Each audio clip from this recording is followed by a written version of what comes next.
I was chilling right around my way, 21st east side of the beach. This little fool ran up on me, popping off with his homies like he was a straight G, asking where I'm from while he running up. Gang bang my set on every one of them. Some things, son, they just don't change. Fools don't respect nothing but to gang bang. What's seen is what's saw, dog, is the law. I had you niggas running like a marathon. Lil G's trying to creep on the ease with it. Talking about they gon' get my chain and they gon' leave with it. But they don't know. Once they get close, it's tic-tac-toe. 3 motherfuckers laid on the floor. Yeah, this happened yesterday. On the west, they straight. I heard a essay say, he said, I thought you won't believe what I saw. I saw these pack of guys and they act real hard. and what they do? They twist their finger, say you know who we are. He said, I don't give a fucking Snoop Doggy Dog. They keep talking and it went too far. So Snoopy, he went straight through the trunk of his car. He got his gun and they start running hard. He started firing and then he just charged. Run, nigga, run, nigga. Duck, nigga, duck, nigga. Run, motherfucker, run. Run, motherfucker, run. Run, nigga, run, nigga. Duck, nigga. Run, motherfucker, run. Run, motherfucker, run. I didn't mean to hit what I hit. Now that's 3 motherfuckers dead and I ain't seen shit. But these niggas are scream with plea. But for a G like me, it's just a case. Really, you can see. I crack the Mac back and pop off rolling. And smack your neck back, you drop off falling. I haven't seen my mama in a week. And she ain't even ran her mouth about me. Fuck that, I ain't give a fuck about the law. Niggas say they wanna brawl, you would think that they were brawls. Believe in all the things that you never saw. In it, y'all, been a dog, smoke you like a menthol.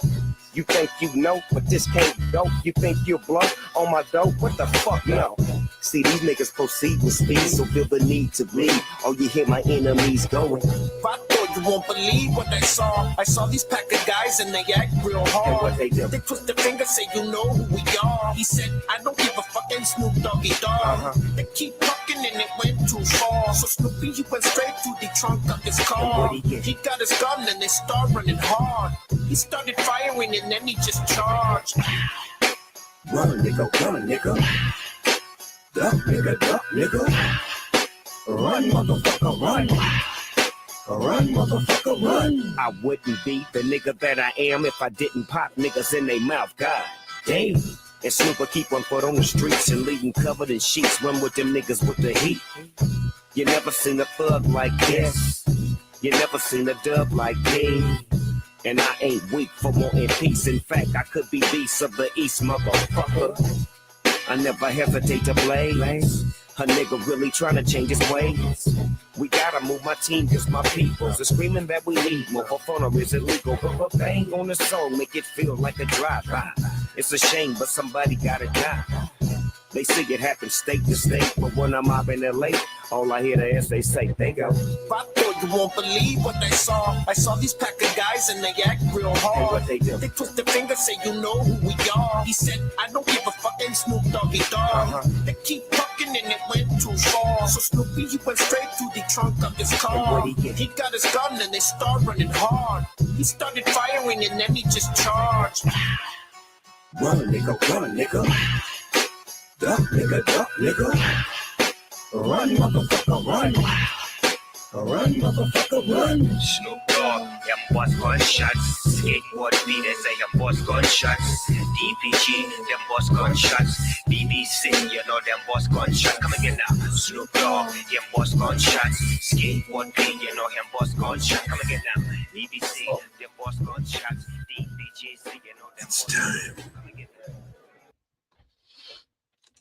Salute, man. We in the building. Before my daughter falls and tear everything up, before she sit down. Salute, man. Salute. Last night was a motherfucker, bro. I fucked around and missed it, but just because the Sheik put this shit on YouTube, easy to go back and watch. So last night was Sluggo Fest. Sluggo motherfucking Fest. Pretty good for me. Like you got to see some guys that were not playing. we got to see some guys that were Barboza Jr. He had a tough one. He pulled through. I'll be real with you, even though it was Zerto's card, it was like the Williams and Zepeda fight was the one I was looking for, and I ain't impressed with Zepeda. I'm not. I mean, that was a good punch that he hit him with, but I'm not impressed with Zepeda at all. He needs super work. I'm not impressed with Williams Zepeda. Williams Zepeda, oh boy. Williams Zepeda needs some work, man. But he'll be a good stepping stone for Shakur. He'll be a good stepping. Oscar Duarte, it felt like they was gonna try to rob him, but not rob him, but it felt like, you know, since he was on the team, and what's his name? Akhmedov was a late replacement. Woo boy. He came in there and gave Oscar Duarte all he wanted. Because it was supposed to be Chris Mims Jr. Chris Sims. I'm sorry, Chris Mims. I know a nigga named Chris Mims. My fault.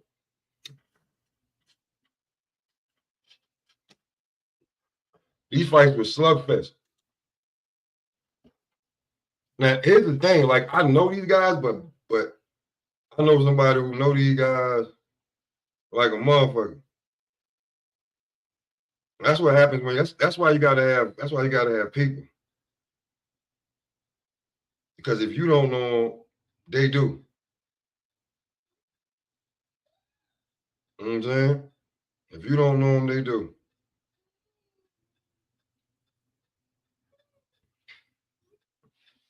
A lot of guys, they're like, everybody don't know every motherfucking thing, man. And that's why, like, you should have, you gotta have people. I ain't say you gotta have a team, but y'all gotta, you know what I'm saying, communicate. Now, I've heard of Zerto. Not really big on him, you know what I'm saying? Like last night, again, like I told Bobby, I thought that I didn't know if he was jumping on or not. YouTube plays with the algorithm. By the time I seen his live stream, it was this fucking morning. If I'd have known that, you know what I'm saying? Not saying I wouldn't have jumped on my guy Black and Brown channel, but I definitely would have been over there and spoke some of that, and then went to Black and Brown and had different questions, because you can keep it a buck over there when it comes to fighters. Like, he's over there, he can't stand Shakur because of the way he been acting lately, but he got Shakur beating the shit out of Williams Zepeda. See, it's facts over feelings with the niggas I fuck with. You know what I'm saying? And he was on his way to work, so he let my boy LT run the show. But it's facts over feelings with niggas I fuck with, bro. Everybody getting their feelings, but you know, you got to keep it at 100,000. You know you ain't really, you know that you got to damn eat crow. So just eat that shit sometimes. You know what I'm saying? But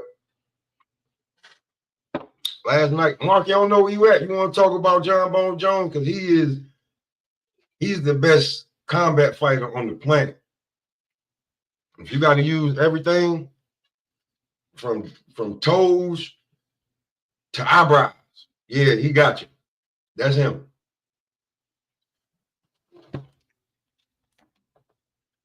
That guy's different. But what I want to also talk about too, though, right before I get to that, because last night was dope. I woke up in St. John Bones. I woke up, I caught the end of the Zerto fight, and then just went back and watched everything. The Tevin Farmer fight, a couple of swing rounds could have went either way. I felt like Tevin Farmer fought his heart out, but they ain't got enough for him.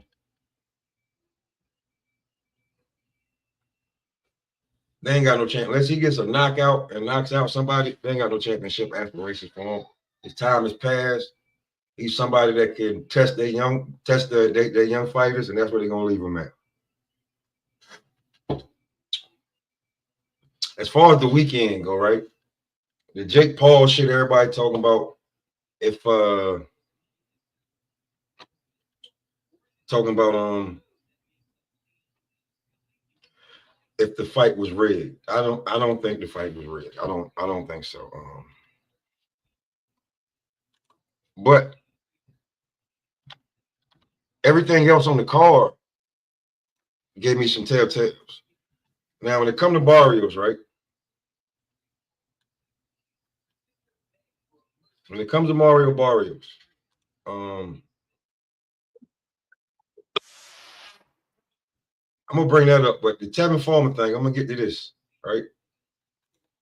Tevin Foreman is, let me make sure so we don't get in trouble. We just watch it with no sound.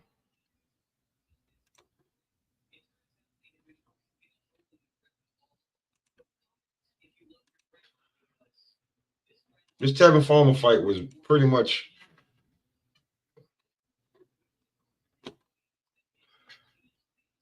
like, I don't know who Williams Zepeda has been fighting. Like, I don't have a big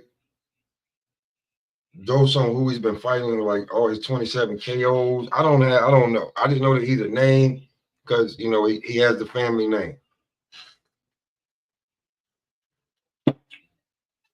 Him fighting Tevin Foreman at 34 years of age. If he'd fought Tevin Foreman maybe 4 years ago, he probably would have lost that goddamn fight. That is a fact. If he'd have fought Tevin Foreman, what up, bro? What's good, bro? If he'd have fought Tevin Foreman 4 years ago, he'd have lost that fight. Real talk. Oh, hell yeah. He'd have lost that fight because Tevin has never been known for sitting down on his punches. He's very defensive minded, fast, slick, and he's known for he's known for peppering your ass up. So he's the pepper master. Yeah, that's what he's the pepper master. So this one right here, I was like, when he dropped him with the catch and shoot, I was like, whoa. And it seemed like he wasn't too much afraid, like he could deal with Zepeda's power. This is an old man who's been in some wars, former champion. Yeah. But I was go ahead, sorry. Go ahead. Remember I called you and you was like, that's it tonight? I said, bro, if they had any type of plans for Farmer, he would have won that fight last night. Yeah. Yeah, you could see that all day once I watched the replay. You know what I'm saying? It was 95, 94 across the board, and 2-1 was for Zepeda. Mm-hmm. Like, so I'm looking at how he's catching them, and he pulled out every old school trick in the book. Like, well, not but he ain't get dirty, but he was like, yeah, your jab really ain't working. I know what I'm saying. I'm taking pressure off of it by rolling with it, so you're not catching me flushing. Like, nah. And remember, Lau was talking about goddamn pillow fisted. This nigga pillow fisted and dropped Zepeda ass. Yeah. Like this was a good fight to watch, bro. I was like, yo, look at this nigga Tev. I ain't seen this nigga Tev look like this since his early days at 26. You know what I'm saying? You know, the last fight he had on Top Rank, right? Because he's a complete free agent. So the last fight he had on Top Rank, he looked really good too. Yeah. And it's like, bro, it's like, bro, y'all, just to some of the goofy niggas out there, it's like, since when the fuck did Tevin Farmer become this bum nigga y'all trying to make him out to be that dropped Zepeda? That's still Tevin Farmer. And to come back off a 3-year layoff, like who does that? Who comes out 3-year layoff, fights a Moratala, and then goes out and fights Zepeda? Like, come on. Well, I say he had a couple other fights where he put some niggas to bed just to get back, to get back in the rhythm of the fight game. And then in those two, three fights, promoters was like, hey, listen, Tev listen, man. If we want to see what this guy got, we can put him up against Tev. Like, Tev already? Yeah, Tev already. Well, he ain't fought in 3 years. Listen, bro. He ready. So they put him up against Valenzuela and Zepeda, and he give Valenzuela all he can handle and drop Zepeda. Yeah. In this round. What's coming up. He about to Yeah. drop his ass. And it was like Zepeda just started to get some momentum there, and he was just like, "Nope, slow that shit down." Slow that shit down. The pillow face nigga said, "Nope, I got something for you."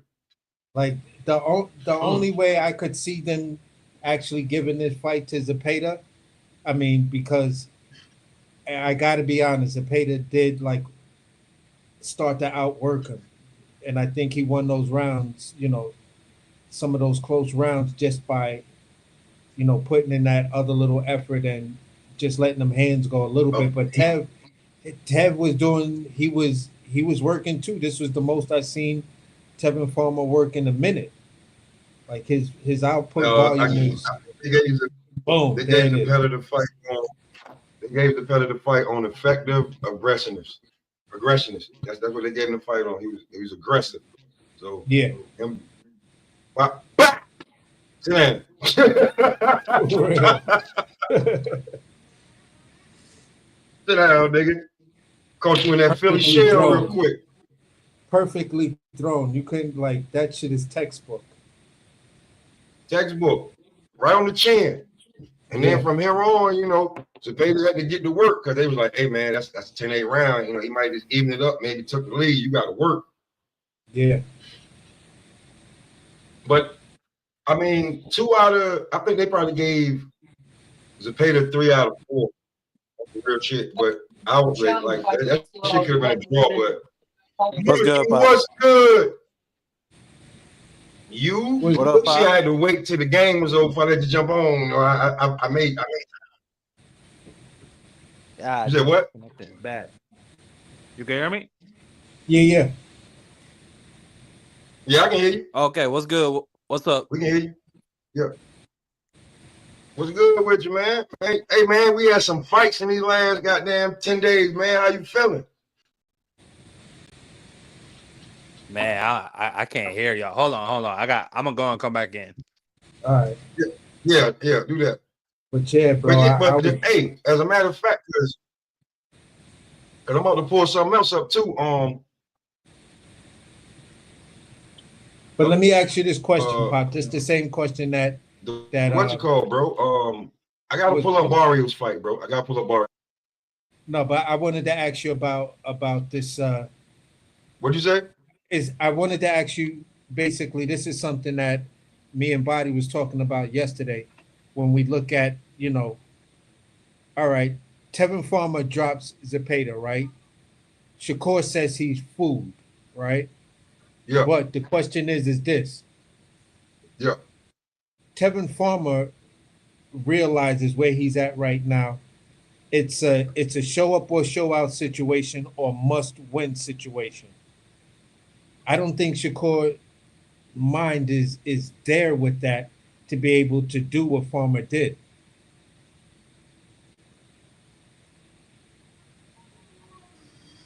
You don't think so? I'm saying it from a mind perspective. Are you willing to sit there and sit down on your punches and go into that trade war with Zepeda?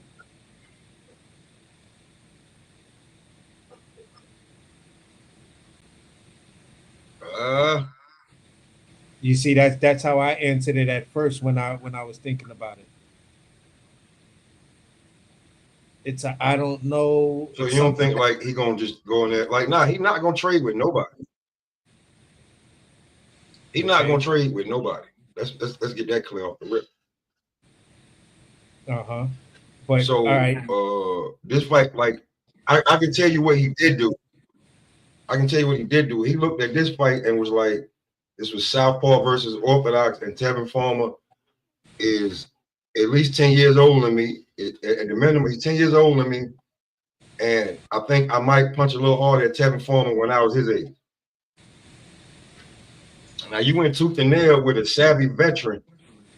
You know what I'm saying? And he dropped you. So, like, what are you thinking about going up against me?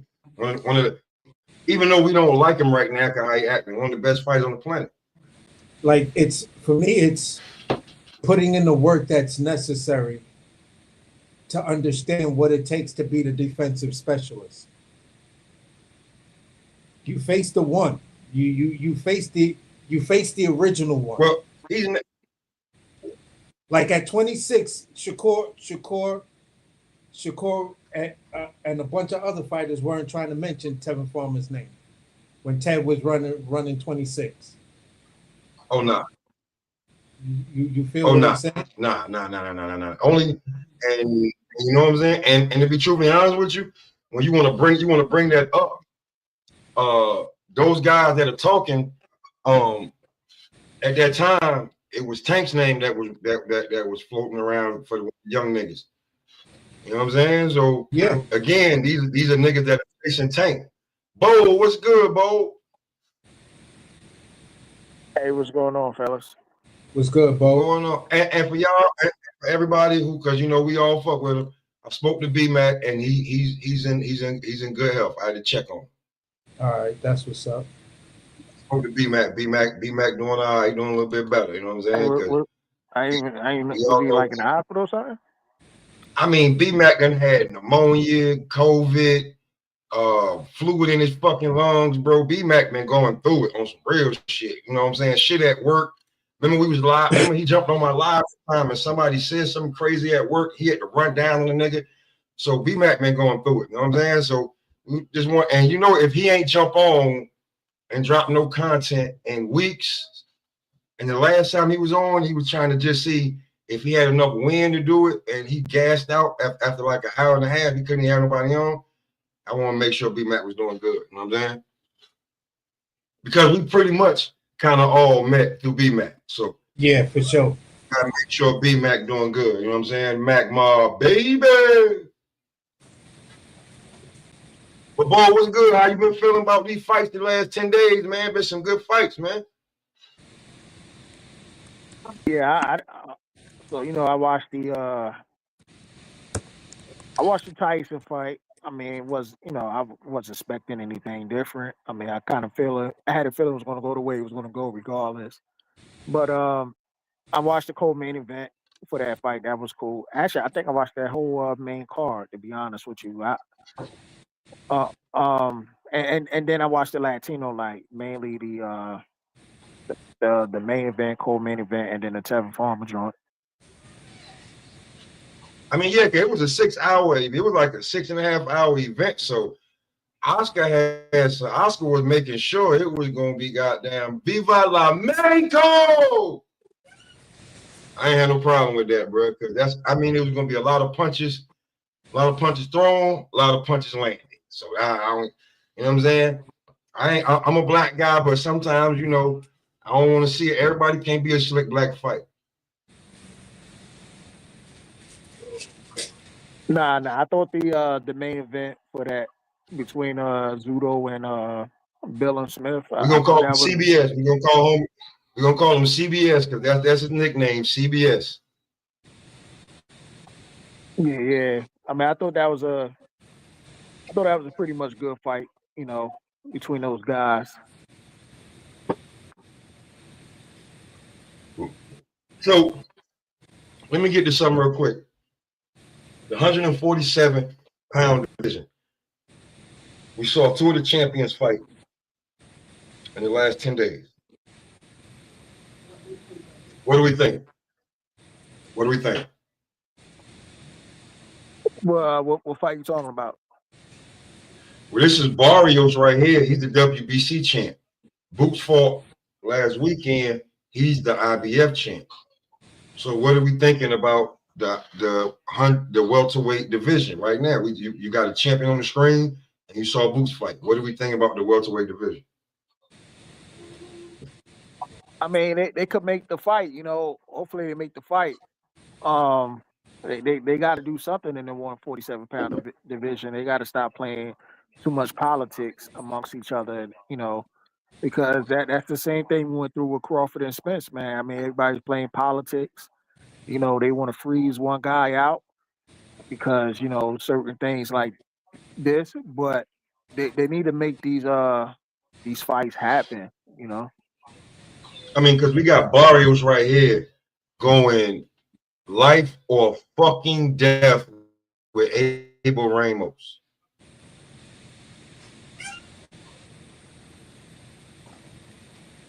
He going life and death with this man right here. You could have made like,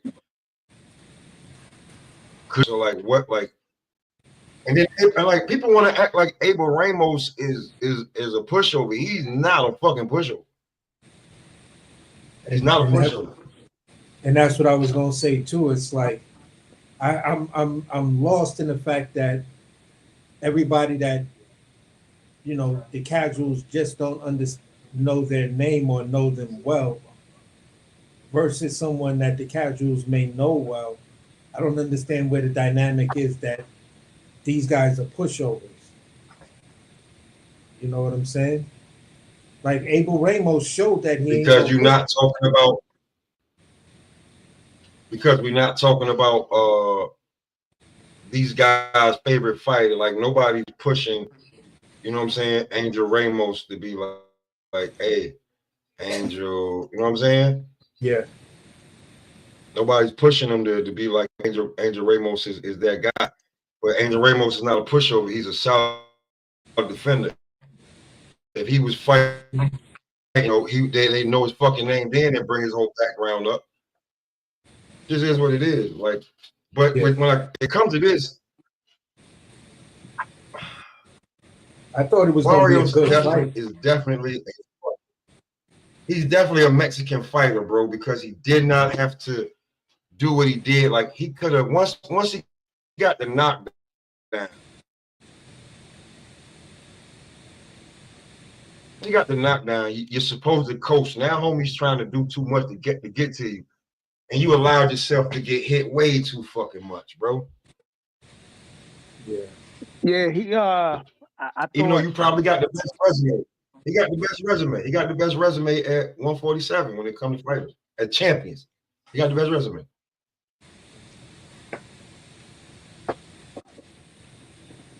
Yeah. It's true. He got Tank Davis on his record. He got Ugas, Keith Thurman. Like he has the better resume right about now. Like and there's certain other guys just from 140 to 147. When you look at Brian Normans Jr., don't know who the fuck he fought. Boots. Come on. Stanionis, we know he's a tough out, but like everybody wants to avoid him for some fucking reason. I don't know. Well, I think with Brian Norman, he does have two. So we got the Quentin Randall fight. Quentin Randall. But I thought, that was a trash ass fight. But bro, his best performance was the last fight, and we all know this. Santion was his best performance. The fight before that, Brian Norman looked like trash because he looked like trash. Like ESPN was gonna be. Hold on.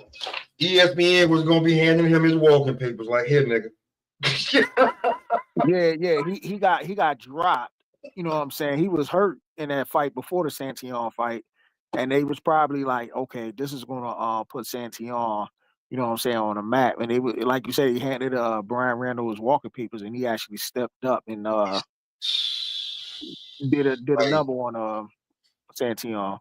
And that's why I think like you can listen, you can tell when Top Rank put something together and it didn't go right. Look how they put Bernacek on ice. After when did he fight Navarrete? Oh, Bernacek? Yeah, when did he fight Navarrete? How long ago?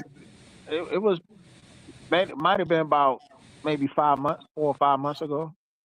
Bro, listen. Now, when you think about all the content creators that was talking about Tank, Core, Keyshawn, Loma, it throws the Pater, Schofield, Kid Austin in there.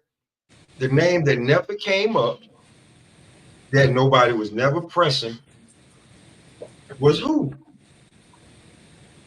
Yeah, it's Bernacek, but Bernacek was actually calling out Shakur. I don't know why Shakur didn't take that fight. Because he was never in the plan. He's not in the plans for Shakur. No, but Shakur could have put him in the plans. Shakur was too busy crying about everybody else, whereas though he could have had easy match. I ain't gonna say easy matchup, but he could have had a fight lined up with him in Baranchik. Shakur was too focused on what everybody else was focused on. First, it was like, I want to fight this guy.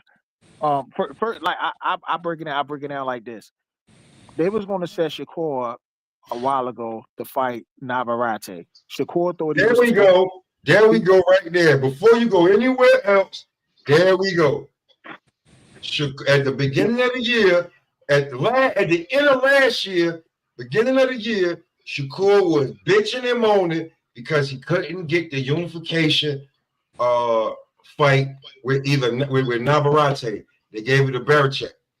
He was bitching. He was bitching. So that fight. So let me finish. Yeah, now I'm gonna let Bo go because he's absolutely right. But what's up, Blue? I'm gonna let Bo go. What?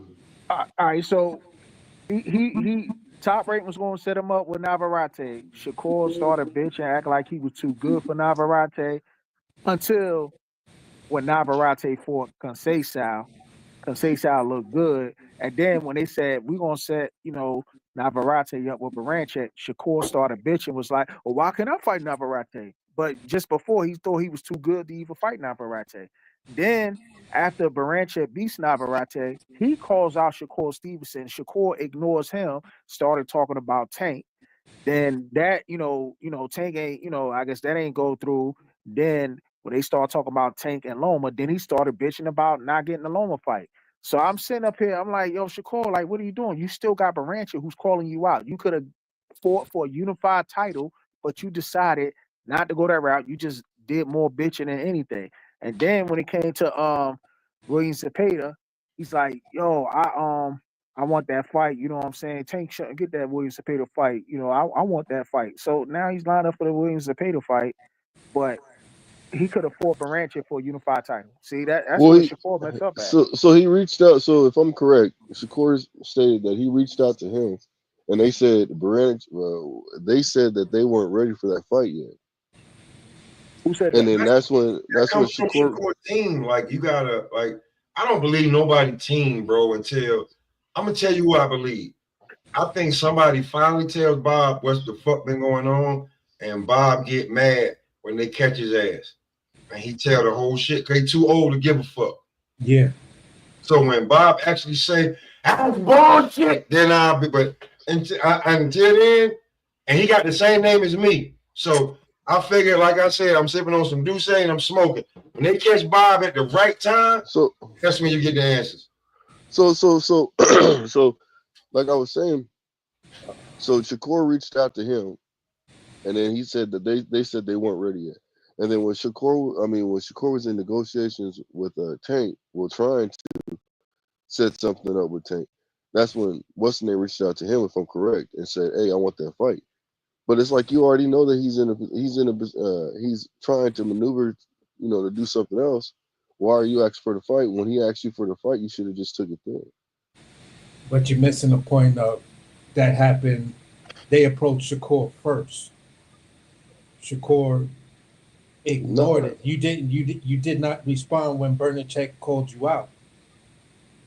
So where I know was the this game call that out in the ring, or was or did his team reach out to him? I'm just saying I know the game that certain people play, and the game is I'm gonna speak to you, but then I run and tell everybody else that I spoke to you and we spoke about a fight and these other things didn't happen.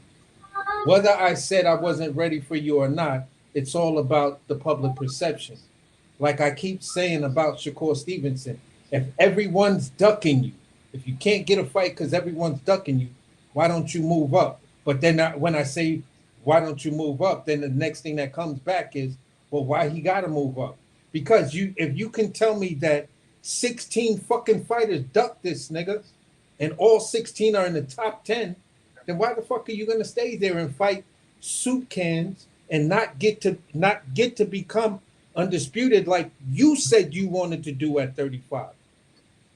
You told us you wanted to be undisputed at 35, but yet you seem to have a problem with unifying with the people who are willing to fight you for whatever reason. But Is it money? What is it? And please, the duck conversation is dead. Don't nobody believe that.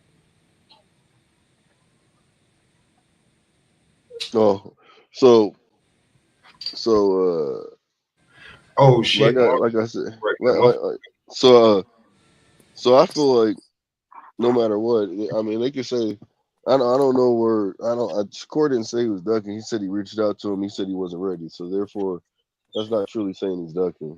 Yeah, So I just think Shakur is looking kind of dumb right now. And I like Shakur, but I think he's looking dumb. He could have fought Devin Haney and get that fight. You know, he can say what he want. He should have took the fight. Now he did try. Hold on, brother. Hold on. Why? Going back and forth right here. Man, that don't make no sense. Why are people trying to make it look like Shakur did not try to really make that fight? Because he didn't. Which He fight? did. If you with Devin, he made that. He tried to No, make he that. He didn't. tried to force. We're not Yes, gonna he go through did. that again. That's Yes, he did. Yes, let's he not did. And rehash that is a shame. because No. You can't speak on yo, something and then say that that's not. y'all That doesn't make whisperers sense. always try to go. Y'all whisperers always Ain't try to nobody go and whispering. I'm speaking out. I'm the go, only one that got Shakur not back go right with now. the facts, not check, go Man, look with here. the facts. At the check end this of the out. day, and you know something crazy, AC Shakur later, at least a year after that situation, he went in an interview, and once again he's just talking, and every time he's just rambling. So now he says inconsistent shit. He says, "Oh, it's just narratives out here that I won't be the B side to make the big fight, nigga. That was your opportunity to be the B side to make the big fight. Stop He never talking. said he wasn't though. Whoa, Stop. bro. You're making hey fam, you making it Nah, seem that's like not he making said that he nothing was up. the A side. He never said he was the A side to Devin. He never said that. Man, whatever. But he I'm did. on. You speaking on something. Hold on, fam. Hold on. You're saying whatever right now. Oh, But if you man. can, where can you Blue. find where can you find the receipt that basically says that he said to Devin that he was the A side when he's willing to accept Hey, 30%? I'm asking you this. Blue. Check this out. I do like Shakur, but I gotta call him out on some fuck shit, You man. calling it out? So hold on. I'm asking you a question. I hear what you're totally saying. Where is this receipt where Shakur said I am the A side to Devin? I never said that. I'm talking You just about no. I think at never some said. point. My bad. Go ahead. Yeah, I never said he was the A side of Devin. I don't know if you might have misheard me. I never said that. I'm trying to say that Shakur could have fought Devin, and and he despite tried. whatever, I don't know, man, because they laid out the contract for him. So So let me that's ask you this. If you petition, if you go to the people above both of y'all go to the people and say, hey, look, the commission and say, look, I want this fight. Can you give me this fight no matter what? I want to make this real and solid. Fuck what he's talking about, because he's talking about giving me 25%. Fuck all that. Let's just make this realistic. That ain't making it. And they go to Devin Haney and they say, Devin Haney, we're forcing you to have this fight with him right now. So what you have to do, you have a week to make up your mind and say you're either going to fight Shakur or you're going to basically move up and okay. wait. All right, let me answer this question. So Well, let's just is that not? Hold on, fam. Is that I'm not? trying I to need answer you your to question. answer me first. I'm trying to answer your question. Oh, no, you're trying to ask me a question.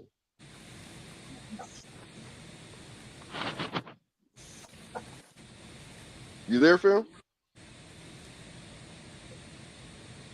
I think you fell off. Go ahead, Blue, but keep cooking. Oh, there you go. Yeah. Hold So on. I mean, There you yeah. go. So because the whole time, Man, like you can't I don't answer know a what's question wrong. with a question. Yeah, I don't know what I'm happened. not asking you a question. I don't know what's Okay. wrong with my connection. I keep getting kicked out. But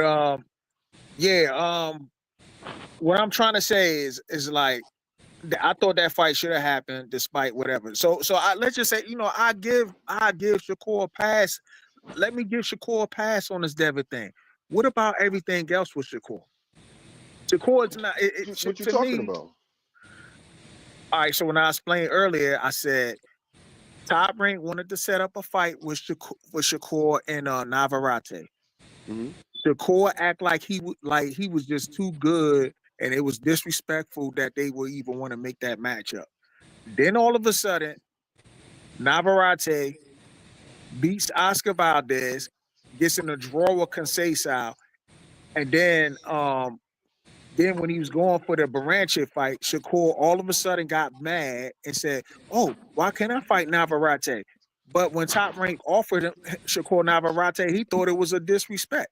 So then, next thing you know, it came down. Once Baranchik won that fight, he called out Shakur Stevenson. Shakur acted like he didn't even want to acknowledge him. Instead, he started turning his focus on when they wanted to make the Lomachenko on Tank Davis fight, and then Shakur got mad about that. I'm like, dude, why don't you just go fight Baranchik and become be a unified champion? Now you got a little bit more leverage. Now Shakur getting disrespected because they ranking Williams Zepeda over him.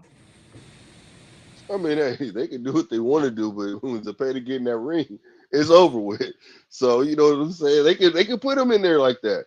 They can do what they want to do right now, which is some bullshit. You know what I'm saying? But hey, it is what it is. You got to roll with the punches. You see what I'm saying? So he got to roll with the punches. He got to accept that, man. He got to accept it. That's how they're doing the rankings. That's how they're doing the rankings. You can't change them.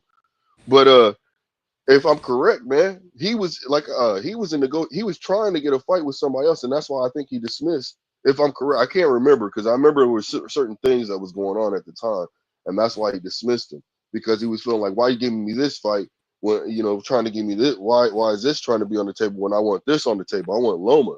That's what he was. Okay, really but he wanted those fights, but he was settling where you're saying some other things may have happened. Have we forgotten that there was the Frank Martin fight? There was that whole thing that was going. That's what it was. That's what it was. There was that whole thing. There was that whole thing that was going on. So when that fell apart, some people were circled back to say, all right, so what about these other two guys that are there that you don't want to talk about? But it's still saying this. Shakur, you told us you want to be undisputed, right? You had two of the belts on your side, on where you were, right? Where did you go sign that put you in position to become undisputed? Fuck what he says. Let's look at what he does. Where did he go to sign? Where did he go? Who is Shakur Stevenson currently signed with for a 2-fight deal or whatever? Where did he go? As soon as he became, he went to Matchroom. Hold on. He went. So he went to Matchroom. Let me finish. He went to Matchroom, right? In his pursuit to become undisputed, who's at Matchroom that has a belt? Nobody. The only person that's at Matchroom. The only person that's at Matchroom right now that Shakur could say, you know what? Instead of me fighting Joe Cordina or setting that fight up, I could have went and fought Andy Cruz, the gold medalist. I was the silver medalist. I could go and fight the gold medalist over there because he's over there. That fight wouldn't have got him anywhere though. You know that. But he would have been talked about. He would have been talked about. Look, that's worse than fucking. That's worse than Keyshawn. Hold on. Let me say this right now. Cruz is not going to do against Shakur Stevenson. Against Shakur Stevenson. But then why did he over Shakur Stevenson? Look, bro. Listen. That's worse than Keyshawn Davis fighting Andy Cruz. He should have fought Baranchik. Now I know why he went to Eddie Hearn. He went to Eddie Hearn. Eddie Hearn gave him more money. And when he reached out to all the people that have belts, they didn't want to fight him. He reached out to a lot of people. Baranchik called Shakur out, and Shakur ignored him. Baranchik wanted the unification with Shakur Stevenson. Shakur should have stayed right where he was at. He should have collected 3 of them belts. Then he could have been. He was getting out of his contract. What you talking about with Top Rank, right? Yeah. But you want to be. So listen. Let me say something. Let me say this. I hear what you're saying. Look, I hear what you're saying, but hear me out. Mm-hmm. If he does that, he has to extend his contract. Even if he wins the belt, he has to stay longer. He has to go through all that bullshit because Top Rank have certain stipulations. Let me finish real quick. Let me finish. Now he has to go through all the same bullshit that he went in. He wanted out of his contract to do what he's doing right now. You see what I'm saying? So if he sits there and takes that fight, then that means he's stuck in there longer. If he wins a belt, he's stuck longer. Dude, they had a Baranchi. They Okay, had a hold on. Baranchi fight Hold on. on, But that's what I'm trying to say. hold on, You got Terrence Bud Crawford. You know what I'm saying? Yeah. I think it's probably. I'm pretty sure he talked to him, and Terrence Bud Crawford like, man, get out that contract. He wanted to get out the contract, bro. He couldn't get the fights that he wanted. Bro, he could have had the Baranchi fight, man. Baranchi called Man, out that's Shakur Stevenson. that don't mean that that's what he would have got. Just because you call some, hold on, am I right, you guys? Just because you call somebody, you are being called out. Does that mean that that fight's gonna They materialize? on the same stage. No, man. it doesn't. Wait, Bo, Does not mean though. Wait, Does not wait. mean it's still gonna I'm gonna materialize answer, though. y'all. Wait, y'all. Like, I'm gonna answer. No, it does not mean that you have to fight him.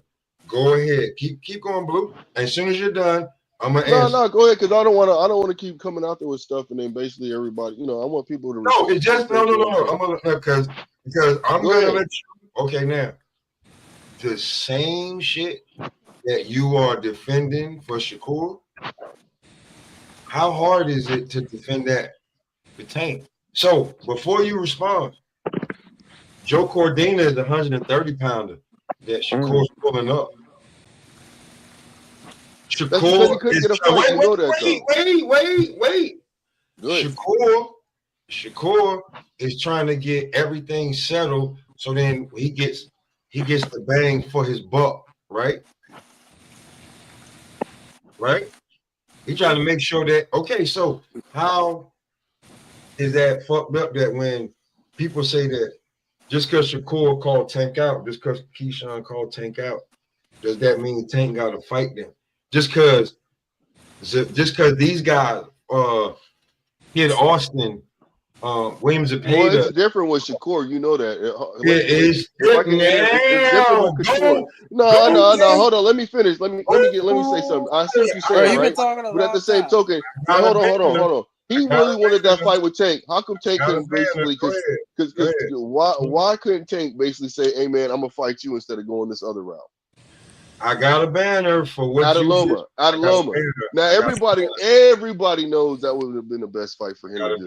Go instead of Loma, go to Shakur. Oh, here we go right here. Sense. Hey, listen, y'all see this shit going on at the bottom across of the screen? Can you read that? Can somebody say that for me? Can't move it.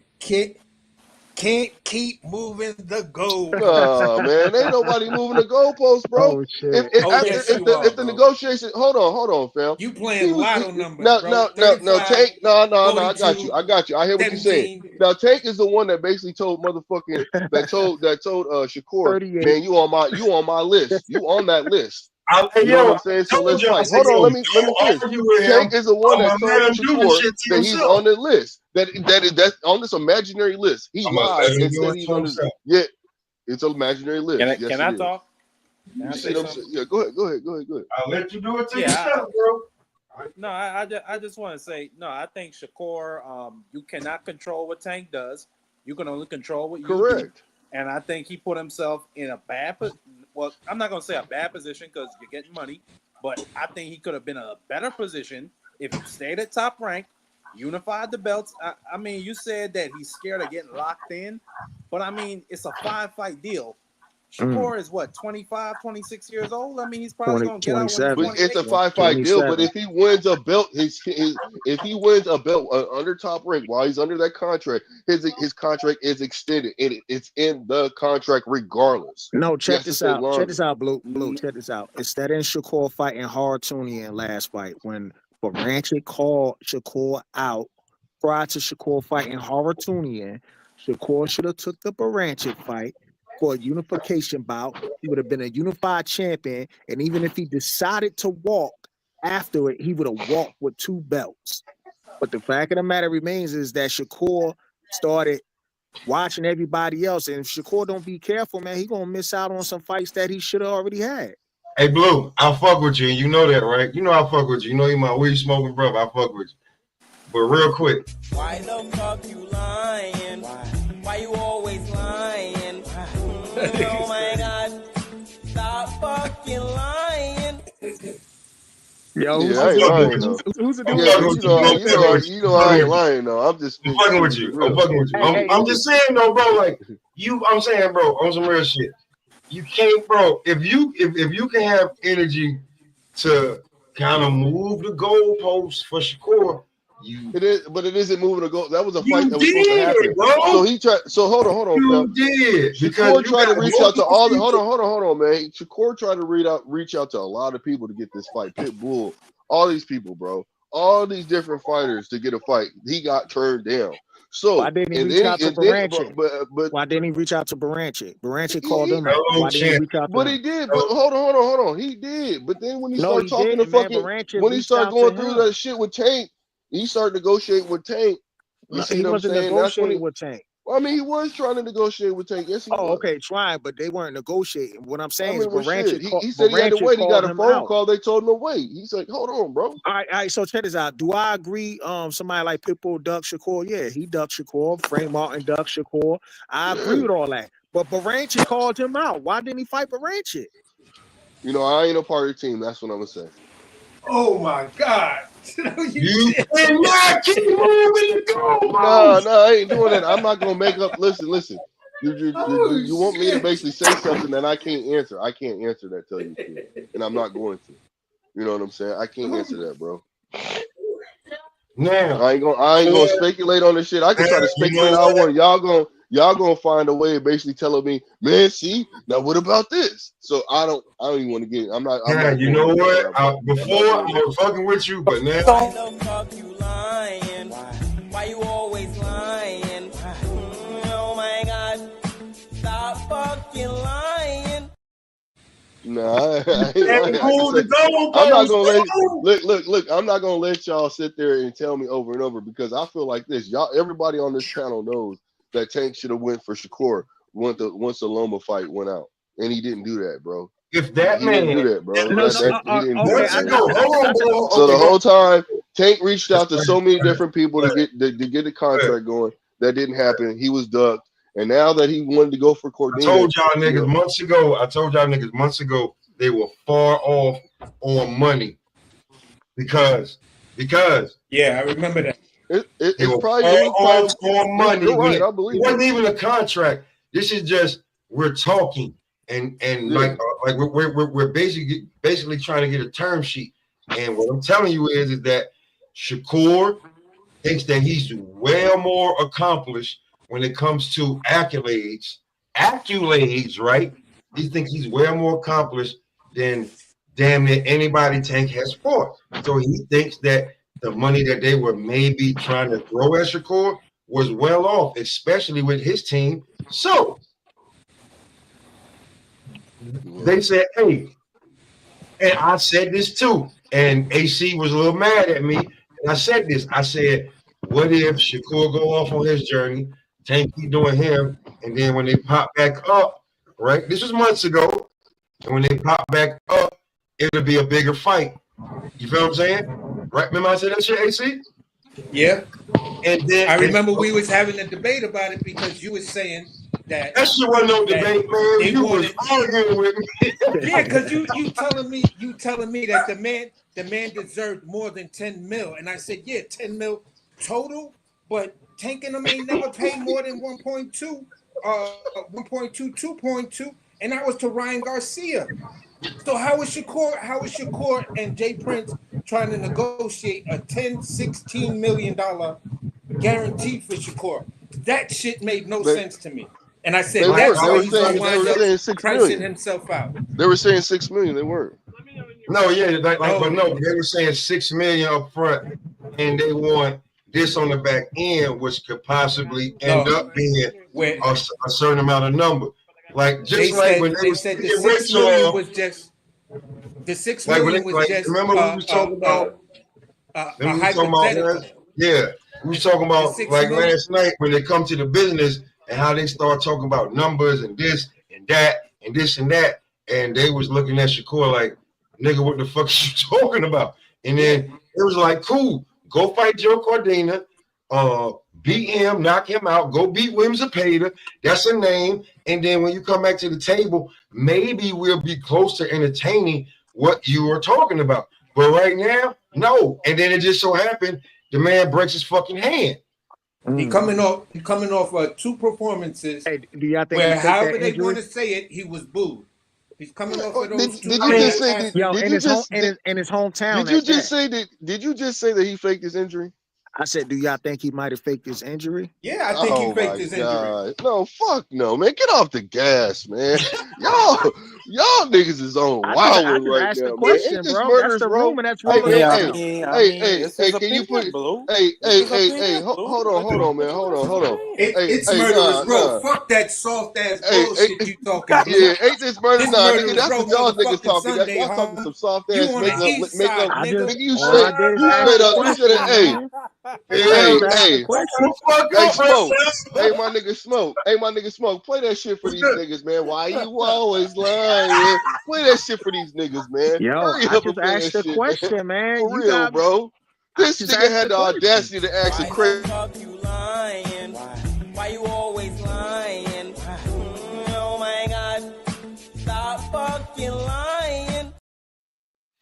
All right, so check this out. Check this out. So the thing is that that's the rumor that been floating around. They said a lot of people. That has thought been a rumor. Shakur- I'm not gonna front like that ain't been a rumor. That has been a rumor. Even though I seen Shakur in the I don't know how old it was. I seen Shakur in the and you know he had surgery and everything with his hand but I mean if I'll say this, if I can question Brian Norman Jr., then they was talking about he got a hand injury, somebody can question Shakur. I mean, even though he tried to post something and they didn't. Well, listen, I mean, I could even take it back further.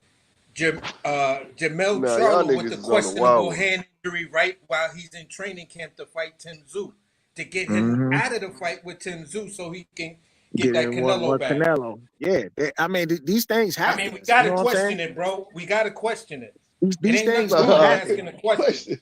Listen. That's like These me things asking a do question. happen. Hold Hey on, man. Blue, Hold on, man. hey Blue, real quick, because I'm gonna let Crush jump on. Blue, don't be like, bro. We proved it now. Don't be like motherfucking YSM Media and the other nigga that was at work and Greg Hackett, bro. Like it's your fighter. Like, listen, I'm gonna be real with you. Anderson got his ass whipped. AC, I know AC couldn't wait for me to send the goddamn the back call out. I know he couldn't because he called Jared getting knocked the fuck out. Had to come up here, eat crow. Crush let me have everybody let me have him because I'm a Jared Anderson fan. So when they start questioning your fighter, bro, your fighter has to prove you right. Hey, big bro, Crush, what's going on? What's going on in the building? What up? Salute to the panel. What's going on, y'all? I'm just chilling. Rush the OG. What's going on, bro? How you feeling about everything? Like, because now you get to process a lot of shit with certain weight classes and everything that done happened. How you feeling? The same way I've been feeling, bro. I ain't feeling this shit. Grumpy as usual. It's not, nothing has changed, you know. I can be optimistic, you know. I gotta force myself to be optimistic with all the bullshit going on, but I still give boxing a chance, man. Who am I for boxing? I live up to my motherfucking standard, but a grumpy OG. But I get it. Fuck them too. But you know, this weekend, this whole shit is a whole mess. But I will say this: I'm tired of this fucking playing boxing mess. That's what you got game councils for, and they starting to do this shit in real time, and it's disrespectful. I don't want to see no more goddamn exhibition matches. Fuck all that shit, bitch.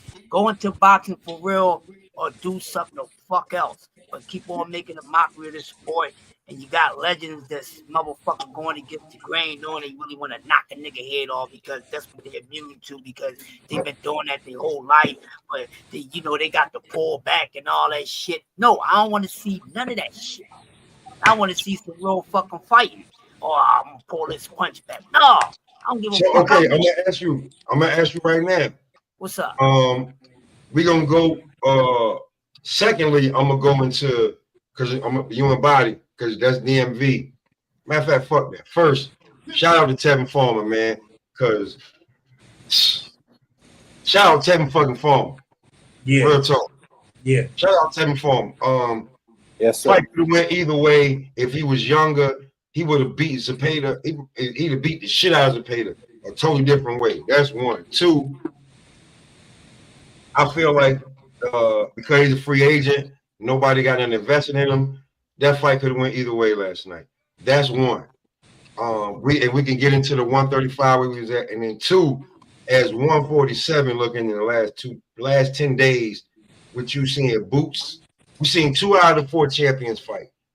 And Yeah. I want to know both of y'all, you know what I'm saying, perspectives on that shit.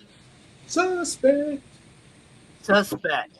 Hey, everybody look just about suspect. It ain't too many of them, or even one I could really say, okay. But you want to do 147 first, or we doing 147 first? Let's go. So I mean, they all look suspect. You know, in my honest opinion, they all look suspect. Now some of it is not bad, and some of it is good. I don't want to keep talking about boots. We already know how off we look. Fuck what y'all saying in Philly, every last one of y'all. But Barrios had a tough ass match. But I'm not. He won the fight. It was a tough ass fight. Yeah, guy in there that wouldn't quit. Guy can punch. We know Barrios don't have good head movement, so you know he got. It was a draw, bro. They called it a draw, that fight. I went and checked. They might have called it. Yeah. So, you know that being a draw. Look, I think it could have. I'm not mad at it being a draw though. I'm gonna keep it a hundo. Yeah, that's what I was saying. So I'm not mad at it, you know, being a draw. Yeah, that was dope. That was right. There was something that they got right with they scoring and everything. They did get that right. As far as everything else, some of the fights I missed, I watched half of the playbacks because some of those fights I was trying to watch and they did not interest me, so I turned them the fuck off. But Katie Taylor and my girl Serrano, you know, of course, people's on different sides. They think Katie beat her. Some people think she got robbed again. You know, I think she got robbed again. I don't think Katie Taylor beat her, but that's just my opinion. But boxing needs to do something in 225. Definitely. I'm not really happy about what the hell I've been seeing. You know? Can I ask you something real quick though? I don't mean to interject, but I just want to ask you something real quick.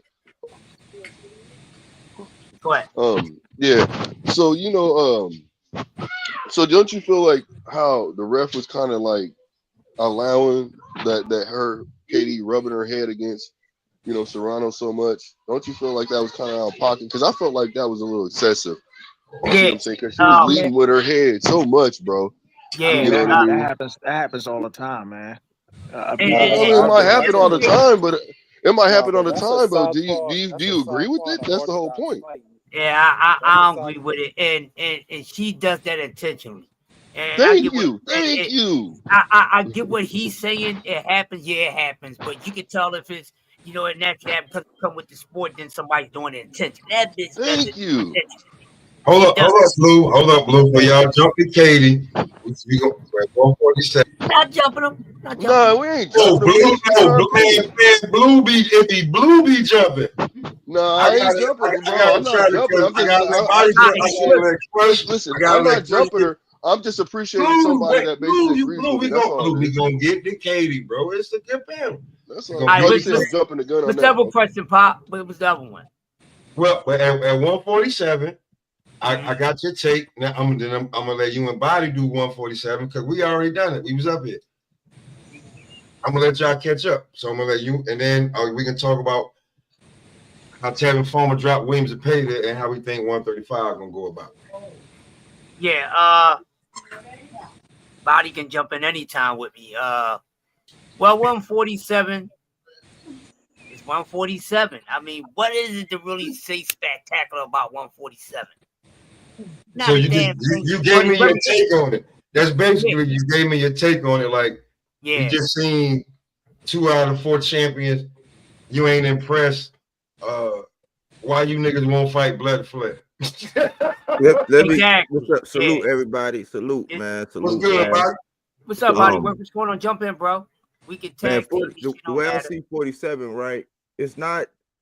I call it D block. It's not the glamour division no more, but the fact that so many people was clogging the pipeline, I think it's more competitive than what people think. And if you look at Ramos, I ain't never seen Ramos really in shape like that. He came like he might had a chance. So they're looking at these champions. I think the way the champions are, I think maybe the hardest one might be Stan Giannis for real, but he getting some of the benefit of being a little inactive. But he do got a nice little resume building too. And I think He that just they're got looking at the mandated guy. too. If I'm not mistaken, he just got mandated to fight somebody. And I Yeah, want to pick. I would like, Abduparov, I think. Yeah. So Yeah. But I mean, but you gotta I fight. think that division is more competitive than what people think. It's just not the big flashy names. But see, you gotta look. It wasn't no big migration from there. Like the competition that was there was still there. Then the big names left, but the competition, the level of competition, is almost like it's not as competitive as 40 or 54. But I think that any given night, man, depending on what's going on in the circumstances, like because I don't think that Boots. I'm not sure Boots just straight wash all the other champions, man. He might get Barrios, but I'm starting to look at it a little bit like that's Stan Giannis. That might be a war. yo, can I just I don't know. piggyback off of this? I think Stanionis get hit too much, man. No, I just want to piggyback off of this. I do remember when Blair was up here and we asked Blair about competition at 47. He said on the low, the person that they all need to stay away from, because I done got in the ring with him and I done sparred him and everything. Said Stanionis is a problem. And this is why everybody's trying to avoid I just think he gets hit too much. He gets bruised too easy. Yeah. That's the only thing with him, man. Like to be honest with you, I'm still not sleeping on Chuka John, man. I think Chuka John's a lot better than what people give him credit for. He's a B-level fighter, bro. He's good, man. Kuka John's biggest problem is I like him as a fighter. I think he's a great boxer. To me, the problem is he doesn't have any power. I don't know where he goes to learn how to sit and maybe get a little bit more torque Well, out I'll of put his it like body. this: the no power he But had, it looks like he's delivering Boots. more arm punches than being able to spring off of his legs. Hey, I put it like this: the no power he has, he actually stunned Boots. And I think, and I also see Chuka John knock people out too, man. Like I mean, no, but what I'm saying is like this. Okay, when we talk about power, or when I'm mentioning power, I'm mentioning power in the sense of once you get into the A class and right up under the elites. Because even for me, just because a guy's in the A class, that doesn't make him an elite fighter to me. You're just an A class fighter. The elites are truly the elites, and the elites make A class fighters look like they C class fighters. yeah, but you don't have to have the power, man. I mean, No, I'm not. Had no what power, I'm saying and he was this. still, you know. What I'm saying is But he still knocked niggas out though. Like, I mean, we talking about Pernell Whitaker, man. Pernell Whitaker still did knock out. Yeah, I'm not saying it like that. Mayweather, bro. I'm saying it like this. When you got power, when you gotta have enough power. The type of power. When I'm saying power, I'm saying it like this: the type of power to whereas you can hurt a very athletic person, not knock them out, but you can hurt them enough that you can put enough hands on them that get you to TKO. TKO is still a knockout. Hey, I put it like this: who you favor between Mario Barrios and Cameron Chuka John?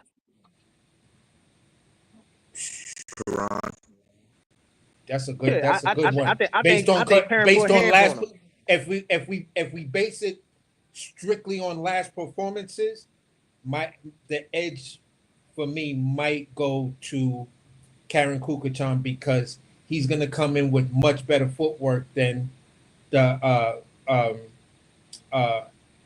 Barrios' last opponent came in with, and those angles that Karen can present and those punches that he won't be able to see will do a lot of damage to Barrios. You feel what I'm saying? So I when got Barrios, man. Hell no, I got Corinne. I just got based on Barrios, last man. I based mine just on Until last you beat, listen, bro. Hey, listen, I'm from North Carolina, and to beat a man, woo, you gotta beat the man. And until you whoop one of these niggas and take their belt, unless they scared to fight a nigga, it is what it is, bro. Like, and Karen Cooper just like Mario, like, bro, Mario Barrios. I was watching that fight. I was like, yo, Mario is actually doing what the crowd want him to do. Mm-hmm. But he has a lackadaisical defense. His defense Because is he's doing what the crowd lackadaisical. want him to do. Instead of, like, bro, when he dropped homie, he should have been. So would you say Mario Barrios put himself in a position where he was playing with his food, and that's why he got caught out there like that? He got too comfortable. I see. I don't even think he was playing. I don't think he did. Yeah, I don't either, man. He wasn't playing with his food. This is what I think. I think that Mario Barrios, he got that syndrome that Smoke be talking about. He be admiring his work. He'll get something wrong, and then be standing there looking like, oh, okay, I caught him. It's like, no, man, you gotta follow through and close it out. And then he let the dude recover, and now you woke the dude up. You know, and then this Rich Roth, he still got a lot of the bad habits, and he got some bad habits, man. And look, I think the dude could have beat Barrios because he started out slow, and he said it himself. He said, "Man, I started out slow with him," and I didn't. He said he didn't really want to.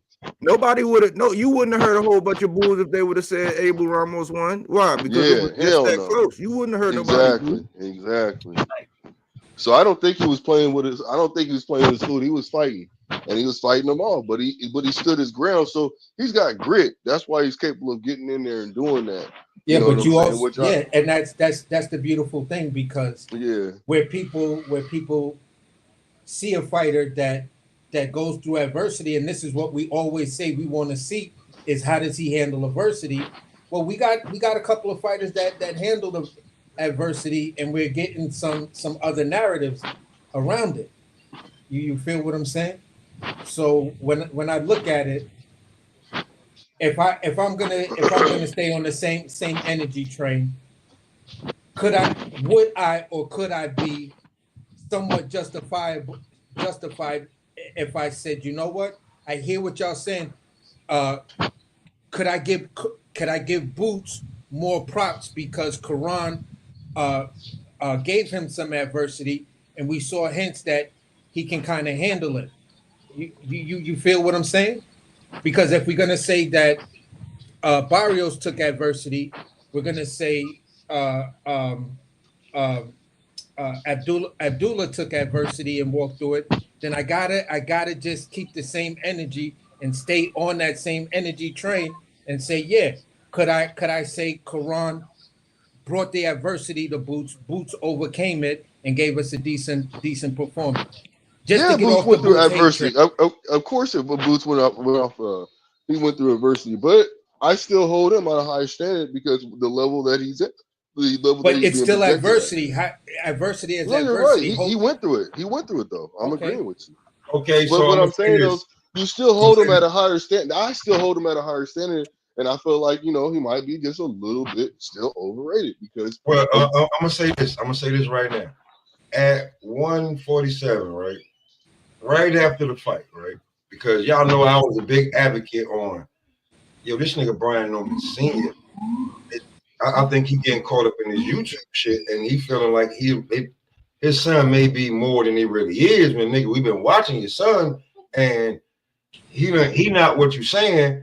And his last fight was his best fight when he put it together, and he still got rocked in that fight. But anyway, you were supposed to be on this goddamn this Keyshawn card last weekend, and you supposed to be the co-main. Somehow, maybe you had a hurt hand or some shit, whatever. But we didn't your motherfucking ass for at least a month. You wasn't on Mill City. You wasn't on nothing.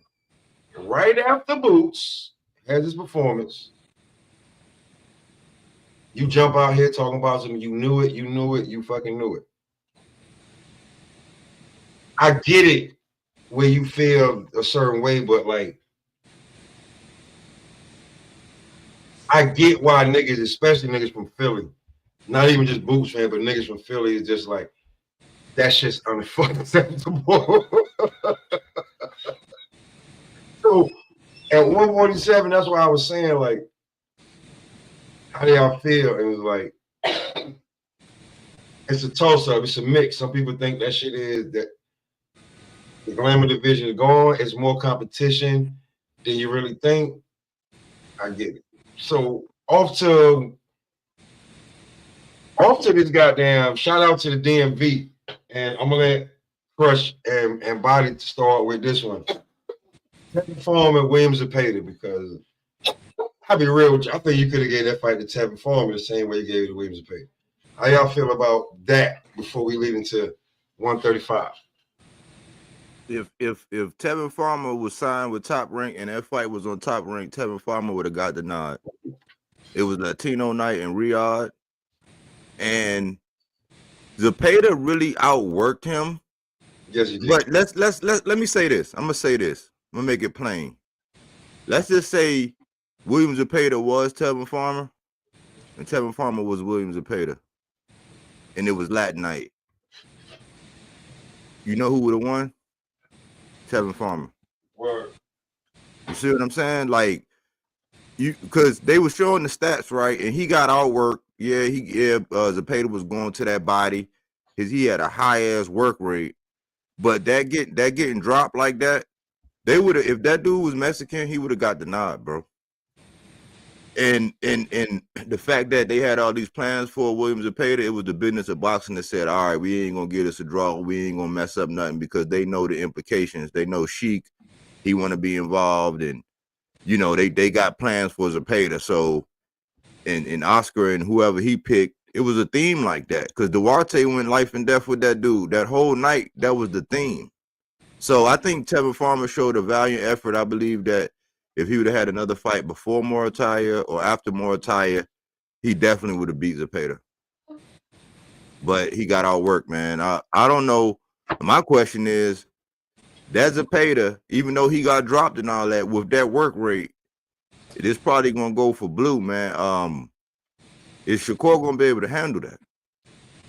But before Blue answer that question,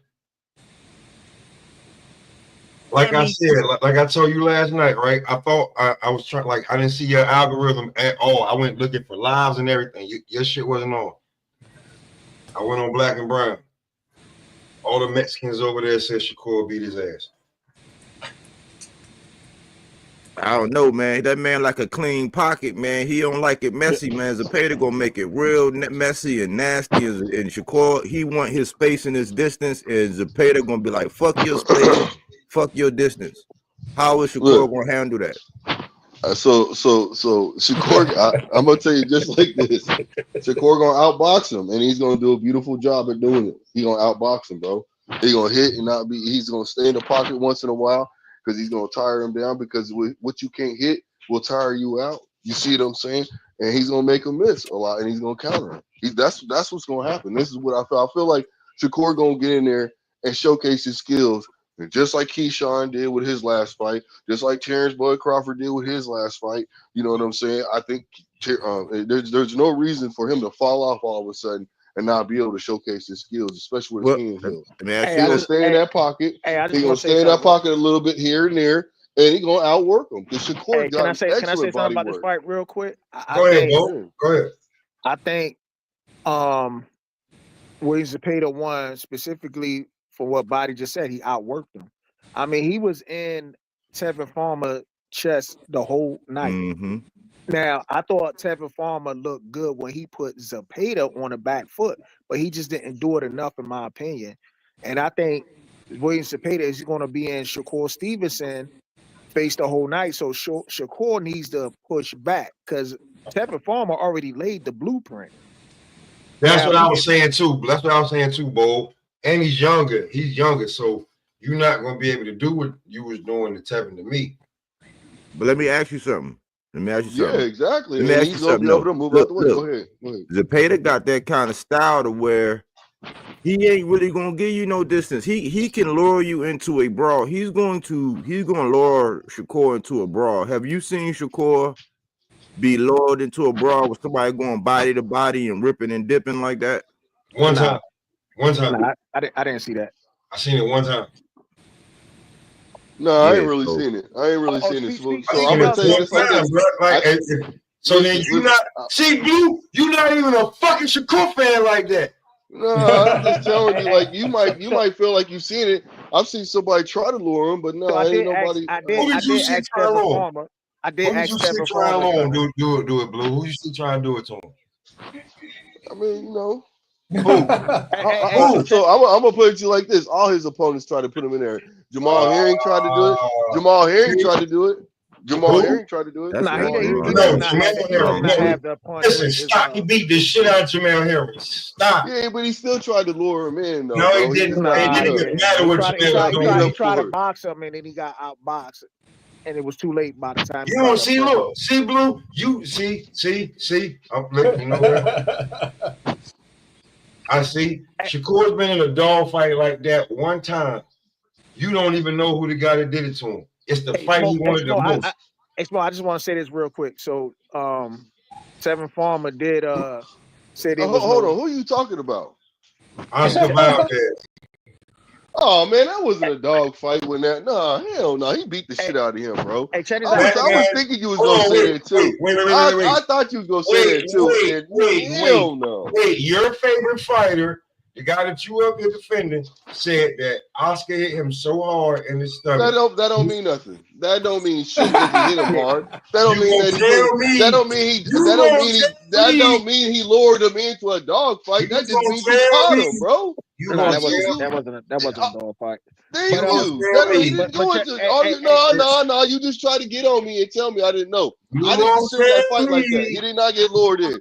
He caught him with a good punch. Probably one you didn't see. You're gonna tell me that the man. You're gonna tell me that Oscar, like that Shakur said, the hardest he ever been hit was in the fight with him. And that man hit him so hard. Bro, that's one of the best performances Shakur pulled off, bro. That's how you know. But that wasn't a dog. That wasn't a dog fight. Thank you. It wasn't. Shakur was putting hands and feet on that nigga, bro.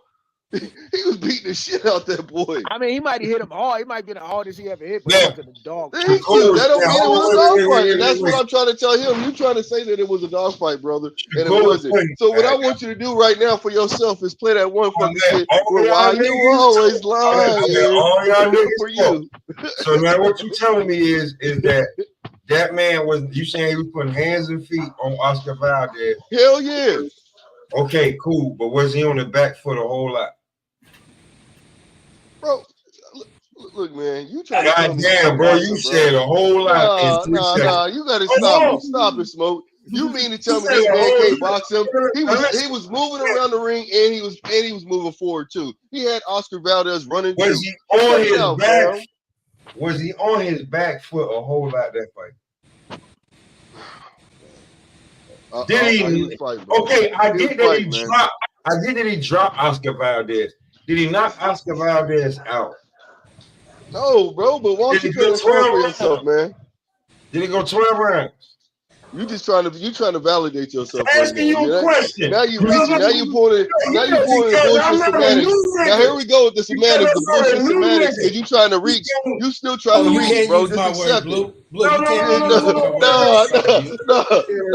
You on some bullshit semantics right now. You trying to reach for anything right now. You reaching for the stars. On me and be like, bro. He did put hands and feet on that man. Man. He made that man look silly. He made that man look silly. Cut it out, bro. Cool. You know that. Everything you saying, Blue, cool. Because now I'm gonna talk. This is what we're saying. I've seen majority Shakur Stevenson fights. The only fight I seen Shakur Stevenson look like where he was like, this nigga it's not going the way that I think it's going. Up with no hand injury. I'll give you the hand injuries for De Los Santos and what's the other nigga name? What's the name? Huh? Nakatilia? No, not Nakatilia. The Atria, whatever. The nigga that framed one for Artem? Artem.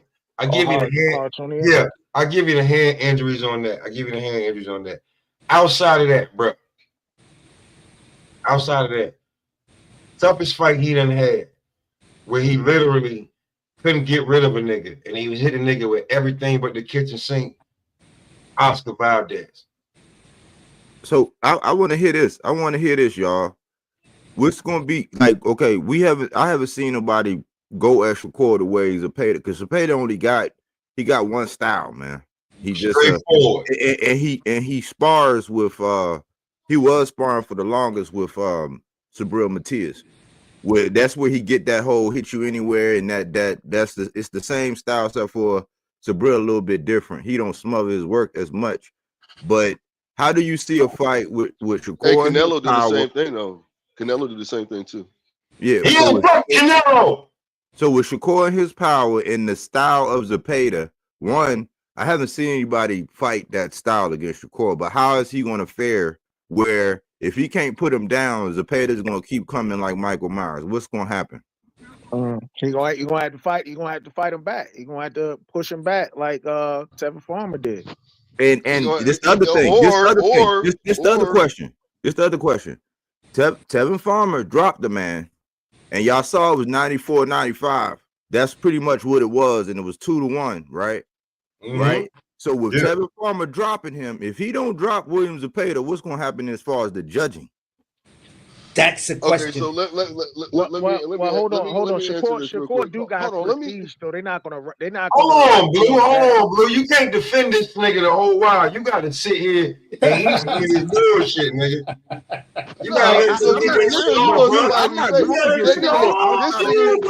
Shakur gonna move around the ring and he gonna move for the question ain't designed for you. Every question is not coming at you. Yeah, that's all what y'all know. Shakur's my guy. I'm not going at him. I'm saying outside the tank, I fuck with Shakur, man. So I'm not saying. I'm just saying. I'm listen objectively. When he goes, Zepeda go at him like that, knowing Shakur like a clean pocket, he don't like shit messy. He don't like, he's trying to like his space, his distance, be able to control all that. When he can't do that, and that man keep coming and he don't drop him, how are they going to score that fight? Because you see what they did with Tevin Farmer. Shakur do got prestige, right? So it's not like he's already signed to a top promoter, and he has the prestige with the Olympic background and everything else. They're not going to just do him dirty. They're going to try to give him somewhat of a benefit of the doubt on that alone. You think he get that up against somebody that can draw that Mexican fan base? Because Zepeda, they crowning him like he gonna be with the Munguia, the Canelo shit. They gonna be behind him like that. You think the judges are gonna give him that? I'm saying, let's just say, like, if that was Shakur with that performance against William Zepeda, they probably would have gave it to Shakur just because he has more prestige than a Tevin Farmer. I don't know, bro.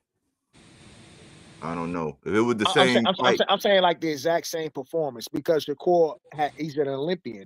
They're not just gonna be like, okay, because we've seen people get victories that they shouldn't have got victories over. But let me put it like this though. An element of this is that Zepeda going to bring a fight, and that's an excellent fight, and he's a pressure fighter, which is looking like judges is preferring that more. Even if you're not that effective, they're preferring that guy who creates the action, who comes forward, makes the fight, pushes and Zepeda has that style to where they don't care. They want to tune in. And like AC be saying, they walked out on Shakur. I don't think, my main point is this. I don't think Shakur is going to be able to lay back and do what he normally do. He's going to have to go in his bag for this fight. And that's what I want to see from him. He got to fight him. He definitely got to fight him. He's going to have to fight. He's going to have to fight, man. Because I don't know if he's going to escape with that. Because I think in that same situation, I think because they want Zepeda to be that guy and he got that Mexican fan base. And after that, it's green print after that. I don't think that Olympic stuff and all that, I don't think that that's going to hold no weight. I don't think that matters either, because I look at it like this. In this day and age, and I'm going to keep repeating it, public perception is reality. So public perception is Shakur is a boring fighter. How much money can you really invest into a fighter that the public may not tune into after that?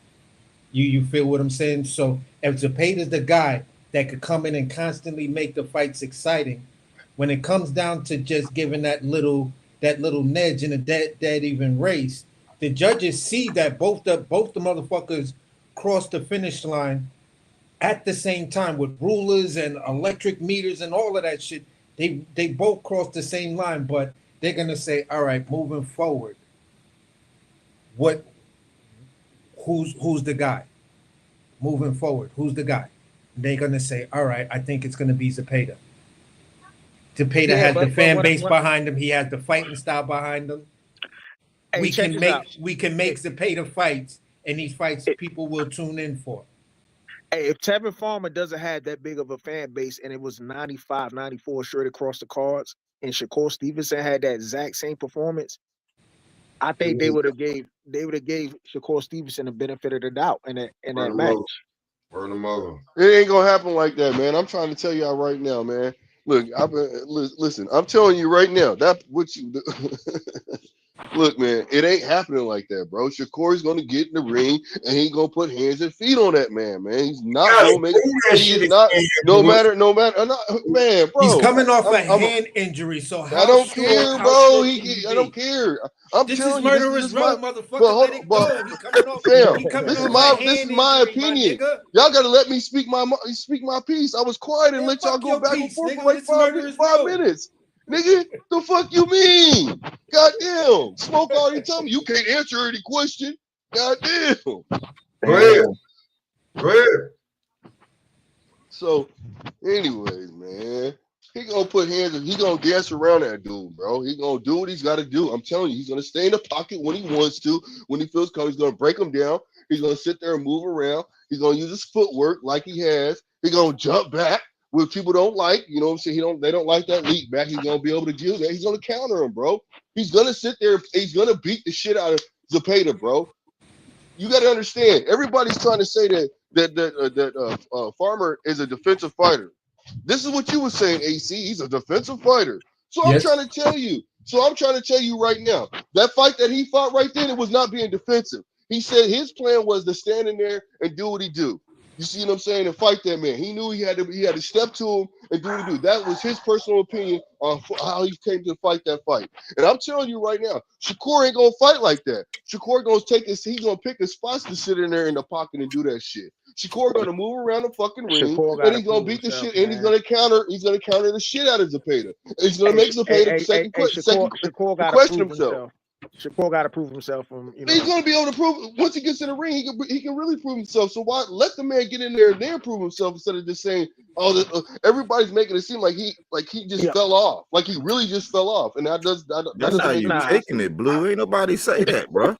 No, I'm just saying. Hey, you're so emotional. Yo, Blue, listen. When you start, listen. You can't keep moving the goalposts now. We say the same shit about Shakur, and niggas be talking about Tank. Look how niggas get. Yo, so check this out, man. Tevin Farmer did tweet out that there was no drug testing. He feels that why they didn't do the drug testing. So I asked the question. I said, hey, was that not an option when you signed the contract? And he said it was automatic, but for some reason the drug testing didn't happen. So I guess he's assuming that maybe William Zepeda is on something. Man, I don't like putting that jacket on people, but that's interesting that will come out, man. I mean, I don't know. I don't like when people do that after the fight and stuff, but I mean, if that's how you feel, I guess I gotta respect it. I'm not gonna read too much into it. I know Shakur better have that man tested. I know that. Fuck what Tevin Farmer did. Shakur better make sure they on something and not Vada. You know what I'm saying? You better make sure it's USADA or something else.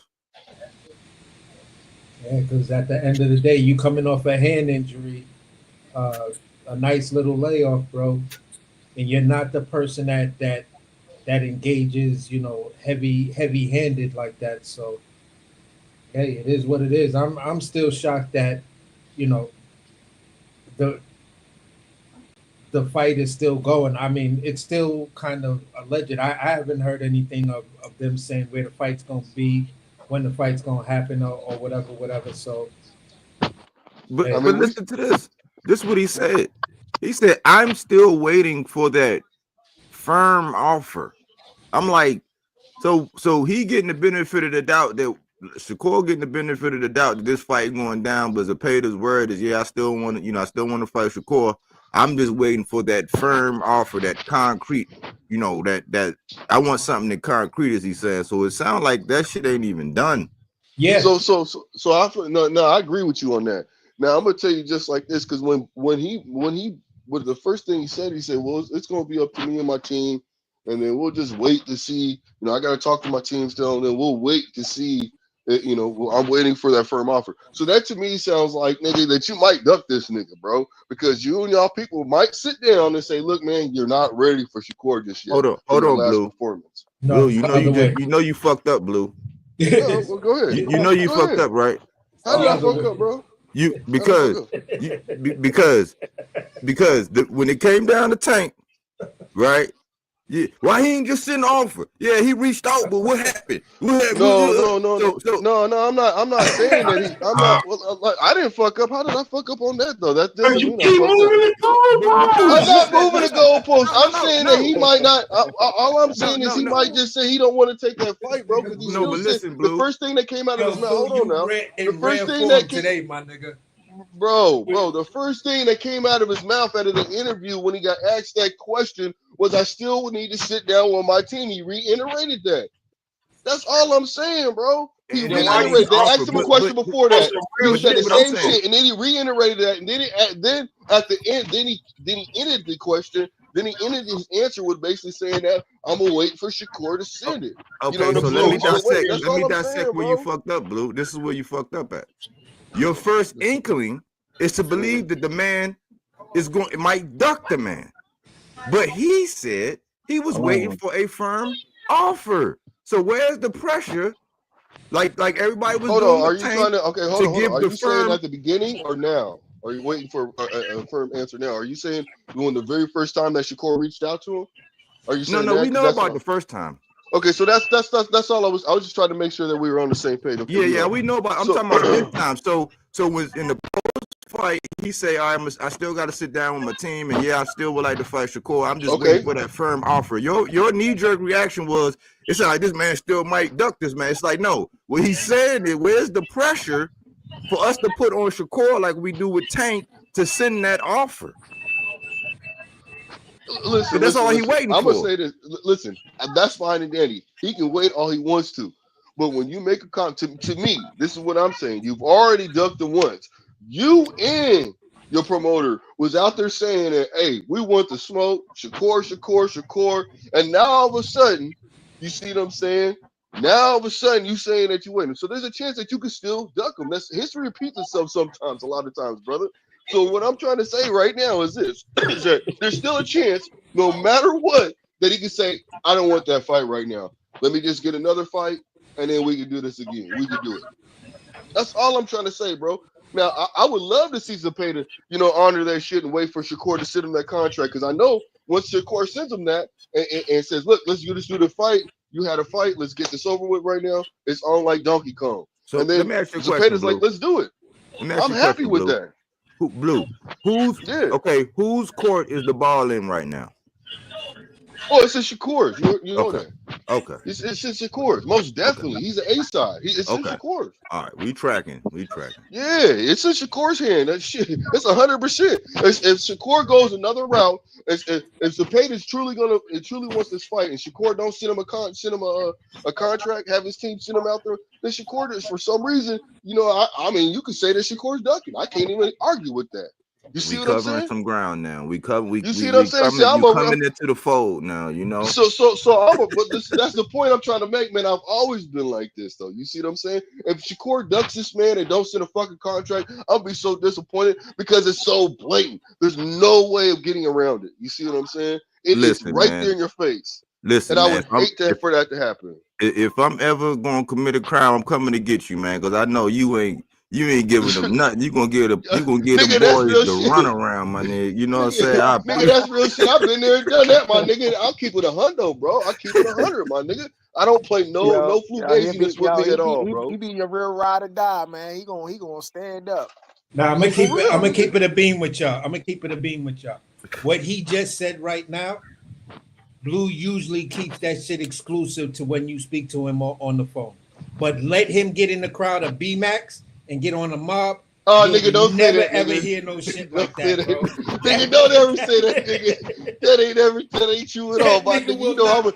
I'm Yo, gonna stand on listen. I'm gonna stand on 10, nigga. I'm gonna stand on 11, 12 toes, nigga. If I had them, nigga, I'm always gonna be me. You feel me? Yo, I'm Fuck keeping it a that. beam with y'all, bro. Blue, I'm sorry I had to throw you under the bus like that, my guy. But listen, you Nah, know, you know me, my nigga. I speak. Listen, we got into it before, and I was like, bro, you said it to me, and like you try to change the attitude. Like you know how we get down, bro. We keep each other on point when we do talking this shit, even when we on B-Max shit. You know yeah, what I'm saying? for sure. So you know how we do it. Hey, I got a question for y'all. So what do y'all think of Terrence Crawford tweet about the Mike Tyson situation? He told the fucking truth. He telling the truth, bro. He telling the truth, bro. It was so sad. Hold on, real quick. Because Yeah, I'm cooking seafood for the family real quick. I'm gonna let y'all cook. nigga, what you cooking, nigga? All right, you know me. Nigga. Hold on, y'all. Hold on. I want to hear what he's cooking at least. So let me hear this. What you cooking, my guy? You talking about seafood? I'm cooking fish and shrimp. So okay, for sure. Real quick, about that. Nothing. You know me and Body will hold it down. So it is what it is. Like what questions you asked again, Bo? Nah, the tweet with Terrence Crawford said, Tyson looked like trash and all that other stuff. Like, what do y'all think about that? So let's go to the resident. Let's go to hold the on, resident. AC, before you do that,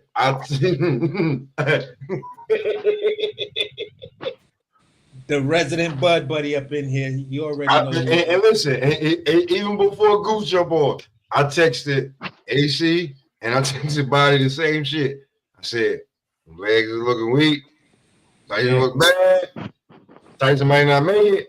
I said that. Like, I mean, if shit, I feel like I'm qualified to talk about boxing now because I said the same exact shit. So if you don't like Bud, you don't like me. Fuck you. I said the same shit too, fam. I was like, look at his motherfucking legs. What up, Gooch? What up, Gooch? He probably stepped away for a second. No, but I said the same. I'm talking and shit and my muted. What's up? What's good, my guy? What up? Man, putting a play together real quick, man. I heard somebody ask something about Terrence Crawford. Man, check this out, man. What Bud said was what Bud saw, man. But we all saw that shit, man. Y'all seen, man, look. Mike looked good for the first round. That was it. After that, it wasn't nothing. Mike done. He's an old man. He shouldn't even win in the ring. I don't even know why I was mad at myself after that, bro. I really was. I really was mad at myself for the simple fact I even wanted to see that fight. Oh, you thought Tyson had a chance? At one point in time, after seeing that what was that clip they had out of, I was like, okay, the old man still might have it. Man, that shit went out the second round. I knew once the fight was made, I said this shit is just a finesse move. Because I was like, I said, yo, it's about money. He's a grandfather. And I'm like, yo, I'm all about him getting his money. I ain't gonna hate, you know what I'm saying? But I knew what it was at the end of the day. It was about the name and likeness, and a lot of people was thinking like this is the Mike Tyson of the 80s and 90s. Nah. Look, that's the way they was trying to make it seem by saying this is the historic return of Mike Tyson. Okay, and like I said yesterday with Body, name me a situation where any of us is on the street and we see a 27-year-old dude about to put hands on a 67-year-old dude. Even if the 67-year-old dude is the OG in the hood, it's gonna be like, nah, bro, let that shit go. I mean, 58-year-old dude, it's gonna be like, nah, bro, let that shit go, man. Nigga like 58 years old, bro. What is you doing? Yep. So check this out. So before the fight, I agree with y'all. Before the fight even happened, I was like, nah, there's no way. Jake should win the fight regardless. And then when he did the ring walkout, I was like, I said, do y'all see this? I was talking to my homeboy. I said, bro, do you see he's limping already? And look, he has a knee. He had the knee pad on too. So I'm like, he's already at a disadvantage already. You could tell. You know what I'm saying? Because of his age and Mike, shit. So that's I said when Mike walked into the ring, Mike looked like he didn't took a dose of mushrooms, my nigga. Yo, I'm telling you, man. I knew once they made the fight, I said, man, I don't know, whoever had some type of belief in Mike, I'm like, they selling themselves short, man. I was telling a lot of these cats at work, I was like, yo, man, I'm like, yo, this ain't the same Tyson, man. I ain't even the same Tyson from 4 years ago when he did the exhibition with Roy. Yeah. And that's what I spoke on too. I was like, watching Mike and Roy was fun. I could buy into that. You feel what I'm saying? But this one, it may have sounded, my exact words was, on paper, it might have looked good and fun. But once we saw it in real time, it was like, nah, this shit ain't right. This shit really, really ain't right. But at the end of the day, man, I did, like I said, I hope it's one of these situations that, moving forward, Jake decides to clean up that mess he just made up. I can't even blame Jake, man. I blame everybody who's paying for that shit. Like all the businesses and everything. I can't blame Jake for that. Like if boxing had some type of integrity, we wouldn't be having this shit right now. But on paper, but understand what I'm saying. On paper, when you look at it, you say, yeah, that's fun. Mike Tyson versus a YouTuber, because you're not realizing that Mike Tyson is 58 years old. And I think that's the part everybody was like, yeah, that sounds real fun. But then come closer to fight night, it's like, wait a minute. How old is Mike again? 58. Oh shit. But this is why I get upset with, because when it comes to certain fighters, right, we always say, let's use Canelo for example. Oh, Canelo could do what he want, Holmes. Yo, Canelo could pick and choose. He could do whatever he want. When you had that mindset, you get an influencer come in here with a fan base, guess what he's doing? He could do what the hell he want to do, and he could make fights with people like old ass fucking grandfathers and shit and make a lot of money off of it. Now, if we had the integrity in boxing and be like, yo, man, we need to see these big fights and people holding their feet to the fire, this shit wouldn't be happening. Right. Hey, and can you I got the look broke. like? What it look like? Bills. I'm in your way pretty soon, fam. I'm coming to see you pretty soon, fam. Hey, man. Hey, you know what I do. Hey, can What's I ask a good, question man? before Bills? Let me ask this question though.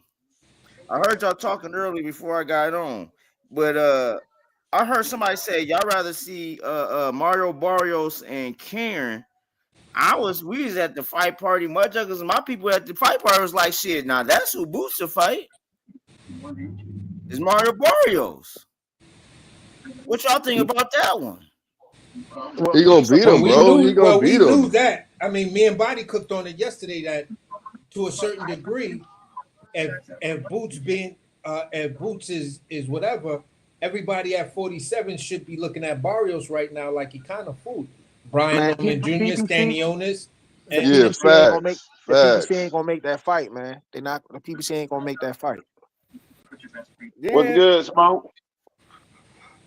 Yeah, but at the end of the day, it's still like, all right, shrimp right now. We got a couple of, at the end of the day, it's like we got a couple of weak links out here. So I ain't really looking like a weak link, and he ain't looking like a weak link. Why don't you take one and put pressure on this guy and make him move up? I mean, the PBC, they got two guys on a stable with belts. More than likely, it'd be a Stanionis and Barrios fight before they make a Boots fight. No, but yeah, I get that, because PBC will be smart and let the in-house fights exist and shit. You feel what I'm saying? But for me, if I was Brian Norman Jr., I'd be calling out Barrios' name. Barrios' name would have been spoken every other word. You would have thought my language was Mario Barrios. You feel what I'm saying? If I was Okay. I was standing on this, my like Jerron Boots Ennis name would be the name constantly coming out of my mouth. You Okay. feel what I'm So saying? okay. So what's the word? What y'all talking about? Y'all ain't talking about Shakur, is you? I hope not. We Nah, talked nah. about him earlier. Yeah, we talked about him Oh, earlier. There, what? I know my ear was ringing. I knew somehow was trying to slice and dice my man like he wasn't nothing, like he wasn't Yeah. that dude. You see, Zapata ain't nothing but fool right now. I Uh-huh. don't know how the hell he won that fight. Hey, Tank ain't nothing but fool right now. hold on. You saying Shakur could outwork Zapata?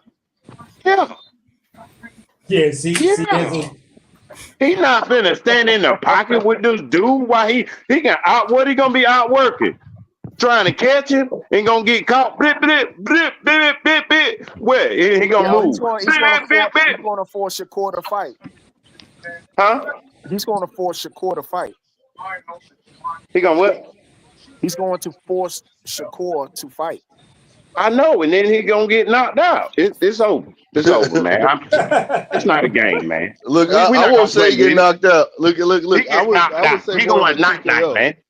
I would say more of a TKO at the max, but if anything is going a distance, it's going to be a or TKO.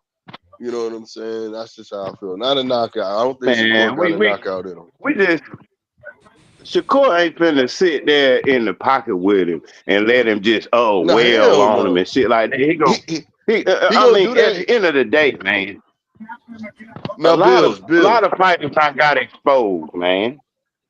Yeah, I'll agree with you on that. I But mean, Bills, how Tank do you look feel? like food too. Tank look like food too. He ain't saying nothing. He want to get on the internet when he not pushed his fight back to March like he doing something. He don't talk till he locked in anyway, man. Why we even talk about the face of boxing like that? Try to call that man a bozo cause Mike Tyson leg was hurting. It ain't our fault Mike Tyson came out there and his leg were hurting and he looked like he couldn't dip and bob and weave the way he wanted to. I just wanted to see the other fight. This man, 58 years old, get your money. He should have came out on Tupac or something. Shit, I ain't mad. What we mad for? Mike Tyson just got a bag for Yeah, nothing. that's what I'm saying. I'm not mad. Tyson got a bag. You know what I'm saying? Yeah, But a you lot of can't hate on it. You can't hate on it. but a lot of Crazy people thing had about it, see like a lot 20 of people was mil, $20 mad. million up front.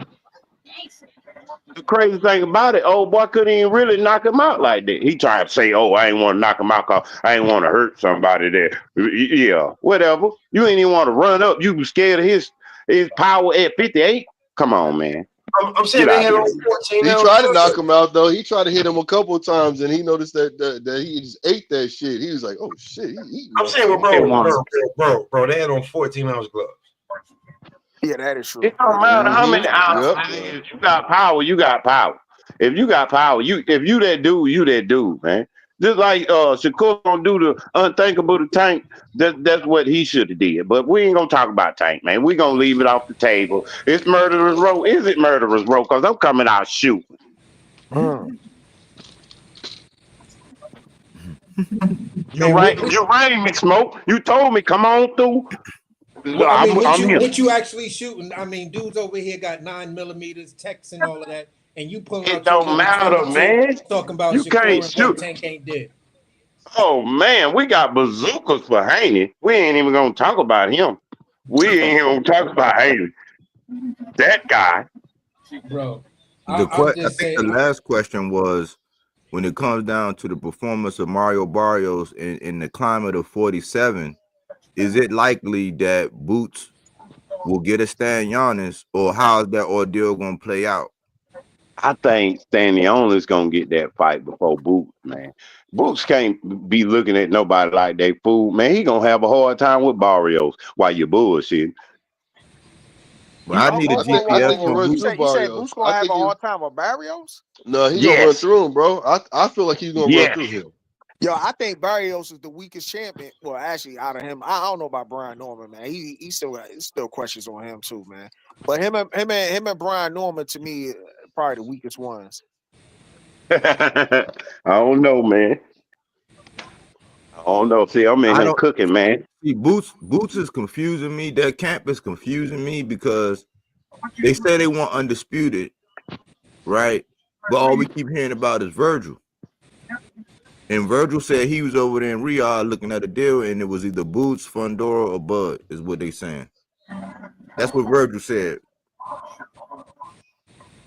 Is that fight still on though? With Fundora and Bernard? I mean, not Bernard, but Yeah, I yeah, heard some Spence. rumors about that, man. Because I heard Yeah, I like don't that know. fight I heard it's might not. not be on.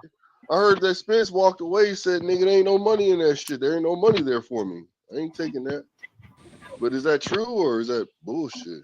Nah, that's what I heard too. I heard that fight might not even happen. Mm-hmm. Spence still doesn't even have a coach. Fuck yeah. Man, at the end of the day, we know what time it is, man. If Boots moving up, then shit, he now threw the belt up in the air. He shouldn't want to move up now because he sees it's a little food on the table. You know what I'm He should saying? stay at But I 147. mean, to me, I look at it like this: the man got the belt emailed, and if he leaves the division, he even makes him look worse. I'm like, damn, you just got the belt emailed to you. What are you gonna do? You know? He's stuck, man. He in a compromising position, man. I think maybe shit, they should he but I don't. think they should give Barrios a little bit more money. I think they say, look, man, let's give Barrios a little bit more money, man, because he really looking like food. Let's go ahead and unify right here, get this done. But until Eddie want to open up the purse, man, it's gonna be we're gonna be stuck with what we stuck with, man. You can't Yep. pay these dudes crumbs. They not taking crumbs to get in there with Boots, man. Man, Eddie Hearns is trying to protect. Boots is another protected fighter, man. We see it. Eddie Hearns gonna act like, oh, you ain't worth this. Who had your fault? Look at your resume. That's why they get to talking like when they trying to protect somebody. A la Tank. Oh, wait, look, you ain't even no paper brew fighter, nigga. Roach ain't either. But we ain't gonna go there, man. I'm gonna stop.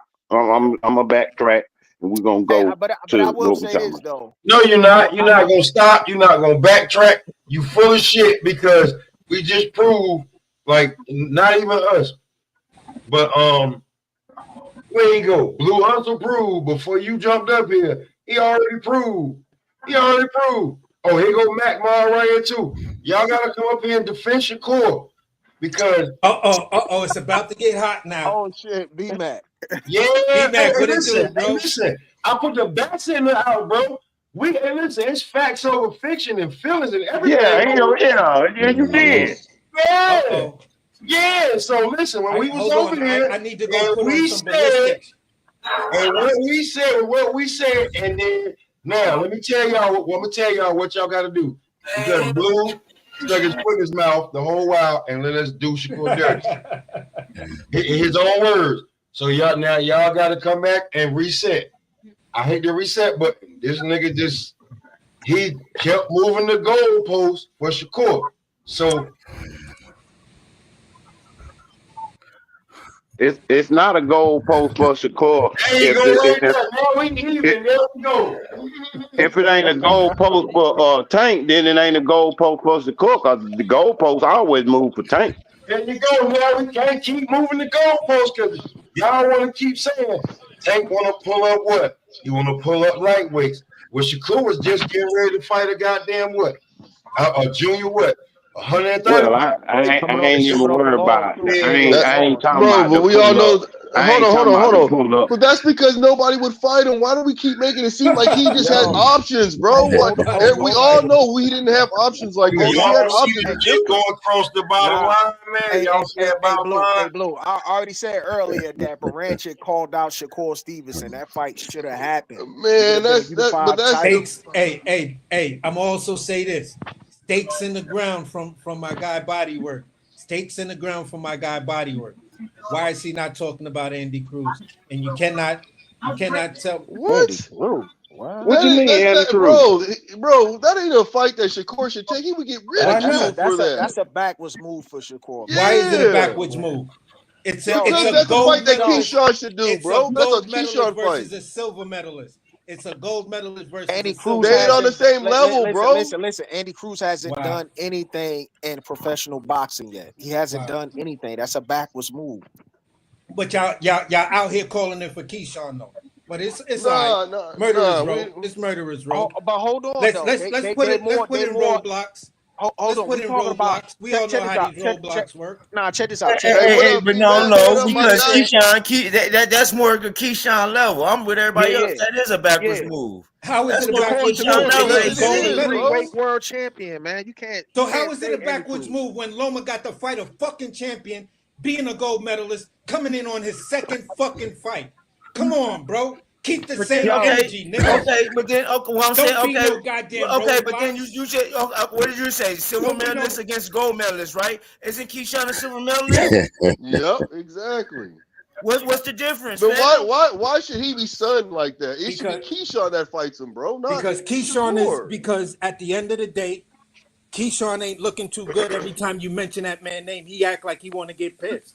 But So if we keep in the same energy, Is it me or is it got an echo? energy train. Hey, I don't agree with you on that, my Stevenson guy. is a three-weight You sound world good, B. champion. Millie. That's a backwards move, man. You can't do that. Not right now. You can't. What's Is it a good, B, good man? fight? Fuck a backwards move.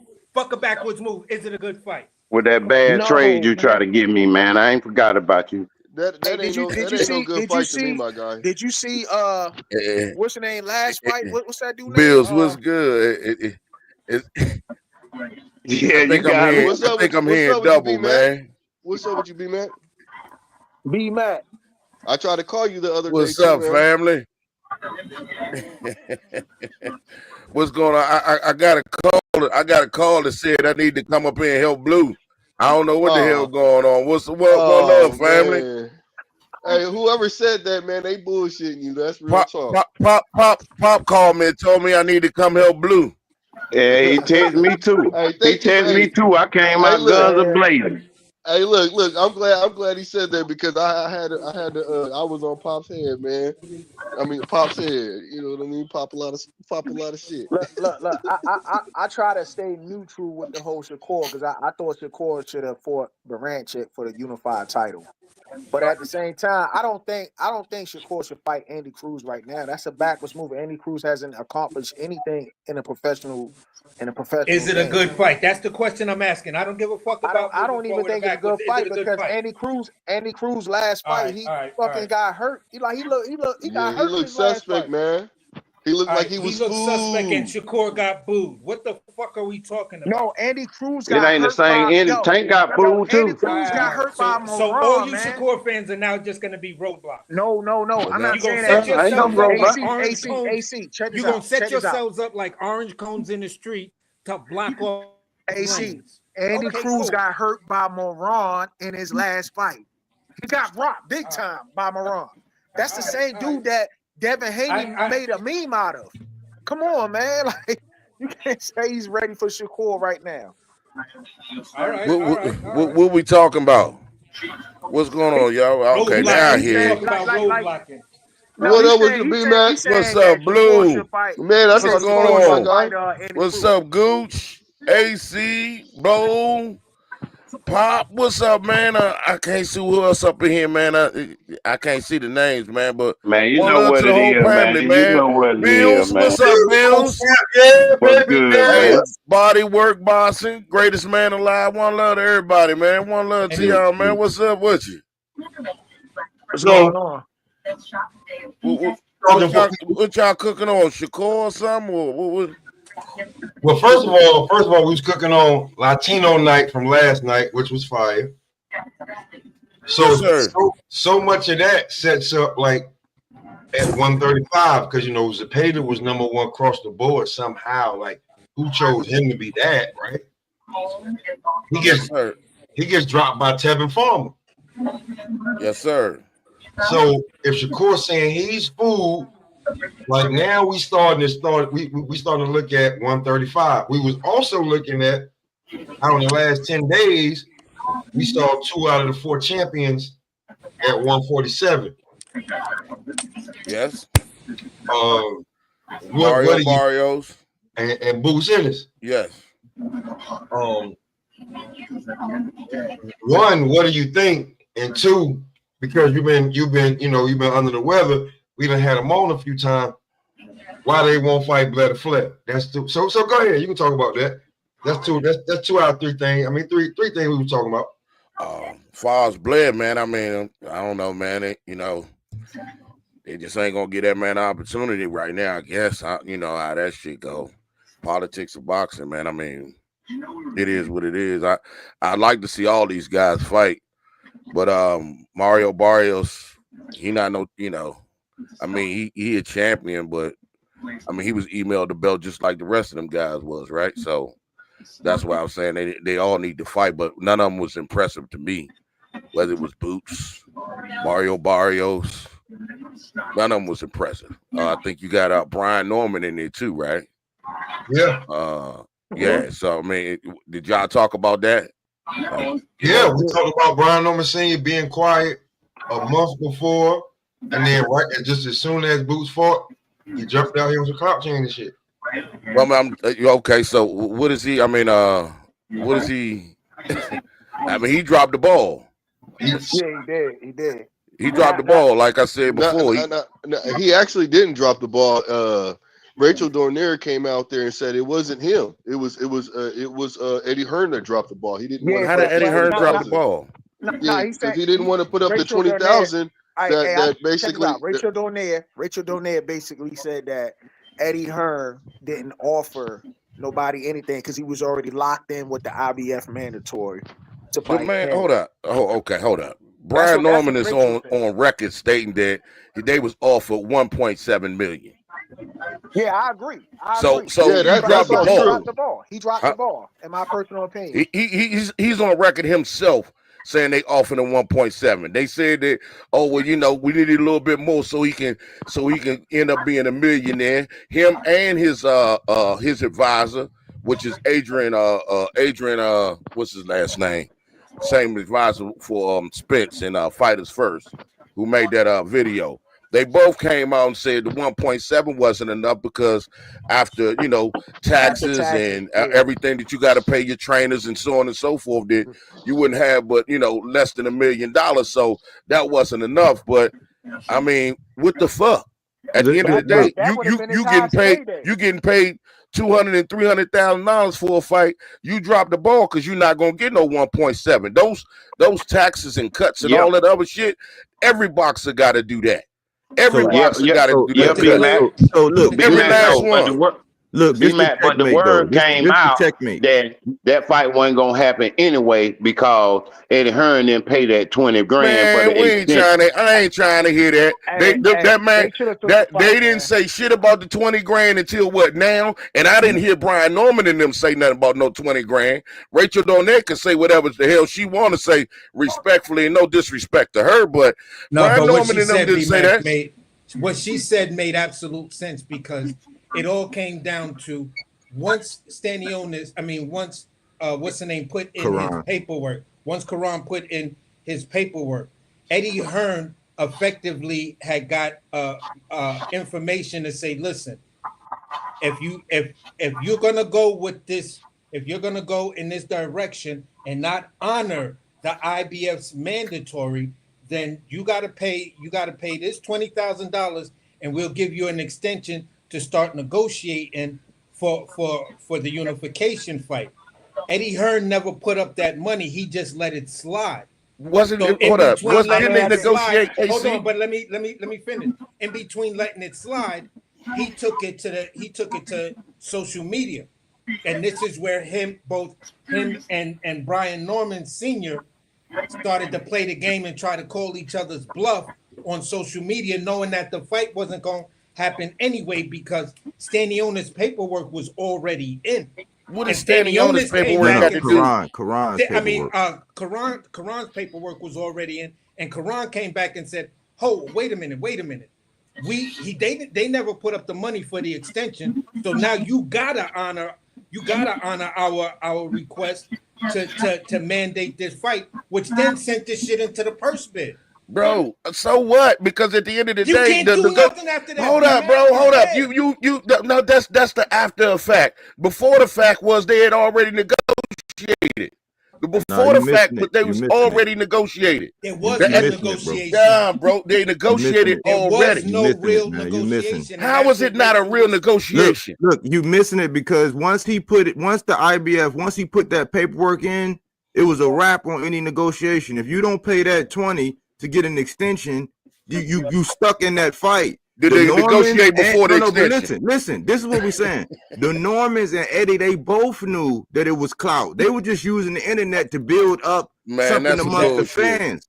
That That shit man could dropped not the happen. ball. You can try to hold and That say, man dropped the ball. That man dropped the ball. The Normans dropped the ball. That's how the rules are, man. That's So not a whether rule, you bro. care about it or not, those are the rules. The rules are the rules, right? But you talking about an extension. The negotiations was done before an extension. So Karen and his team basically. Hold on, How let me say this. What you mean, though? Hold on. Let me say this real quick. Are we not forgetting the negotiations was happening before the extension? Talking about two different belts. Hold on, The B-Mac, Normans let has me the just WBO. Karan I'm has not the talking about the IBF, which was getting ready to WBO. be defended. Bro, I'm That's not what talking about the bill. I'm talking B-Mac, about between Brian Norman and Boots Ennis and Eddie Hearn. They was negotiating before any extension even take place, right? Once that paperwork what it was gonna be that you wanted that the mandatory want to fight for the belt, it's a wrap on any other negotiations unless you pay the money. Was the negotiations going on before? It don't matter, bro. You Hold up, bro. You telling me it don't matter, but it does matter. Can I just say something real quick? Let me just say something real quick, please. Just one little quick thing. Now, you're not gonna be quick though. How does it don't matter? Why everybody covering for the fucking Normans, man? You dropped the fucking ball. You dropped the fucking ball, man. You know what I'm saying? Let me say something real quick. Let me just say this real quick, bro.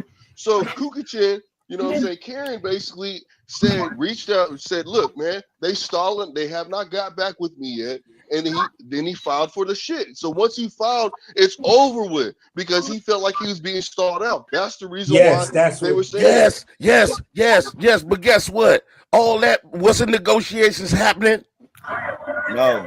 So y'all trying to tell me you trying to tell me negotiations only started after Kukachin put in paperwork? No, they were already in negotiations. Thank you. And if they came to a fucking deal before the negotiations happened, would the fight have happened or not?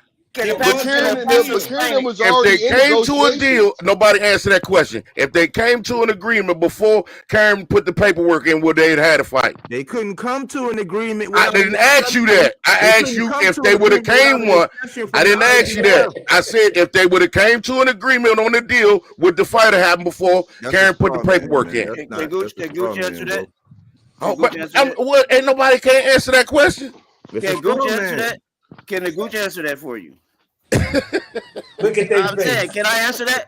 B-Mac got one of these four faces right now. B-Mac got one of these. I ain't got none of them faces. They ain't none of them mine. That man lost the money. He got the same face I got. The motherfuckers lost 1.7. What up, B-Mac? I hope you're feeling better, man. What's up, CJ? Yeah. CJ tapping in from the West Coast. But hey, Gooch, real quick before you answer, since I ain't spoke yet, let me get my little piece off. It won't take long. B-Mac, once again, you tripping, man. Oh, I'm tripping. Man, I'm tripping. Hey, I'll be back, man. This game getting real. This is my take. Hold on, real quick before anybody start talking. We'll just I'll let her say what is and then anybody else can kill it because she only got a little bit because they clip her ass. All right. I understand. Okay. Based on prices, right? All right. Fuck the prices. You looking deep into this. I'm looking at how to manage business. You saying you're responsible for the business, so you mitigate risk. Which means if a certain risk factor seems not worth the pay, you're not going to take it. Absolutely. Right. Well, actually, Senior, can I jump in on this real quick? Because I'm gonna let you guys, you grown men, handle this discussion as far as everything. But Mill, you come to me a lot of the times when it comes to the business of boxing, the rules and regulations for me to explain it out. And one of the biggest things that really irked me is that the biggest content creators kept going around and triggering, and let's just call it what it is. Because if you called Nonito a duck, I'd be coming after you too. Okay. So when I sat down with Daryl Peoples, the president of the IBF, he clearly told me that the only way he would have Boots was going to be able to fight Brian Norman was if he put in a $20,000 non-refundable exception to the mandatory. Okay, this is in the rule book. You guys can all look this up.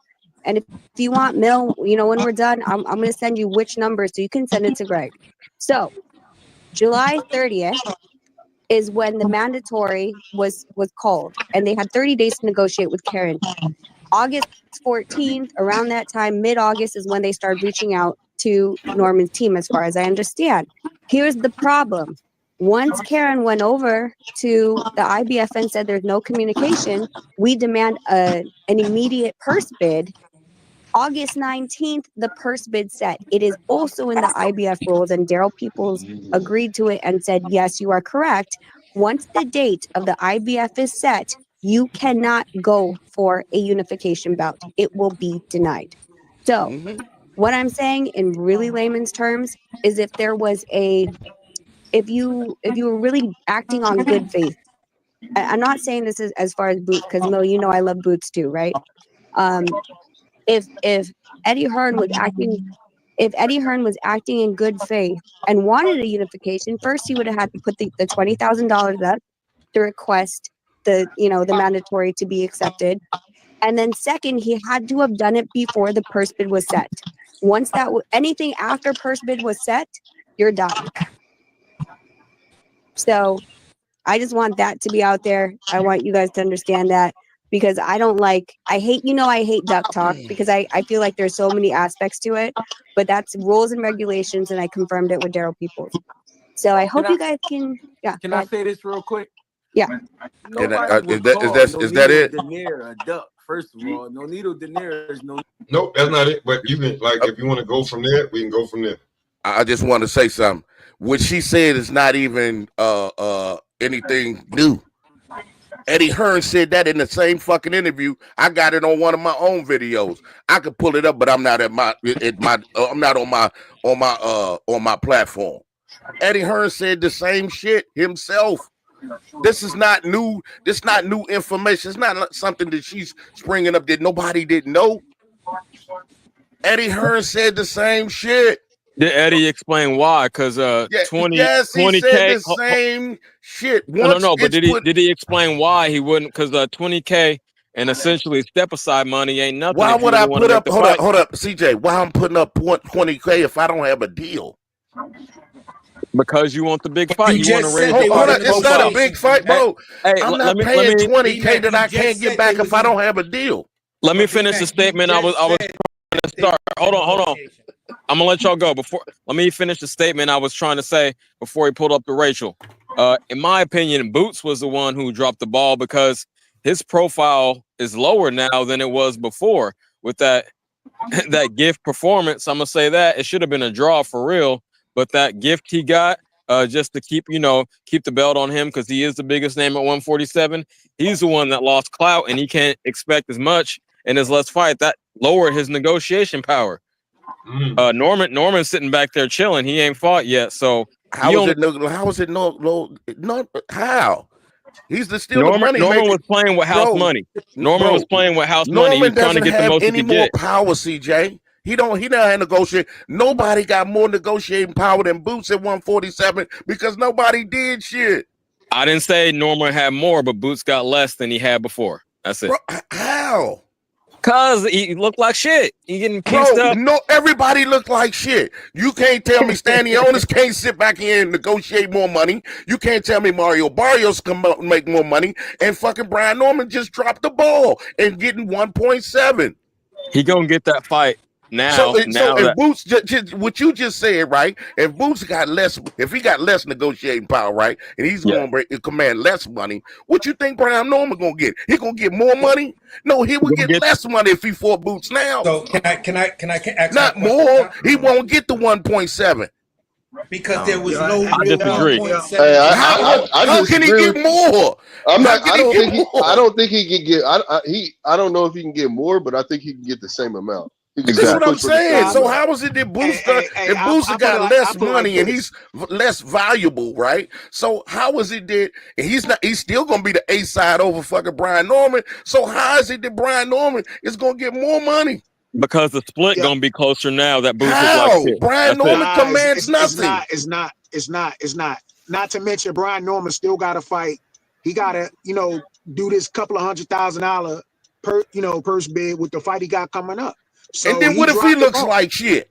What if he looks like shit in his Then next at that fight? point, he made the same mistake as Boots, but he ain't done shit yet. He already did because he just lost the Nah. 1.7. He dropped the ball. I agree. He dropped the ball. He dropped the ball, man.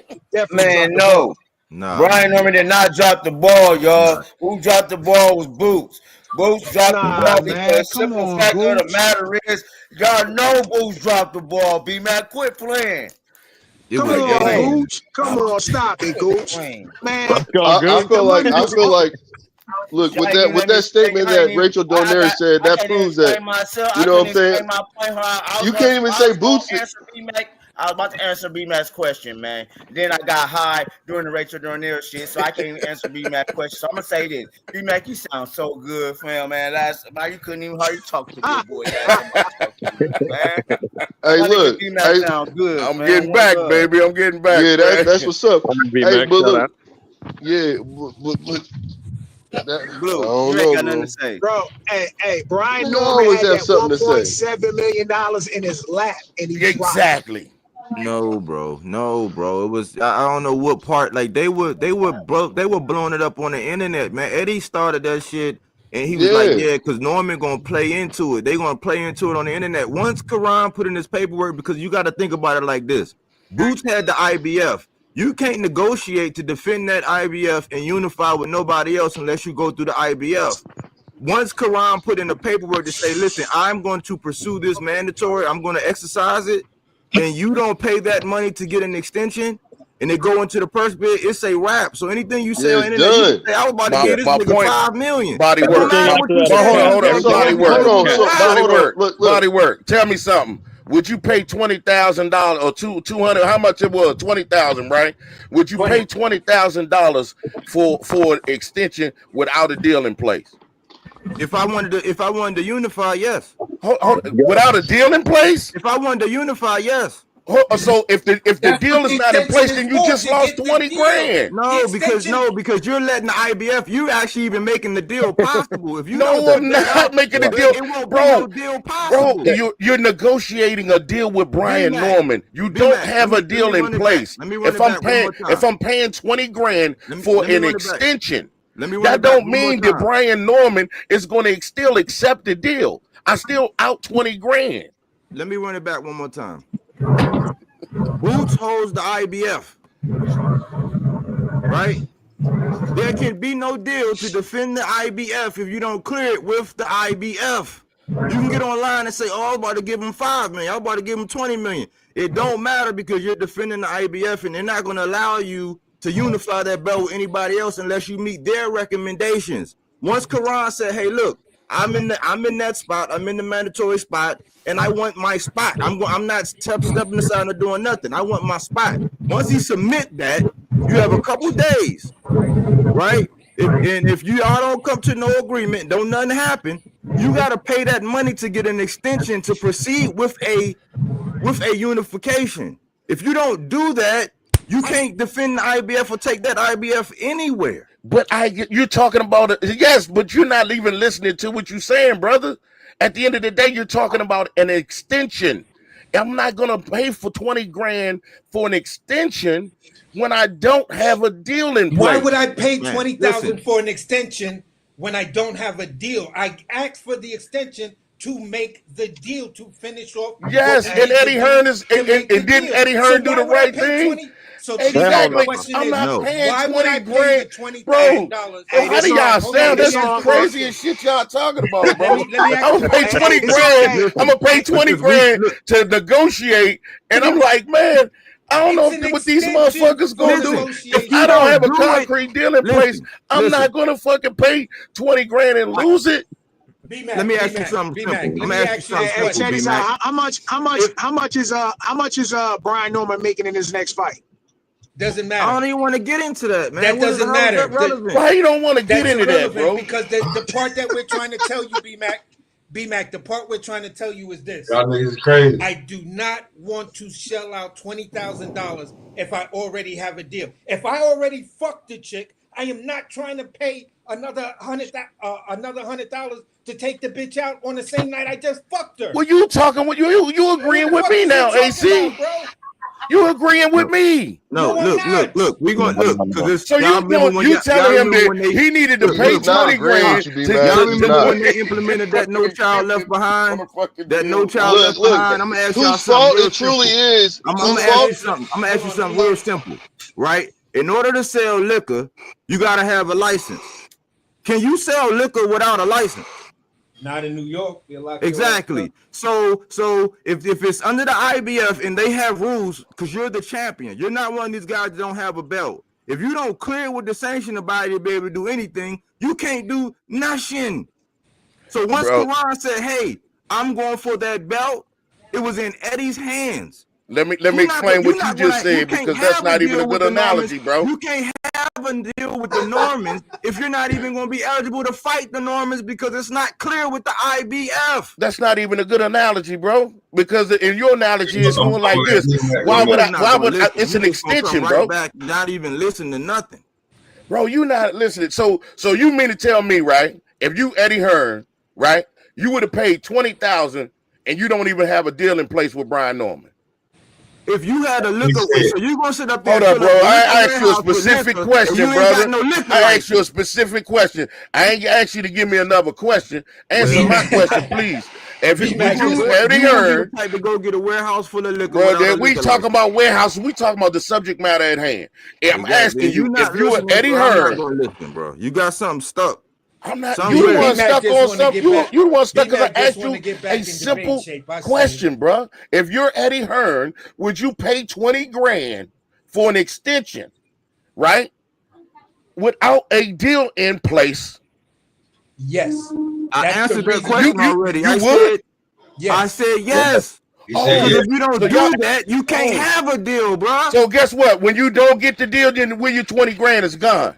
It's non-refundable. It's part of exactly. Who the fuck gonna do that? A businessman. Somebody who want a unification. Bro, I'm not gonna waste 20 fucking grand, bro. Okay, hold on. Hey, Matt. Hold on, real quick. I'm gonna tell y'all something. Yesterday, I went to go look at the house. The application, whether we get the house or not, it's $25. You know how much weed I can get with that?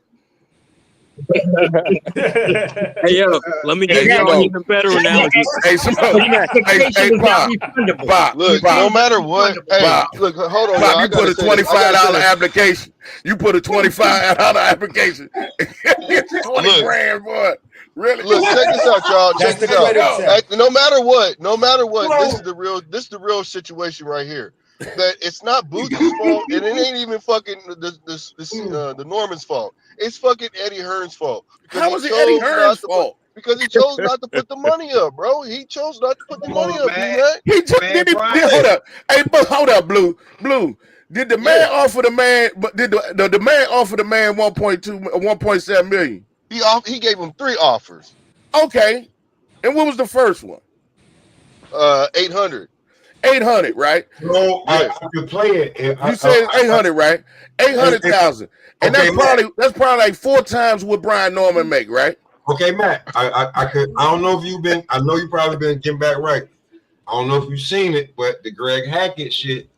I want you to look at it, and then you know what I'm saying. Then you can go back. I've heard some of that shit that they talking about, man. I went through this whole Brian Norman thing, man. They crying about ready to debate again, boy. Listen. He said, "I've been out, I've been down. Now I'm coming back to debate everything." Everything. That's some bullshit. I'm telling you that he should be on last week's fight card, but his hand injury is way more suspect than Shakur hand injury. Oh he didn't even. Yeah, he was supposed to be on the Keyshawn Davis undercard. He supposed to be so crazy. You ain't gonna. He's a champion. You ain't gonna keep. He's a champion. He would have been a co-man to a non-champion. Yeah. So what? Hey, You're not a Smoke, you ain't gonna keep bigger name. attacking. You ain't gonna keep saying that Shakur faked this motherfucking hand injury, my guy. I'm saying no. What I'm saying is, Blue, listen. And yo, you see how listen. Yo, Blue, listen. I'm trying to get y'all. Don't be emotional like these Philly niggas that's emotional about Boots. This is what I'm trying to tell you. If this is what I'm trying to tell you.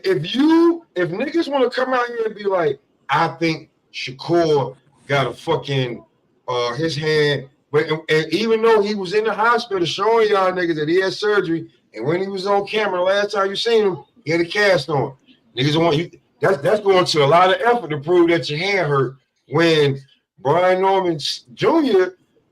they just put out a report, my hand hurt, and I'm not gonna be the co-main to Keyshawn To a Davis. non-champion. You're not bigger than. Listen, you're not a big. Listen, there were two champions on the card on Saturday. There, Mario Barrios and Katie Taylor. They were undercard, co-main. You're not the main. Hey, before we move on, let me ask B-Mac this. I got a better analogy for you, homie. Okay. You're not the main. You're not the main, bro. B-Mac, let's say I'm between jobs, right? And I could get out there, I could drive Uber 12 hours a day, and I'll be making some money right now. Or I could use that time, leverage that time more effectively to try to get my next engineering job, which is going to make me more money long term. Would it be smart for me to just drive Uber forever? Or, put up that, get that little bit of money, or wait and be patient for the bigger payday? Drive Uber, because at the end of the day, you need paper. You need paper. You can drive Uber while you wait on your engineering job, and then you can drive Uber when you get your goddamn engineering job. Driving Uber is something that you need to do, period. It's opportunity cost. It's called hustling. It's opportunity cost. I can't spend that time applying for jobs and going on interviews if I'm driving the goddamn Uber. That doesn't make sense, because you can drive Uber whenever you want to. Hey, here's the thing. When is Brian Norman? Can't you drive Uber whenever you want to, CJ Rich? Damn, bro. What bigger payday is Brian Norman getting? I only got so many hours in the day. You gotta understand. You gotta listen. I'm just saying. Listen, like I understand what B-Mac saying. I understand what CJ saying. Listen, whatever floats your boat on that side of the spectrum. Like I'm good with. Like we all older. Like I know Bleak got a line saying, I know, like, it's cool if y'all niggas triple. I'm cool with doubling. I'm gonna keep doubling. I'm gonna keep doubling whether you triple or gotta re-up. But my double don't ever stop. So then I can add on to my double. Exactly. That's hustling. So I'm gonna ask you this then, CJ. Your same analogy. Yeah. If that engineering company call you and they offer you and you driving Uber, right? You driving Uber, right? And that engineering company calls you and they say, well, we got a job for you making $75,000 a year, right? Are you gonna turn that down and say, look, man, you need to give me $100,000 so I can at least be a six-figure nigga? It depends on my path. From my perspective, but hold up, you drive Uber, bro. You turning down the job opportunity to make 75, but you turning down that and driving Uber. To be real, I might hold out for longer because I think I'm worth more than that. Wow. Okay. You gonna stay with okay? Will you keep driving Uber like Brian Norman? There? No. I'm saying I'm not driving Uber. I'm spending all my time applying for engineering jobs, going on interviews. That's what I'm saying. Okay, they just offered you $75,000, bro. That's more money than you have made because you're driving Uber. Money than I'm making now, but not potentially more than I could make. I got to look at the ceiling, not the floor. The ceiling could be whatever it want to be. What you make 75? You're driving Uber, bro. You're making $20,000 a year. I ain't driving that Uber. This is what Brian Norman is driving. Okay, he's driving fucking Uber. No. I'm talking about from Booth side. From Booth side. I'm talking But about. We see, talking about Brian Norman, right? We ain't talking about boot. You talking about boot side? Yeah, We no, talking no, about no. All Brian right, Norman. let me land it. Let me land it. I'm talking about the opportunity cost, right? He could have put up that $20K for the extension to make a way bigger payday than he did versus Karen. That's okay. Karen is driving Uber. In my analogy, fighting Karen is driving Uber, getting putting the $20K up to negotiate with Norman and actually land that fight. That's the engineering job. That's what I'm saying. So, Smoke, you might as well play that. Why you always lying, moving the goalposts? Because for So who? you think that's what that I'm For hearing. who? you think that For who? Brian Norman is the end all be all for the money fight? No, but that's the biggest fight at 147 for him right now. Why the fuck you lying? Why you always lying? Oh my god. Stop fucking lying. Exactly. Maybe I wasn't Exactly, clear. bro. Maybe I wasn't clear for the jump, but that was my analogy all along. I wasn't talking about Norman. I was talking about how Boots dropped the ball. Boots didn't drop the ball because Boots can go up there and fight anybody at 154 or whatever and Boots make more fumbled. money. Okay. He Now, can fight Conor fucking McGregor and make So more Boots money. did kind of drop the ball because he allowed his promoter to not put that money down. real quick. Hey, Exactly. CJ. What's up? Man, y'all What's up? sound crazy. Yeah. My bro. You know the song that I played earlier, nigga. You know I played the goddamn Snoop Dogg with the damn with Be Real. So just hold on for a second. D Free up in the building now. It's about Free to in the get extra building. My spicy. nigga free in the building. There's a lot of on in this Hold bitch. on one second. Real quick, It's man. about to get extra spicy. Now, Boots going up to 154, right? Going according to me, according to AC, according to Bodywork, and even Crush. What's good with him? Why he ain't got to fight Baccarat? Because he a shook one. Why he ain't talking about fighting the nigga that Bud fought? Because he'd rather be the biggest kid at junior high school than step his ass up to the majors. Okay, cool. Why not fight Charles Conway and get that money right there? That's a good question. I am defending Boots. That's y'all. Y'all got it. I'm saying Nah, I said them few things, and since niggas be talking about Boots should move up because listen, y'all niggas shot me down. I felt like the DMX song when y'all niggas shot me down. And I said Boots should go ahead, jump 54, go to 60, get acclimated to the weight class. Because when them guys at 54 move up, he be there. But all this moving up now, he talking about now he late in the game. Fact. Man, No, you did say he that. move up, he gonna get his Shout head out to tore Bruce off, man. Gas in the building, man. Shout out to Bruce Gas in the building, man. I don't have no problem with Boots fighting anybody in the top center at 154. The thing is, because he got a belt, he's not going to just go to just anybody. He's going to try to go right at the champions. But I don't have no problem with anybody. The champion is Baccarat, but nobody says that name. But when we over here, Like I said, I don't have a problem with him fighting anybody, any of the top guys at 54. If anybody in the top 10 wants to get in the ring with Boots, I ain't got no problem with it. I fit in with anybody. but free.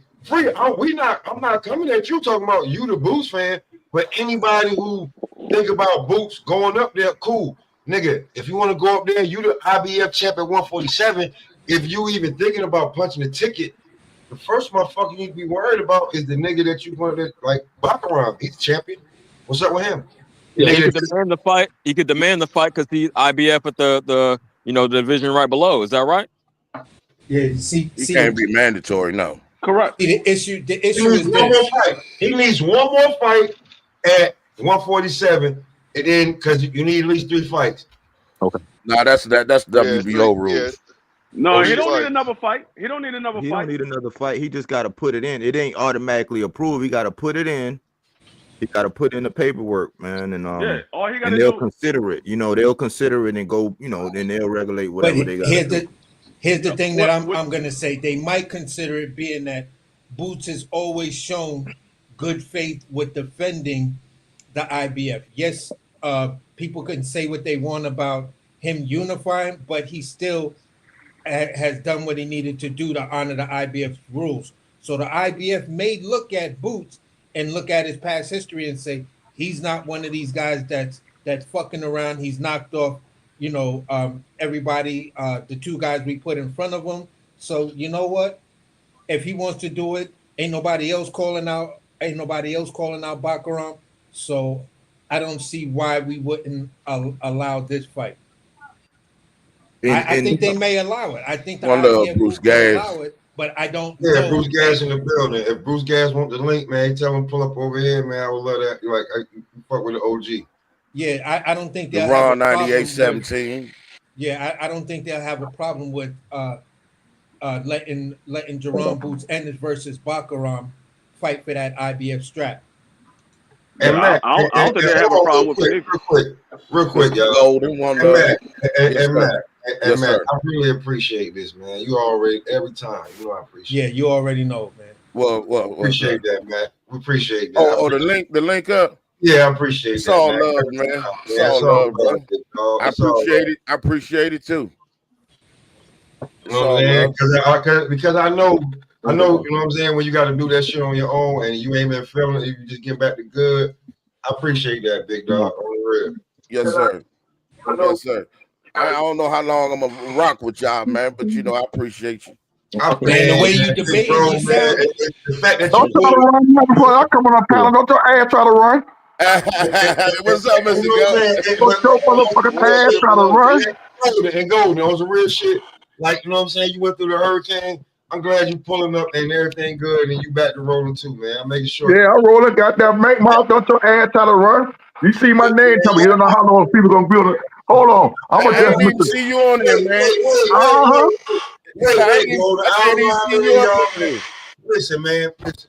When you go through it, when you get to our age and you go through it, man, you get to a certain age. Listen, Matt been going through it, man. So the fact that we're able to pull up and we able to talk anything, but Golden, now you want to go ahead and pull up here and bull your bullshit. Go ahead, man.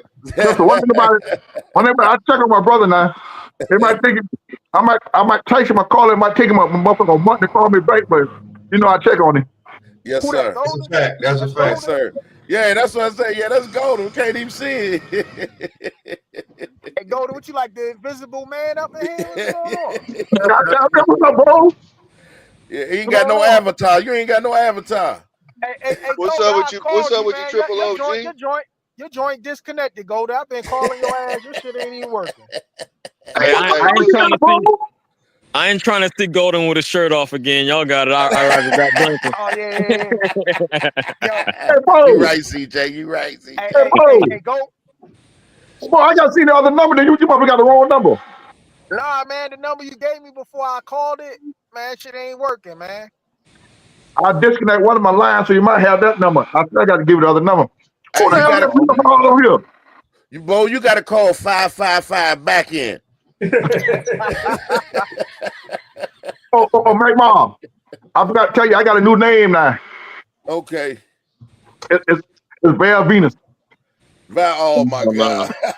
Man, I ain't fucking with you, man. What you talking about, Golden? What you talking about right now, man? What you talking about? What you talking about? What you talking about? Oh my God. Hey, listen. I've been saying, listen to y'all. That boy better stay where he at. Okay? Cause he take his ass out to 54, he fool. Hell yeah. I agree. He is fool for 54. Y'all talking about Boots?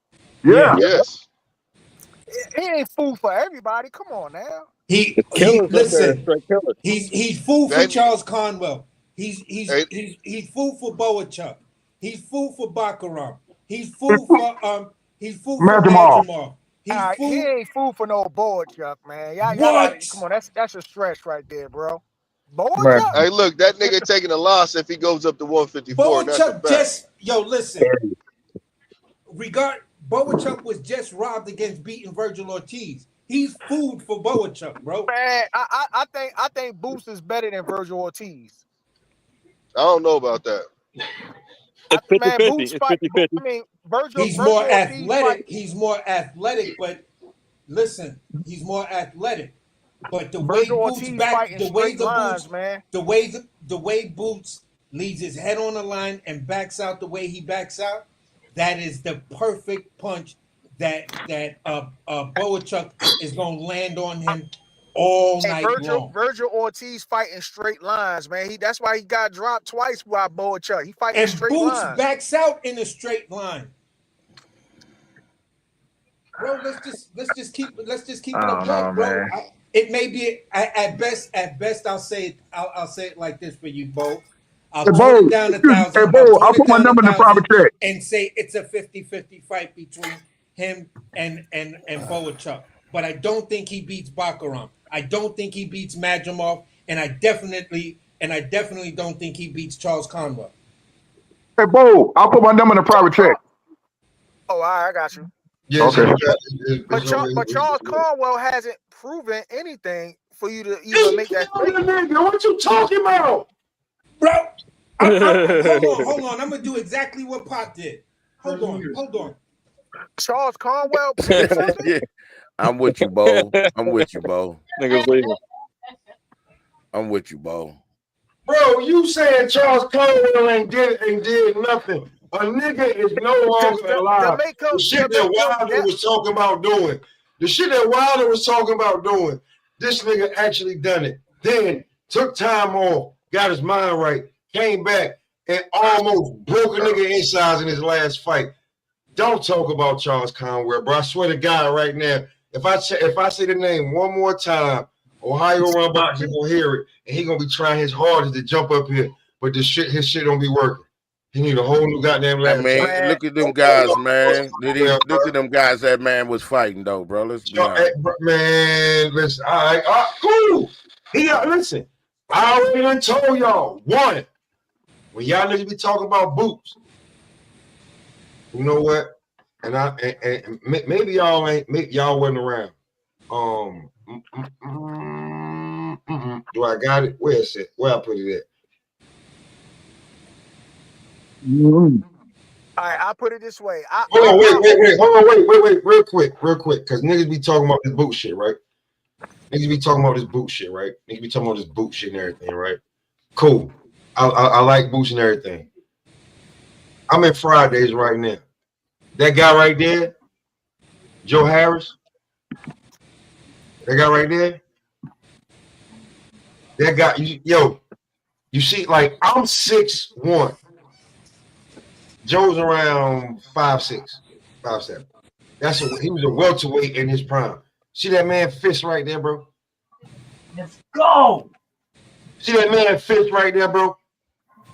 See that man fist? That man used to beat up Zab Judah. I don't care what anybody says, take you to any major platform and ask Zab Judah, did that man used to beat him up? Hey, did he beat him up under the lights? He used to beat him up in the gym. Oh, okay, so I ain't even trying it. Just like before he said about Haney. He said you wait. Before Zab was even Zab, this is the nigga that got Zab to being Zab, used to beat him up. This is the nigga that's in the corner on the low with Jihad Tucker. And I told y'all years ago, Jihad been in the ring with Boots. Jihad stopped. What's the nigga? Jihad stopped J. Rock Williams and sparring. He ain't want to finish the whole round.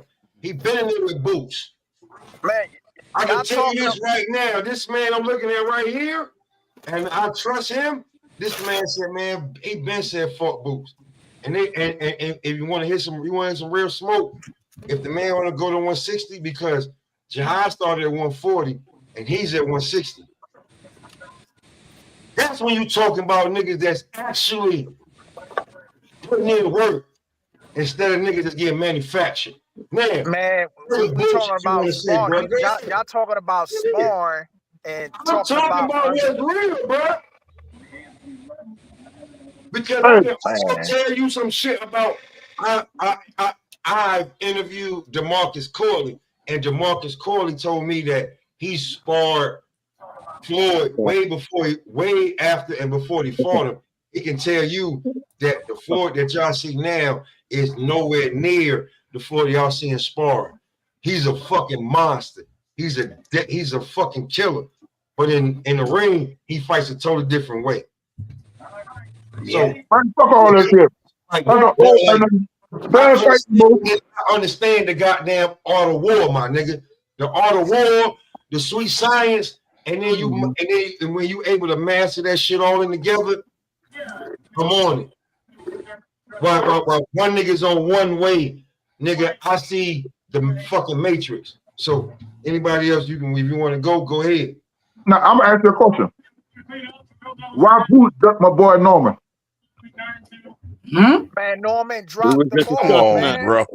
Norman didn't drop no damn ball. He Come didn't drop the on, ball.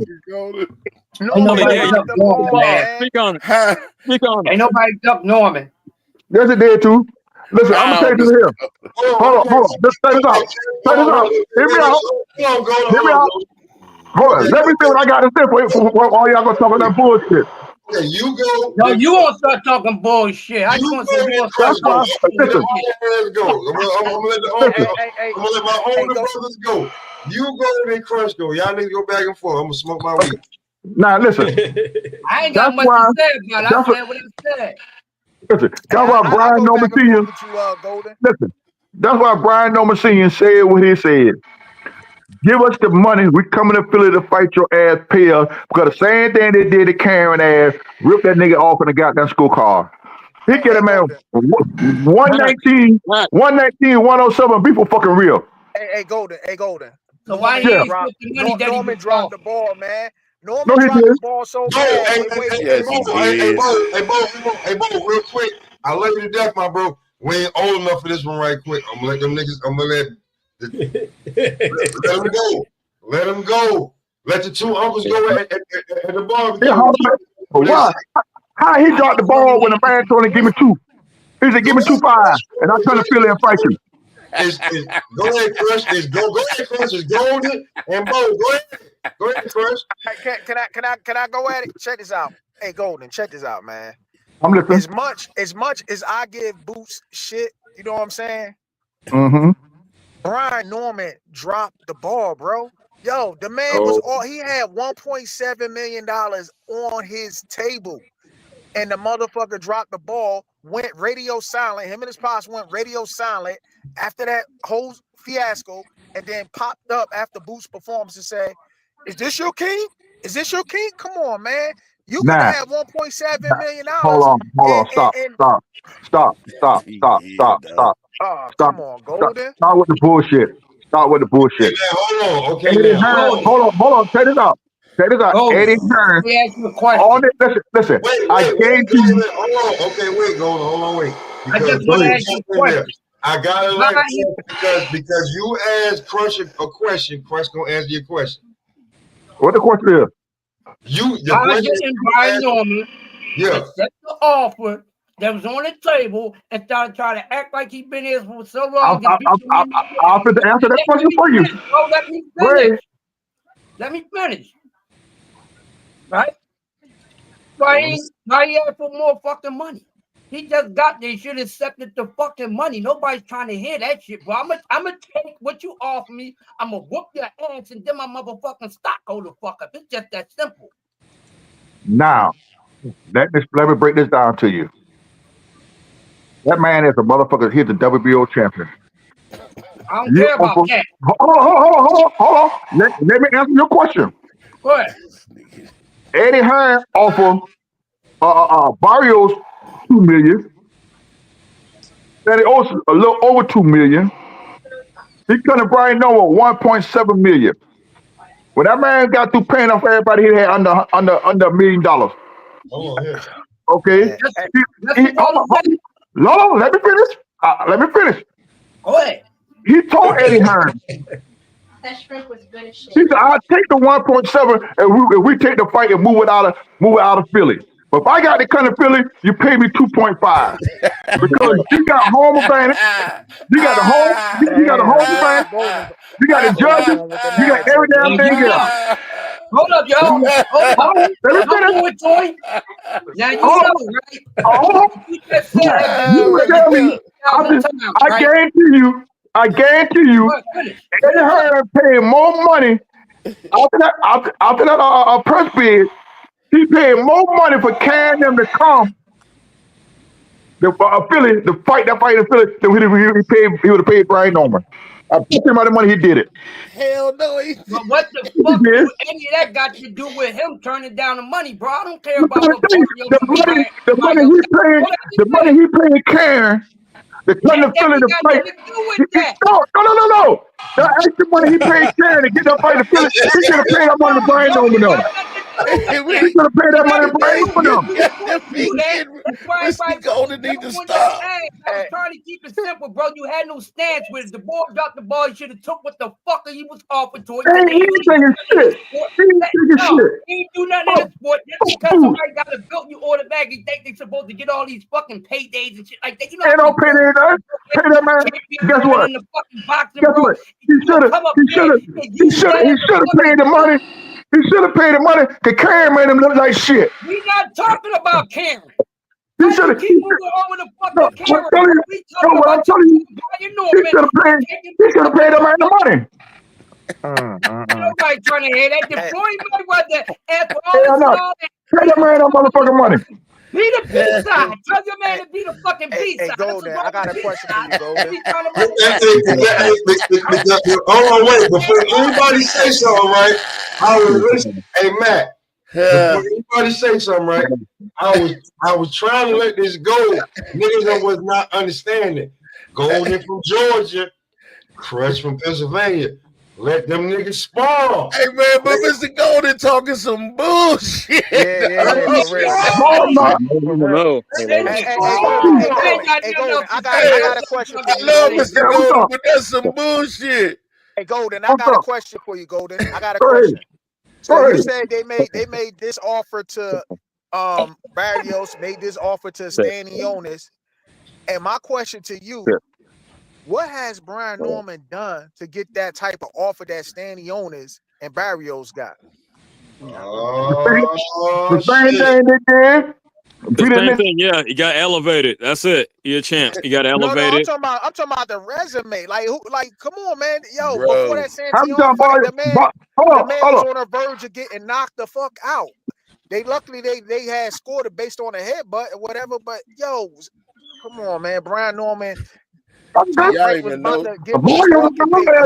Mr. Golden, do you even know how much Kukagen got paid? Do you even know how much Kukagen got paid for that fight? How much he got paid, B-Mac? $700,000. And they got paid more than that because he didn't they get moved the fight. He wanted to fight the cut. Bro, he got $700,000. He got $700,000. B-Mac, that's what we know, $700,000. But he had to come out of his pocket and pay them more money to get the fight in Philly. No, we didn't. What do you mean? Behind the scenes, because that fight was going overseas. Yeah. What you mean? The fight was going overseas. What you mean? Boots is the champ. How would he have to go overseas? Because they won the press bid. They won the press bid, bro. They won the press bid. 65-35. You got 35%. It was a press bid. $2 million. Eddie Hearn lost the press bid. Eddie Hearn lost. He didn't bid on it. $2 million. They lost the press bid. Are you listening, Listen to what I'm saying. Mr. Golden, are you listening? It was a press bid. Eddie Hearn lost the press bid. Eddie Hearn lost the press bid, and that fight was going overseas. No, you mean that fight was going overseas? If Eddie Hearn lost the purse bid, what was the purse bid for? Mr. Golden? Won the purse bid. For how much, Mr. Golden? What was 2 or 2.5 something like that? They won the purse bid. $2 million. They won 35%, Mr. Golden. That's $700,000. Okay, but B-Mac, listen to what I'm saying. That fight wasn't coming to Philly. Karen won the purse bid. I didn't give a damn about Boots being the A side. And he got $700,000, bro. I understand what you're saying, but you missing what I'm saying, B-Mac. But I'm telling you, the fight wasn't gonna be in Philly. They weren't taking that fight in Philly. They had lost that purse bid. Bro, hold on. Eddie Hearn lost the Mr. Golden. Whoever wins the fight wins the promotion. We was talking about Brian Norman versus Boots would have been in Philly. Listen to what I'm saying. I'm telling you what I was telling you. I said Eddie Hearn paid more money for put Cannon on the purse bid split. He got $700,000. Yes. Okay, with the other $2 million, but he came out of his pocket for them to bring that fight to Philly because the fight wasn't happening in Philly. He wasn't paying no $1 million. He didn't pay him no $1 million for that. I guarantee you, he paid that man behind the scene to get that fight to Philly. He came out of pocket to get that fight moved to Philly. Because the fight wasn't coming to Philly. It wasn't. You said you guarantee it. Can you prove it? Golden, you make some great points. Golden, you make some great points. But I got a question. Hold. First of all, it don't matter even if he did pay $1 million because at the end of the day, he ain't got to fight. He ain't got to pay the purse. But what I'm saying, you missing what I'm saying. No, you missing what you're saying because see, the you missing what you're saying. It don't matter if he paid $1 million for the fight to be in Philly. He don't have to pay to fight his purse because he didn't win the purse bid. Whoever won the purse bid, which is carrying them, they gotta fight. They gotta pay the fighters. I got 2 questions for Crush and for B-Mac, since we on opposite sides of the fence with this one. First, did you agree with that 119, 109 scorecard? You think that was an accurate assessment of the fight or not? No. Okay. So given that, why did Hearn and Boots push such a hard line to have it in Philly and not Vegas if the fix wasn't already in? Because hold on, it's not the fix was in because who's going to pay the purse? That judge was clearly paid off. If you already agreed that scorecard was wild, let me answer it. He was paid off. Who's going to pay the purse? If the fight is in Philly, Boots has already sold out the arena in Philadelphia. He already put 15,000 people in the stadium when he fought the fight before that. Who was that he fought? David Evanesian. He put 15,000 people in the stadium. So that's where you get your money from the gate. If you move that fight to Las Vegas, man, them motherfuckers ain't gonna put no $15,000 in there for no fucking Boots versus Karen Kukichin. So you're not gonna have the same gate to give those fighters the 1.7 to the $2 million. You can't recoup. That's not a Vegas fight, bro. I understand your point. You gotta put it in Philly. I understand your point, but was that judge paid off? Was he paid off or not? I don't know, bro. The judges probably was paid off from every fight. Okay. How many scorecards do we all know that this bullshit? We ain't gonna do that. We ain't gonna do that. Oh, so we're not gonna do that.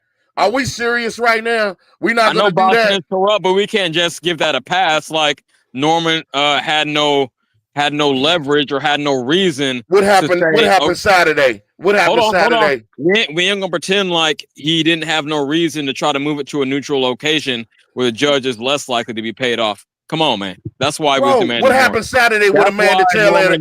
What happened Saturday with Amanda Taylor, Amanda Serrano, and Katie Taylor? Man, she got robbed. She got robbed, right? Twice. Okay, she got robbed twice. This is boxing. How many times do you see a fucked up scorecard all the time? That don't mean it's right. That don't mean you should give it a pass. So you support that? Bro, it's boxing. Nothing that you can do about it, right? You in it to make the money. You support it, though? Do you personally No, I support don't. it? Okay, but there ain't shit that I can do about it. We always cry and be like, well, we ain't going overseas. We might get robbed. Well, the other fighter, he got to come over here, right? Don't he get the same pass and say, I ain't coming to America because I might get robbed? True.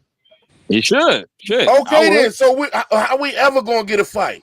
So you mean to tell me, right? Let's just say if it was Inouye versus Tank, right? Let's just say that a fantasy fight. So she Inouye say, well, I ain't coming to America because I might get robbed. And then Tank say, well, I ain't going to Japan because I might get robbed. We ain't going to get the fucking fight. Tank Definitely. ain't ever gonna fight nobody anyway, so we ain't gotta worry Nah, about that. don't move the What you goalpost. mean he Don't gonna move never the fight? goalpost. He'll go with that boy. Don't I had move to the throw that joke goalpost. in. I had to Don't throw move the that joke in. goalpost. Don't move the goalpost. Daniel damn joke. Don't let him put it up. You can't keep moving the You can't, goalposts. bro. At the end of the day, it's boxing. We hate it. We all hate it. I hate it. We all do. But ain't shit that you can do about it. Only thing we can do is hope that we get a good outcome. I'm just Hey, saying Blue. that Hey, Blue, you because hear of what that, Max said, Blue? You and Max said, don't be moving the goalposts. No, don't well, move the goalposts. You was moving there earlier. because of that risk You of was the moving it judges being earlier. bribed, This murders, bro. Don't get sensitive. because of that risk of the judges being paid off, that's why he was demanding more. It's like, if I'm gonna get fucked over, at least, grease my palms a little bit. He did it and already greased your palms with 1.7. You a $200,000 fighter. They stood on that 2.2. Y'all, some people want to say 2.5. What I heard was 2.2. They stood on that since the beginning of the negotiation. This dude, So, hold up, man. You he talking wasn't about a moving. He guy wasn't who moving was the going to be goalposts, on as the you say. undercard of a damn contenders fucking fight. That wasn't even in Vegas or nothing. This shit was in Virginia. Sure, but that's one lick. If he get robbed on the scorecards, that's going to No. lower his earning What I'm potential going saying is forward. Brian Norman is. Hold on. Let me tell you something else. Let's go to the Janabek. Let's see how Brian Norman, Janabek, right, and Brian Norman, they both under top rank, right? Janabek is a fucking unified champion. Fucking top rank. He got more clout than Brian Norman, right? Wouldn't you say that? Wouldn't you say Janabek should be earning more money than Brian Norman? Wouldn't we all say that? Yeah. My bad. I was sipping on some scissor. Yeah. So Janabek should be earning more money than Brian Norman. Wouldn't we say that, especially being a unified champion? Okay, fair enough. Okay, fair enough, right? Man, they took that shit to Purse Bid and Bob Arum fucking offered $350,000, and they lost. He had to fucking get in the ring because the other fucking company, which was Rock Nation, wanted for $351. So tell me, this is the same company with Bob Arum and Top Rank. How in the hell does Brian Norman gonna make more money when they own fucking when the same company being Top Rank only offered fucking $350,000 for a Janabek fight? I would only say this because make it make sense. I would only say it like this: for a boxing purist, that type of shit doesn't make sense. But like I always say, public perception is reality. So if I had to measure the amount of attraction Brian Norman's name got over the amount of attraction that Janabek's name got, it's possible. It's an ugly motherfucking thing, but there could be this way when you talking about fights being made here in America that a person like Brian Norman Jr. could, in this weird American boxing world, wind up making more money than Janabek, because regardless. No. I ain't saying overall. I'm talking about right now. Where AC. Janabek is, where the division Janabek is in, damn near everybody is an unknown commodity. Same as motherfucking Brian Norman. Not at 47 though. Same with Brian Norman at 47. 47, you arguably got a lot more. No, you don't. That have a bigger name. No, you don't.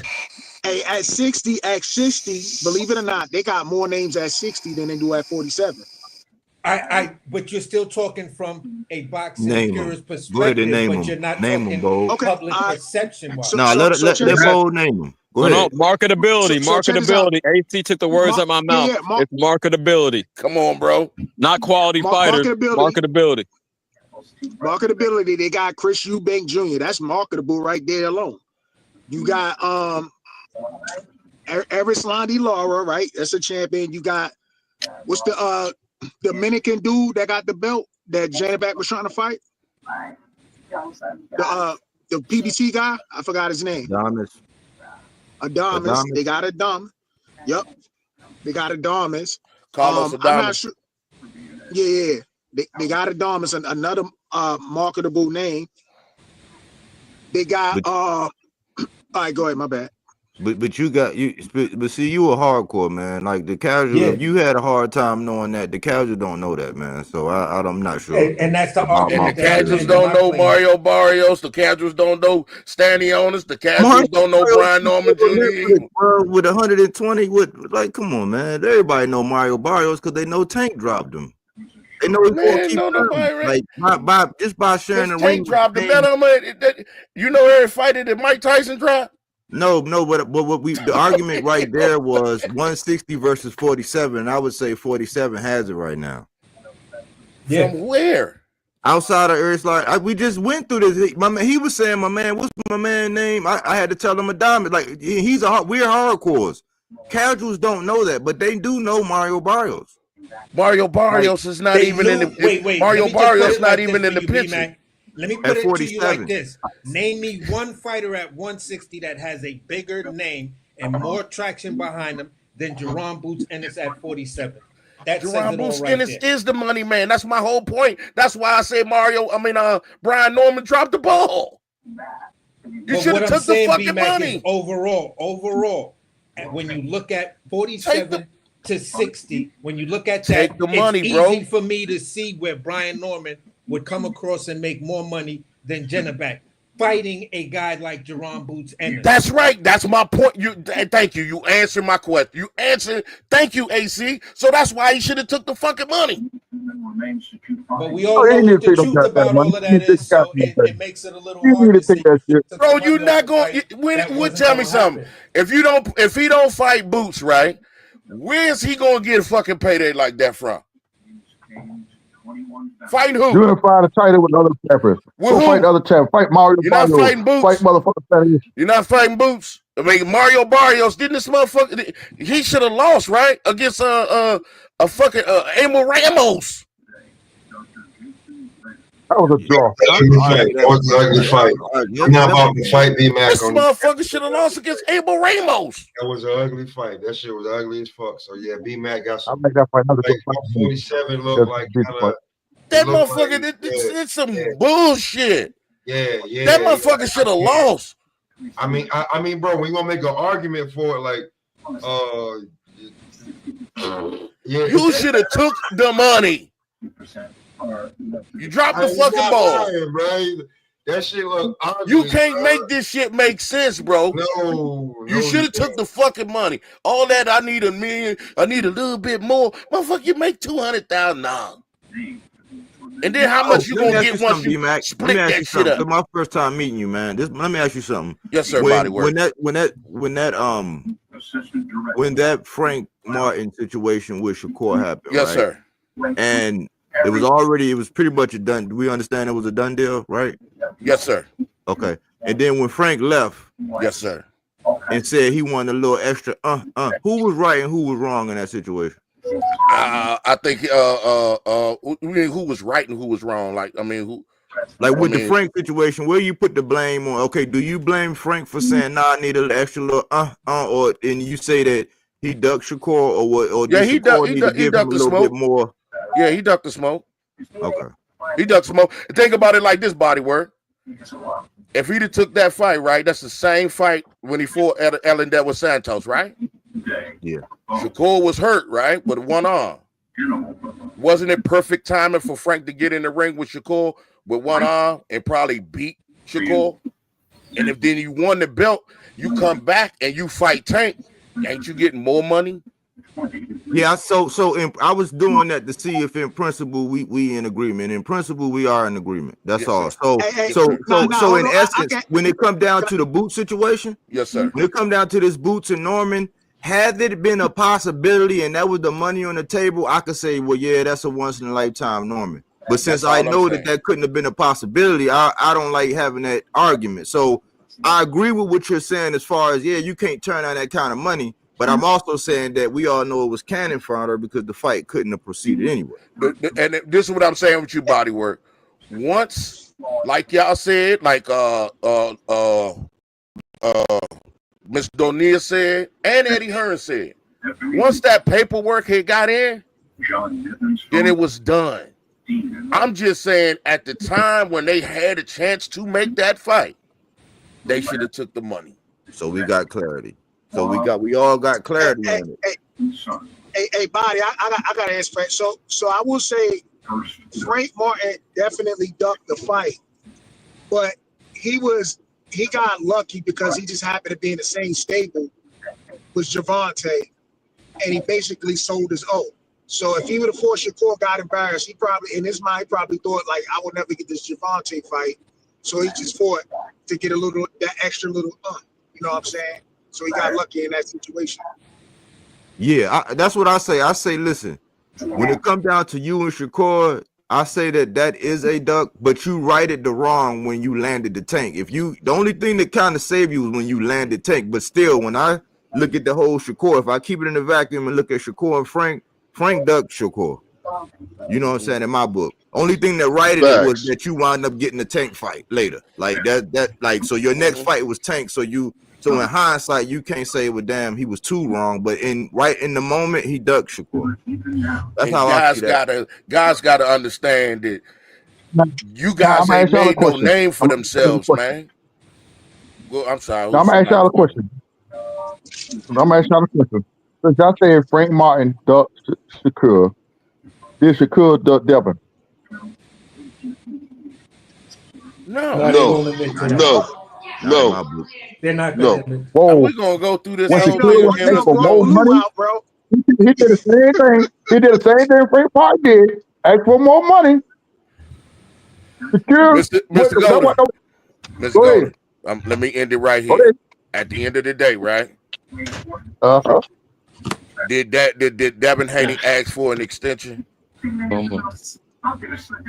Mr. Golden, did Devin Haney ask for an extension? Yeah. Was Shakur Stevenson his mandatory? Nope. Yes, he was. Yeah, He got ordered. He got ordered by the WBC to fight Shakur Stevenson. Okay. And he asked for an extension. Yeah. The WBC said you either fight Shakur or you can move up. He asked for the extension to make his decision. Right. What did Devin do? He did what he was supposed to do, move the fuck up. All right, then. So how the hell can Shakur duck them? He ducked Shakur. Hold on. No. Stop. What? When the fight first was offered, Devin offered this man had some money to fight him. We talking about the end game, bro. Hold on. Shakur wanted more money and turned down the fight. And he wanted a better percentage. Exactly. He wanted a better percentage. 25 to 30%.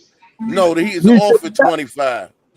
He offered 25. He should have took the 25% and come undisputed. Oh, really? When Karen gets when Karen Kukuchin, when he Karen didn't even Kukuchin, offer 25. He was offered 25. He was offered 22. He offered 22%. He offered like 22%. Yeah, he should have took the 22%. For what? The same reason why y'all saying Frank Martin should have took that money in the fight, goddamn Shakur. The same reason why y'all saying that Brian Noman should have took that money to fight Boots. That was more money than he ever made. Mr. Golden, you said it's more money he ever made, right? Let me just go ahead and kill that. Let me go ahead and kill all of what you just said. That would have been the biggest fight of his career right there. Oh, okay. More money than he ever made. You do realize that Shakur was getting $3 million a fight, right? Then he wasn't. Yes, he was. Why do you think Top Rank offered him that in the contract and a renewal? He should have took the devil fight. He could have came undisputed and got more money. Hold up. You say it's more money. You say it's more money than he ever made. I'm even dropping $1 million. Hold up. I'm even dropping $1 million. I'll even drop it $1 million for the sake of argument and say that Shakur was making $2 million a fight. Just for that. $2 million a fight. Okay. So if he was getting $2 million a fight, right, at 25%, right? How much Devin Haney was going to be getting? Oh, give it down. Devin having hit a champion. Hold up, Mr. Golden. You say you got to look at it. That means that Devin Haney was going to get $6 million, right? Okay. All right, that's $8 million. Hold up, that's $8 million. That's $8 million, right? Right. All right, that's $8 million. So if he was getting, hold on, I'm sorry, if he was getting $2 million, right, and Mm-hmm. you said he was going to get more than he was ever going to make, right? Mm-hmm. Wouldn't that make Shakur have $3 million for this fight? Okay. That would be Okay, more so than he's making. if Shakur was going to get $3 million, right, at 25%, how much would that mean that Devin was going to get? He gets 75% of the purse. I'm sorry. He gets 75% of the purse. If he gets 75%, he gonna get 75% of the purse, right? So that means that's a $12 million purse. If it was a $12 million purse, right? So the $12 million purse. Okay, now Devin just came off of fighting Lomachenko, right? Mm-hmm. It was a $7 million purse for both of them. Devin got 4, Lomachenko got 3. So who in the fuck was going to add an extra $5 million to Devin Haney and Shakur Stevenson when you know that it wasn't Top Rank that was giving up the money? They just gave up. They was just put up $7 million, and Lomachenko and Devin Haney only did 120,000 pay-per-views. So he wasn't going to double up and give him $12 million purse, right? He wasn't putting $12 million to that fight. Hold on. No. He wasn't putting up $12 million. I don't think the fight was gonna make $12 million. It wasn't $12 million purse. Hold up. You just said if Shakur was going to get $3 million at 25%, Devin Haney was going to get $9 million. That means $12 million had to come up for the fight to be made. Well, whatever the birth Who bid was was going to pay Devin Haney $9 million? Eddie Hearn was paying Devin what at one point? Eddie Hearn wasn't putting it up because Devin Haney and Eddie Hearn they don't have a contract. Devin Haney is a free agent. He's a free agent now. But in the beginning, he was a free agent then. He been a free agent ever since the Lomachenko fight. So who was putting up the money? Devin. What? If he was putting up the money, so he just paid himself $1.5 million to fight Regis Prograis. This is why you can't man Golden and all that, man. Golden be bullshit. Come on, Mr. Golden. You can't make this shit up. He should have tucked the fight. He should have tucked the fight wherever Devin offered his ass. Tuck that fight. It wasn't a real offer in the first place, bro. It was bullshit. And then when he goes and he gets the mandatory, and then Devin has a decision to make: either fight him or go to 150. I mean, go to 140. He went to 140 and got a championship belt there. I like it for 1.5. Okay. So he made less money than he had when he was fighting Lomachenko. Shakur should have took the fight. He should have took the fight. God. Hey, look, he was ducking that smoke. He made less money. Shakur should have took the fight, bro. Listen, just like I said, Brian Norman should have took that money to fight Boot. He should have took the money to fight Shakur. Shakur should have took the money to fight David. Hey, Matt. This is why on some real shit. This is why I tell y'all not on some real shit. I'm done with once a fighter gets to a certain level and I start seeing the politics and that shit, I'm starting looking for the next fighters, bro. Hey, I'm with you. I'm with you, Pop. I'm with you, man. Come on, man. Hold on, Golden. I'm gonna say this because I got to go. I just want to have me a good debate because I ain't had one in a long time. I just want to start some shit tonight, man. You son of a bitch. Oh yeah.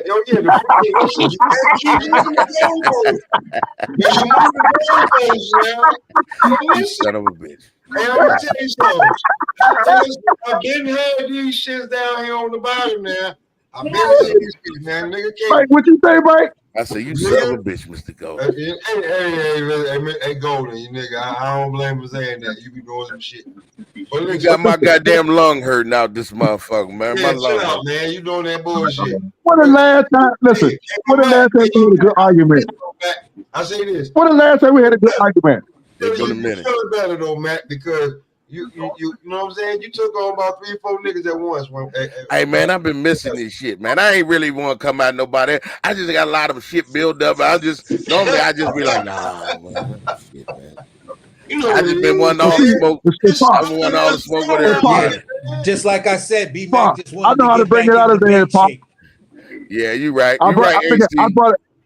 Listen, I brought that shit out of his ass tonight. I ain't had a good long argument. I'm sitting over here laughing my ass off, having me some goddamn fun, quiet down. I got everybody all stirred up. Hey man, I love it. y'all are awesome though, man. You know, real talk, man. Y'all keep a nigga on your toes, and you definitely got some good points to your shit and shit. You know, CJ said I was full of shit. You know, he was, I ain't you know what I'm saying? I ain't say all that. Yes, you did. You said you said I said you was tripping. I try to be polite with my you ain't shit. say I trip. Rewind that shit, Nah, probably like. I heard. Hey, listen, CJ, I heard you tell him. Thank you, AC. He wasn't shit. You was like, nigga, nobody miss you. Thank you, AC. Thank you, AC. You ain't shit, and fuck your channel. That's what I heard. Yeah. And Bodywork say, I don't even know you, Mac Bob, but let me ask you a fucking question, bitch ass nigga. And I was like, God damn, Bodywork. I ain't no. B-Mac just called me a son of a bitch. It's good cook, man. Hey, I'm fucking Everybody with said you. about It's B-Mac all called me a love. son of a bitch. I'm fucking with you. It's all love, man. It's all love, man. I ain't been out in a minute, man. I ain't been out in a minute, man. I even cut Blue off, man. I fuck you, Blue. Hey, listen, bro. Hey, listen. I wanted to bring Mac out in a minute. I've been trying to get him up. He be like, man, I ain't been feeling up to it. Yeah, so man. when he keep playing, I was like, yeah, he feeling it. But like, hold on, Golden, hold on. I got to go, but I need to ask you a question. I got to go, but I need to ask you a question. Go ahead before you ask your bullshit question. Go ahead. Ain't no bullshit ass question. I'm gonna let you know I ain't coming back on your show no more because you let B-Mac call me a son of a bitch and you didn't say shit. What you want me to say about listen? What you want me to say if I'm up? What you want me to say about my big bros going at each other? Not a goddamn thing. First of all, you want to say B-Mac. First of all, you want to say B-Mac, Mr. Golden, the oldest one on the panel. You got to show some respect. I don't care about none of that. Y'all older than me. I told Bo when you and Crush are going at it, I said, hold up, Bo. We a little young. We old here, but we a little young. Let big bros and uncles go at it. Let them go. I ain't say nothing. Hey, fellas, I enjoy your show, man. I got to tear out. I got some stuff going on. I got to take out some business. I just want to come in and show some love. I saw B-Mac. Want to make sure my brother was okay. Some back end, huh? Triple. No, I ain't got no back end, man. I don't change. I told you my name is not back end King no more. My name is Val Venus. Got the new name I got now. AKA back in RS. Hey, one love. Hey, I'm gonna catch you another time, fellas. God bless y'all, man. God bless. Have a good one. Hey, stay safe. My God, Hey, Bo, did you get the number? I got you. Yeah, I got you. All right. Hey, all right. Hey, if you call me, I'll answer. Text me, and I know it's you. All right, King in the building, man. All right. Hey, Pop. King in a minute. What's going on? Hey, Pop, man.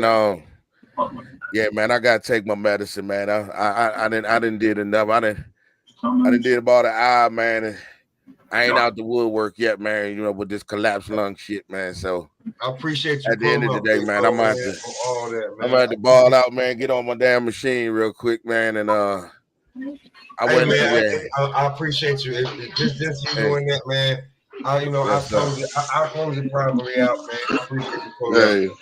Hey, B-Mac, you be safe, man. I'll try to call you, man, but I'll call you later if you answer. Yeah, man. I'm gonna try to go live this week, man. And shit, man. I don't know how long ago, man, but you know, just another little time to get out there, man. Y'all can probably tell I'm breathing a little hard, but Blue, one love to AC, man. Pole, Mr. Golden, CJ Rich, man. My dog boxing. Body work. Body work boxing. Body work, yeah. Body work boxing, man. One love to you, man. The greatest. Was the greatest. Greatest man alive. Greatest man alive, man. Hey, man, I know know you guys like that, man, but please, man, don't take it personal if I get a little animated with my shit, man. I don't mean no harm. I just talking boxing, man, but one love to you guys, man. I appreciate each and every But last one, y'all. B Mac, that's why I text you what I text them. Like this is what you get when B Mac is on deck.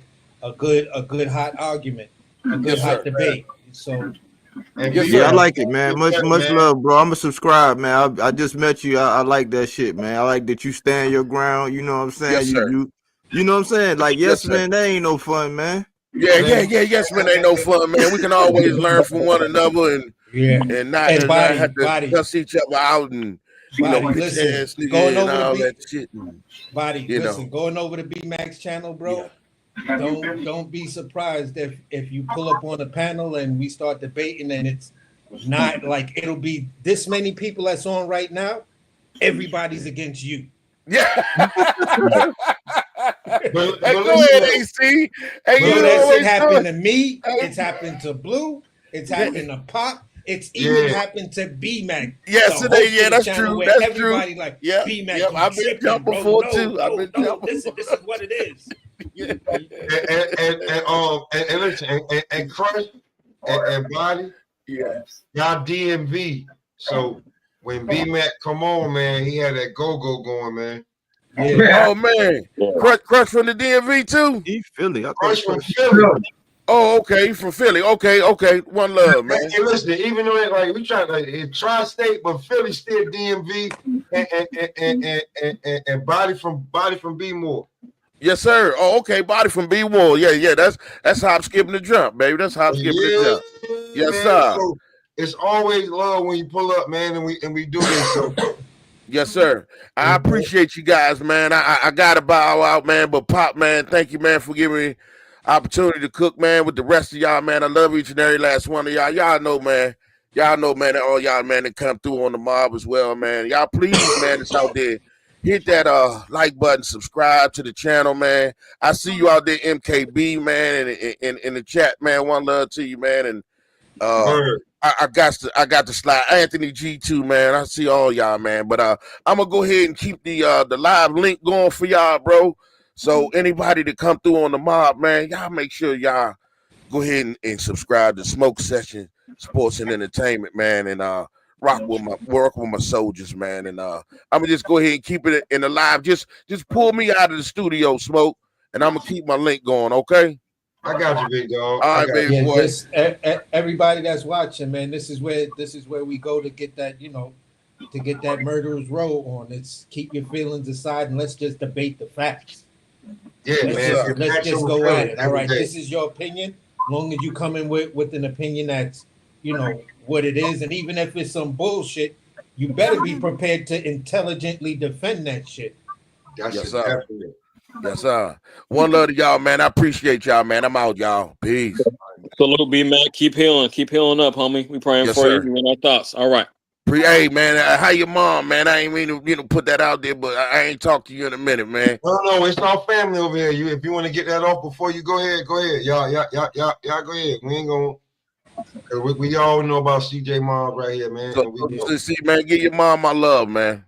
I'll do that, but as far as the details, I'm gonna hit you privately. I might hit you. Yeah. That's why I say I ain't mean to do that. Just give mom's love for me, okay? All right, we'll do, homie. Hey, CJ, you gotta call me too. Yeah, for sure. I will. I'll tap back in. All right. Yep. Call me. Mac Ma, it's the Mac Ma, baby. I'm gonna say, and listen, man. We just it's facts over feelings over this bitch, bro.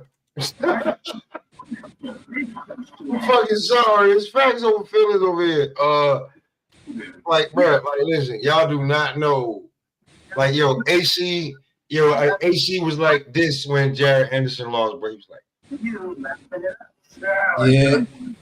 And I had to sit there and go through it with every one of them niggas when Devin Haney lost. Okay, all right. All No, right. it is what it is, bro. Like, yo, like It is what it is, bro. so when it comes to like certain fighters and like after we done seen what's going on, what's laid up and lined up for you for your favorite fighter, are they really what they say they are? And you know what? Hey, see, I know you can't wait for Dev to get back in the ring. Yeah, I'm looking for Dev to get back in the ring, but I hope he gets in the ring with someone that it actually matters. Go and get the nigga sitting in your seat. That's what I'm really hoping he do. No You know what I'm tune-up, saying? huh? Go get the nigga that's sitting in your seat. If you ain't doing that or fighting Tio, then take your ass up to 47, man, and stop playing. And stop playing. Stop playing, boy. At 140, you can't make that way too much longer. Yeah, you a growing ass nigga, man. You can't make that way too much longer. Yeah, Real talk. as big as you look walking around, bro. Yeah, see how a nigga that height make 140 anyway. I can't make no 140, but you know I'm a little older. Hey, something I brought up at the tail end of the last show you had, Pop. I want to get everyone's opinion about is what you think about Turkey purchasing Ring magazine from Oscar and trying to make it one champ of each division. How you think, is that possible? How would he go about it? He got to pay the sanctioning bodies off. How is he going to do that? And do you think it's realistic? No. I think he can make. I don't think it's realistic because I don't think the sanctioning bodies, because like unless he talking about, I mean, bro, you talking about paying them niggas off for multiple times a years, and they seeing that boxing gonna be going on for decades and decades, or you paying decades of money? Well, I would say it like this: it's gonna be hard because you have to approach it as if you know you're going to be able to collect the fees that you will collect from an undisputed champ every time that undisputed champ fights. That's what he could do. Now, if you want to get, like, he could say that if you fight for undisputed and I put the belt up and I have something to do with the undisputed fight, I could put like this belt, that same belt that he gave to Usyk. Yeah. That belt, the belt he gave to Usyk, you know what I'm saying? Like the same way like WWE doing it, like when they get you like that belt that you win. Yeah, that one belt says I'm undisputed, which means I'm the big champ. Yeah, that champ says that I'm that, like, yeah, like that like that could start something new. Which then may open the door for easier unifications. You feel what I'm saying? Yeah. Which may open the door for easier undisputed fighters, and then, you know, maybe the one sanctioning body you're gonna have to worry about and constantly shell cash out to is the IBF. If and that might be the sanctioning body that does not get on board. But if they all get on board and say, listen, no, we stop nothing if it's 4 champions. If it's 4 different champions, okay, you're still gonna have your 4 champions. But the minute that they go on the undisputed, the one belt, one face, one name type of championship, then you know it's gonna be sponsored by us. Everybody will get their fees on time. It'll all be worked into the math and everything, and it won't be a situation where the fighters feel like, all right, if I go for undisputed, then I got all of these other extra sanctioning fees I gotta pay. If you can sustainably do something like that and have it worked in, then hey, I'd be on board for it. But if it's still gonna be the type of thing where, you know, you're offering an undisputed fight, but it ain't a lot of money in the fight because both of these guys don't really have a super big name and shit like that, then does it matter if either one, if anybody in that sanctioning body becomes undisputed, because there's no real money in it, at least for the sanctioning bodies. So it all depends on how they approach it and deal with the business side of it. I think they kind of giving up. It's like the same thing that a lot of people kind of hated Al for, thinking that he had all the power and the control. They just trying to give it to this guy. And the only dynamic is the guys across the pond, man. Like it's I think it's a slippery slope. You know, yes, we needed to reduce the belts, and they had a plan to get rid of some of those little tertiary and quadri belts. Yeah. But to try to get it down to just one, like, man, you talking about, come on, man, like it ain't gonna work. It's not gonna work, bro. And it's a dictatorship. It's gonna be a dictatorship, and it's like he's already shown when he get pissed off. You see how he went at Canelo. You see how he went at Tank. You see how he went, like, when he don't get his way. I'm like, you gonna put all that power over there, and in one person. You see what he did with BoxRec. He took the W, and then he gotten his own thing, and it's like, man, it's a slippery slope, man. And I don't think people are looking that far out ahead to really be truthful about what's going on right now in real time. Your whole thing, bro. Like, if you want to make sure that, like, if you want to make sure that your belt be the belt that motherfuckers striving for, put a 10, 15, $20 million tag on it. Depending on the weight class and what's going on. I think he did that because I think he did that because he wants to. Oscar De La Hoya wants to be in good with the Sheik, so he went ahead and sold him. Yep. Brownie points. Yep. Of course. What? Price. Yeah, of course. He did what? What happened with De La Hoya? I didn't hear it. He sold him the what was he sold? He sold him the ring. He sold him the Ring magazine because he wants to basically Oscar De La Hoya wants to basically be in good with the Sheik, so he can basically have that pull to where, you know, when it comes to certain fighters, he can get what he wants. Yeah, you can put him at the top of the list. It's all about vibing for where your fighter lands on the Riyadh card. That's what I was saying a minute ago. I'm like, yo, listen, the Riyadh cards could hold a lot of fighters and shit like that based on the history of what they're doing. Now, the important part is you know, are you part of the starting five, or you a nigga coming off the bench? Facts. So when you look at it like that, people are vibing for, you know, if my fighter is not co-main, I want him, you know, third slot, or I want him slot up under the co-main. You feel what I'm saying? So there's a lot in those titles on these super cards. Okay, I'm the co-main. That shit has a lot of weight to it. I'm the third. I'm the fight before the co-main. That's also going to have a lot of weight to it. I'm the main. That has a hell of a lot of weight on it.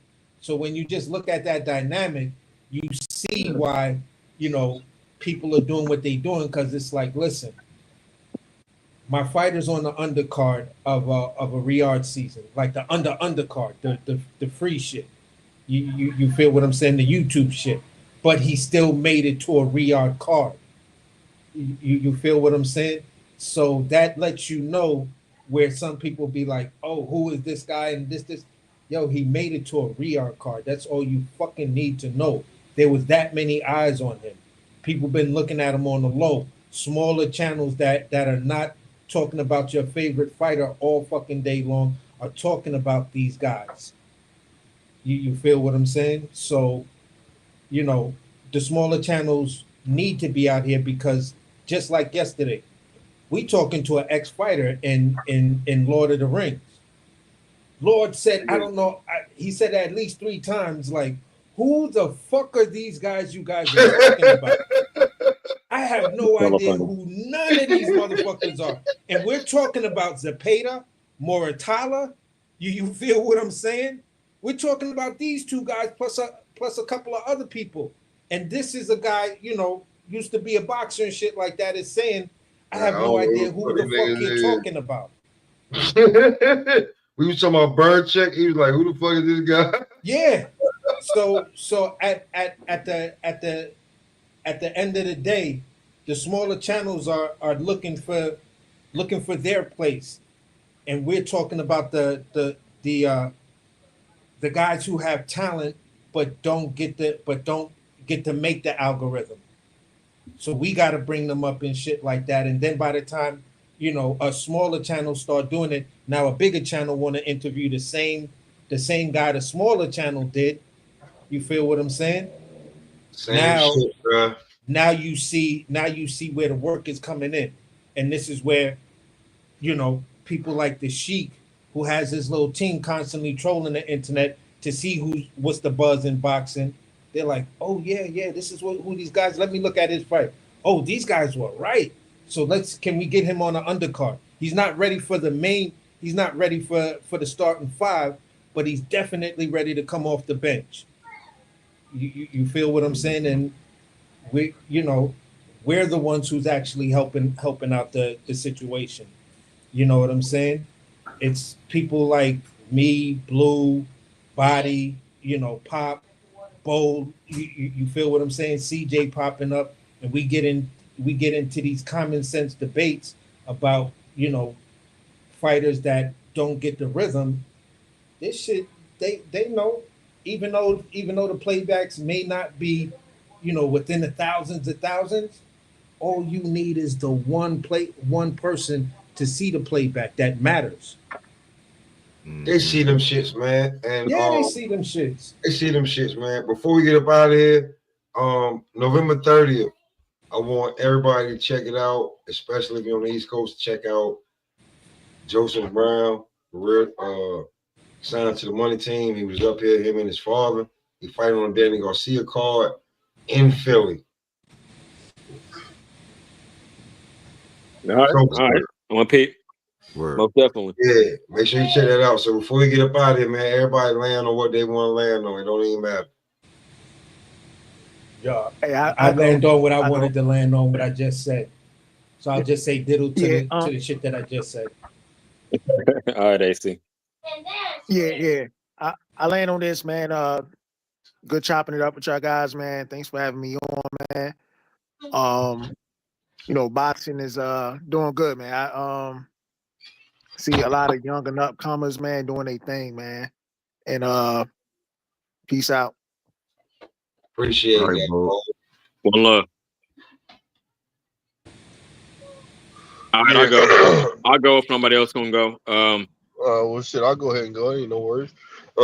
Man, you know, just it was good. It was most definitely good debates. You know what I'm saying? And I had fun. And I'm pretty sure everybody else had fun on the panel, and I'm pretty sure that the people in the chat had fun too listening. I hope they did, most definitely. So, man, keep up the good work, Smoke. You know what I'm saying? Keep doing what you're doing, and let's keep this going, man. This function going, man. It's fun. So that's all that matters. Man. I love this shit, bro. This shit ain't about no bread for me, man. This shit is fun for me, man, to talk about it. For real. I ain't gonna tell you no lie. I love this shit right here, man. Like I've been watching sports since, like, bro, watching Indian style, and my knees hurt now. You know what I'm saying? So this shit it's more than just trying to make a few dollars off of this shit, man. I love this shit right here. CJ, you want to land? Yeah, let me go. I'm gonna piggyback off what you said. I appreciate your platform, given the every day. I'm somewhere between casual and hardcore, not as hardcore as some of y'all, but I like to think I know a little bit about this shit after maybe 36 years of watching. Shout out to Mike. I don't like what he did on Saturday, but you know what I'm saying, watching him since I was 4 years old, playing that goddamn Punch Out, and I gotta show love for Mike. So respect to him for even getting back in the ring. Wasn't the greatest display of his skill, but hey, he got a bag off his shit, and I don't feel it tarnished his legacy. Now, Pop, to you, thank you for not selling out. You dig? you know how to play the game, but you ain't willing to play it, and I really I gotta respect that, champ, because you know what you could do to make your channel bigger, but you're not trying to, like you said, it's not a hustle for you. You're a working man like the rest of us, and so I gotta salute that. Much respect to you. Good debate. I'm glad B-Mac and Crush was up here to oppose me, yeah. But I always come with my opinion, and I'm gonna speak my mind. So hey, shout out to all y'all. Thanks to everybody who tapped in about my mom. I'll hit y'all privately. I got some of y'all numbers. Other ones I hit through email. But yeah, man, we still in the game. We still in the fight. So that's all that matters. It ain't over yet. So hey, y'all have a good night and blessings to all y'all. Salute. Well, I'll go ahead and go then. Salute, salute, CJ, man. I want to say, man, I seen a different side of blue today, man. It might have took, you know, how water can break down concrete, or when you catch a POW, man, you gotta hit him with that Chinese water torture. I think the voice of reason. I finally heard Blue. I think he changing, man. He's starting to be the voice of reason, man. I seen a different shade of him today. I'm pretty proud of that guy, man. Get off the gas, my guy. And it was a pleasure meeting B-Mac, man. CJ, he always the voice of reason. He gonna speak that. He gonna break it down, hush everybody up, spit his shit out like very vocal and clear. Crush came through. He gonna come through and just fuck that shit and speak his mind. And, you know what I'm saying? Give his piece, man. AC, he always gonna kill you with the analogies. And Pop, he always allow the environment, man. It's a laid back environment, and we not like them fuddy duddies who sit around and want to, you know, like the aristocrats who want to snoot their nose up at people. We just get it in, you know what I'm saying? We keep it real, and we all love that boxer. So it's always a pleasure to kick it with y'all, man. I had a great cook, man. Y'all enjoy y'all evenings, man. CJ, I hope your mom get better. B-Mac, I hope you keep healing, and I'll catch y'all on the next one. Yeah, you know what it is. Shout out to you, Body Work. And yo, y'all make sure y'all pull up the Body Work, man. Listen, there's not a person in the game right now that I would say is better when it comes to this damn graphic work, bro. On some real shit. On some real shit, bro. You want to see that graphic work? Like a lot of this shit that you seeing now that you like, oh shit, where Pop get that from? Yeah, man. Body Work. So y'all make sure y'all listen, man. If you Body Work Boxing, man. Make sure all one word, man. Body Work Boxing. Type that in and get what you're supposed to. And make sure if you early in the morning, and even if you miss it, I don't know if Crush, where you at, bro? You gotta get the coffee and donuts in the morning time, girl. I don't care if it's on BBO Boxing. I don't care if it's on Crush. I may even try to hit Crush up and try to see if I can get some of them coffee and donuts in the morning over here. But AC, you good? Yeah, bro, I'm good, man. You good? Just a great show, bro. I'm happy to see it. A lot of people that popped up today, man. It was just this is gonna be a good one for the playback game. Definitely. I mean, because Crush might be at work, man. Crush. Not at work yet, bro. Yeah. Oh, yo, Crush. So land the plane before we get up out of here, big bro. Hey, man, real quick, I'm gonna land this jet. That's boycott. Fake ass boxing, bro. That's all. You got it. You got it, bro. I'm with you. You got it. You got it. We that fake ass shit, we up out of here with it. Yeah, I hit you up, Pop. Yo, you know what it is. Everybody, man, I appreciate everybody pulling up, man. This show, it turned into Murderer's Row. I was looking for it. Listen, man, y'all stay smoking. And listen, for all you niggas who just be trying, I'll say this to you. Okay, let's do it, y'all. Come on. My Lord, you know just how hard I try to live my life. Nasty, Dipset, let's do it, baby. One time, man. Listen, it's still time for tomorrow. Harlem, it gets better. With my muscle, you be dazzled, but hustling's a hassle. Percocet, Demerol, capsules of Paxil. Cops wanna cuff you, niggas wanna clap you. Bitches might burn you, they running with that clap too. But the monster made it. Do it for those incarcerated who had it confiscated. Hate it when they take powder. Upstate, he take showers. Baby mom on Greyhound for 8 hours. See a man face to face through a glass. On the phone 10 years, he got chasing that cash. cocaine, he had the game in the smash. Felt like the towels when the planes went on crash. It wasn't 911, but it was 911. Gave him 9 + 1, dropped the dime on done. I told him get his 9 and run. Turned himself in, I had to find that dumb. That's too long. Lord, you know just how hard I try to live my life. Dipset bitch, dipset bitch, kept. Wait on the way today, someday. Yesterday, Florida, y'all with me?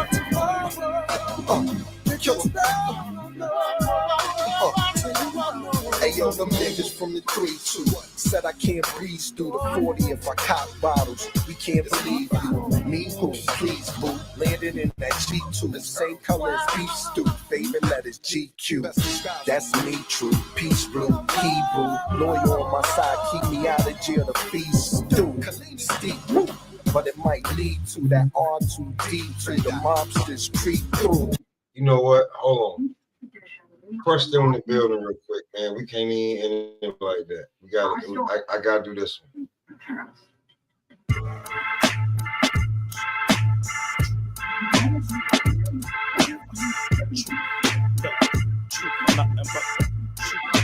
That's how we give it up, nigga. That's how we give it up. I'll let you boy.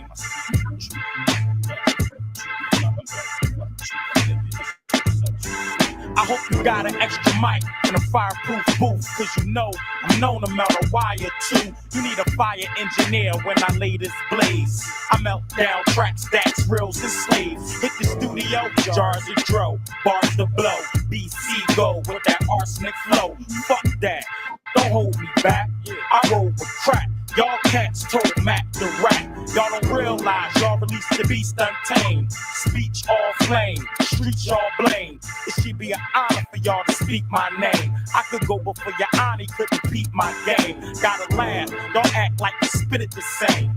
Why you motherfuckers can't get in the game? I come from high school and go straight to the league. Who you know who can spit it with seed? Yeah, nigga, the truth.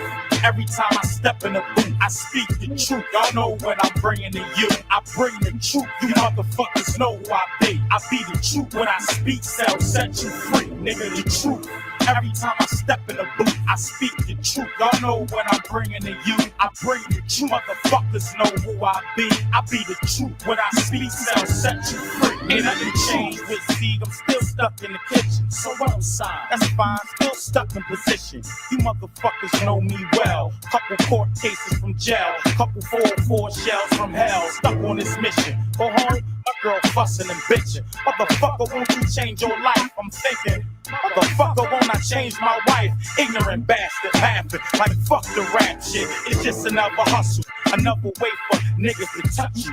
And now they know the face of beans. Now they see my face on screens, and I ain't even chased this dream. I feel sorry for those who did. Y'all niggas can't stop the war. Whether rock or roar, I'm slinging coke and a rock velour. You niggas know what block I'm on. Block and palm. You wanna get shot, karate chop, Lord stab this all. Nigga, motherfucker. Every time I step in the booth, I speak the truth. Y'all know what I'm bringing to you. I bring the truth. Motherfuckers know who I be. I be the truth. When I speak, sell, set you free. Nigga, the truth. Every time I step in the booth, I speak the truth. Y'all know what I'm bringing to you. I bring the truth. Motherfuckers know who I be. I be the truth. When I speak, sell, set you free. Black property management and rocks the label. And I still hit you niggas with shots that's fatal.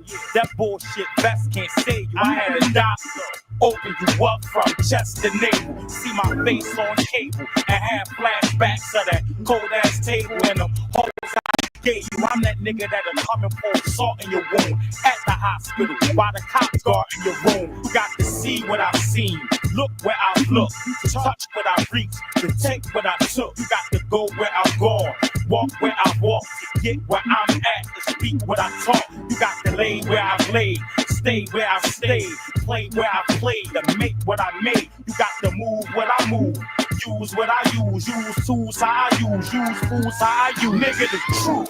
Every Every time I step in the booth, I speak the truth. Y'all know what I'm bringing to you. I bring the truth. Motherfuckers know who I be. I be the truth. When I speak, sound set you free. Nigga, the truth. Every time I step in the booth, I speak the truth. Y'all know what I'm bringing to you. I bring the truth. Motherfuckers know who I be. I be the truth. When I speak, sound set you free. Nigga, the truth.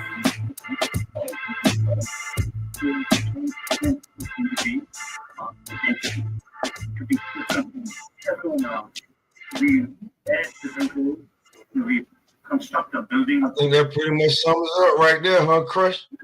Based on a trust. That was a strength.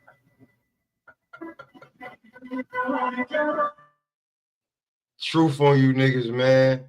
Listen, that's my bro right there, man. Crush gonna always get to you how he's supposed to get it. We about to get up out of here. And I'll tell you this.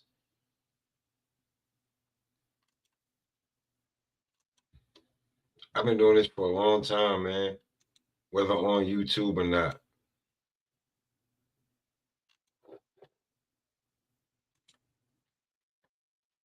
I'll tell y'all guys this.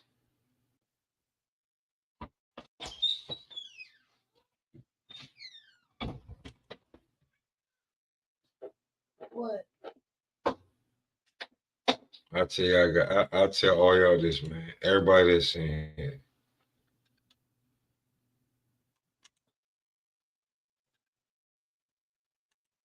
It's all fun and games till it ain't fun and games.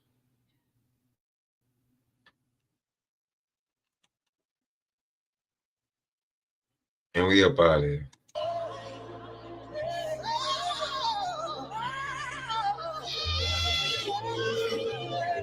What?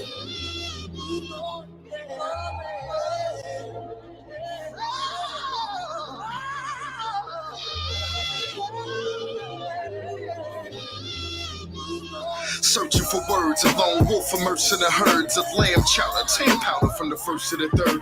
The manpower when the merchants are served would only wait, then flood them with gram showers when the thirsts emerge. Just like I'm here to live my life as a sin. I'm only human in class, the only student, so I'm writing within. No need for pen, no need for piece of paper. I need to win, I need to weed and vapor. Leaf flouted in the need of baker. Annihilation after hibernation. Hunger pains after the prioritions, prayed under condensation. The thunder came amongst the sod of Satan. The sun is changing and the flies blazing patient and my time is racing. And I rely on intuition, but we stand in the demand and our supply is insufficient. What we do, expand the grams and cut the ties within the vision. What that bring, hand in hand, split enterprising was the mission. There's a jungle in the streets outside, no man is safe. There were hundreds of police outside, we can't escape, we dying, can't relate, but we try it and can't erase. Forgive and not forgive that we strive and stand with faith, but it's hard. I write my life in every single song. If you relate, then you can sing along. Strive and stand with faith, but it's hard. Write my life in every single song. If you relate, then you can sing along. Oh my God. You see that Jonesy motherfucker that just ran out of here? That's real paper right there. That's real clientele. Try 800. There's something wrong with your shoulders or something.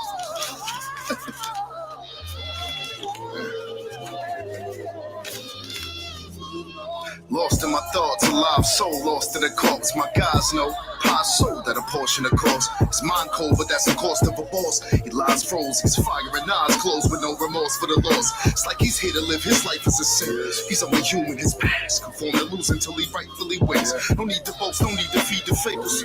Remain dope beside the needle takers. The coat whiter than a sheet of paper. His dedication after desperation. To the clouds, only destination. Living without expiration. We got the gift without an explanation. Try and spot him at his resting line and dot him like an exclamation. And I rely on intuition, but we stand in the demand and our supply is insufficient. What we do, expand the grams and cut the ties within the fissure. Whatever, it's hand in hands, but enterprising was the mission. There's a jungle in the streets outside, no man is safe. There were hundreds of police outside. We can't escape, we dying. Can't relate, but we trying and can't erase. Forgive and not forgive, that we strive and stand with faith, but it's hard. I write my life in every single song. If you relate, then you can sing along. Strive and stand with faith, but it's hard. Write my life in every single song. If you relate, then you can sing along. There's a jungle in the streets outside, no man is safe. For hundreds of police outside, we can't escape, we dying. Can't relate, but we trying and can't erase. Forgive and not forgive, though we strive and stand with faith, but it's hard. I write my life in every single song. If you relate, then you can sing along. Strive and stand with faith, but it's hard. Write my life in every single song. If you relate, then you can sing along.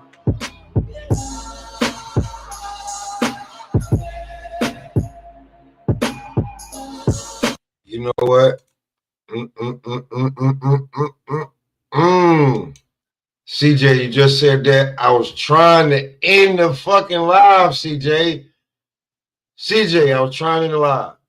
I was trying to end the live, CJ. I was trying to end it. But this is what you just did. We got to end the live the same way we started. We have to end the live the same way we started. So, since I can't do what I used to do with the bombs and everything real quick with the little quick, we gotta end it the way we started, CJ. Chilling right around my way. 21st east side of the beach. This little fool ran up on me, popping off with his homies like he was a straight G. Asking where I'm from while he running up. Gang bang my set on every one of them. Some things, son, they just don't change. Fools don't respect nothing but to gang bang. What's seen is what's saw, dog, is the law. I had you niggas running like a marathon. Lil G's trying to creep on the ease with it. Talking about they gon' get my chain and they gon' leave with it. But they don't know. Once they get close, it's tic-tac-toe. 3 motherfuckers laid on the floor. Yeah, this happened yesterday. On the west, they spray. I heard a essay say, he said, I thought you won't believe what I saw. I saw these pack of guys and they act real hard. And what they do? They twist their finger, say you know who we are. He said, I don't give a fucking Snoop Doggy Dogg. They keep talking and it went too far. So Snoopy, he went straight through the trunk of his car. He got his gun and they start running hard. He started firing and then he just charged. Run, nigga, run, nigga. Duck, nigga, duck, nigga. Run, motherfucker, run. Run, motherfucker, run. Run, nigga, run, nigga. Duck, nigga, duck, nigga. Run, motherfucker, run. Run, motherfucker, run. I didn't mean to hit what I hit. Now there's 3 motherfuckers dead and I ain't seen shit.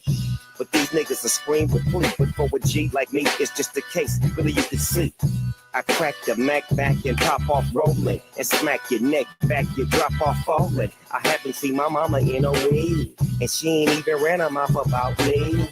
Fuck that, I ain't give a fuck about the law. Niggas say they want a brawl, you would think that they were brawls.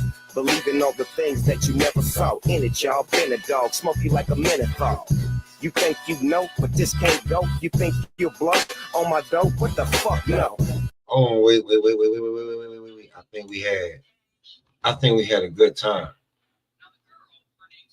I think today was a really, really good day.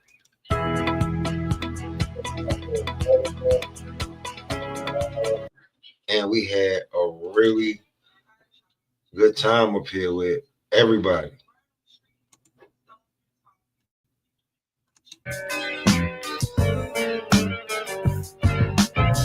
It was a really good day.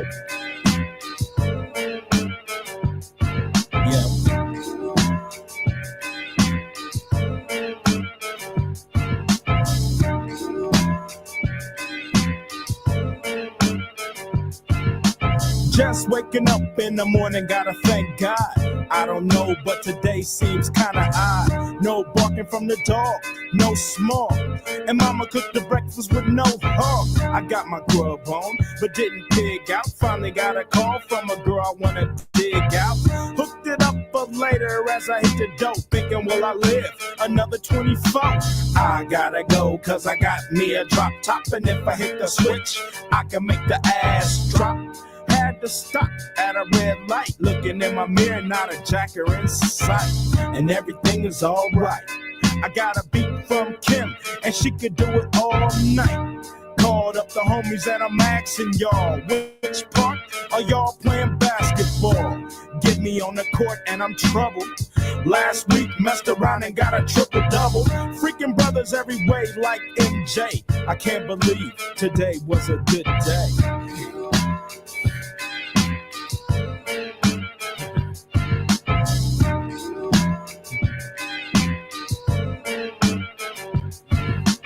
Drove to the pad and hit the showers. Didn't even get no static from the cowards. Cause just yesterday, them fools tried to blast me. Saw the police and they rolled right past me.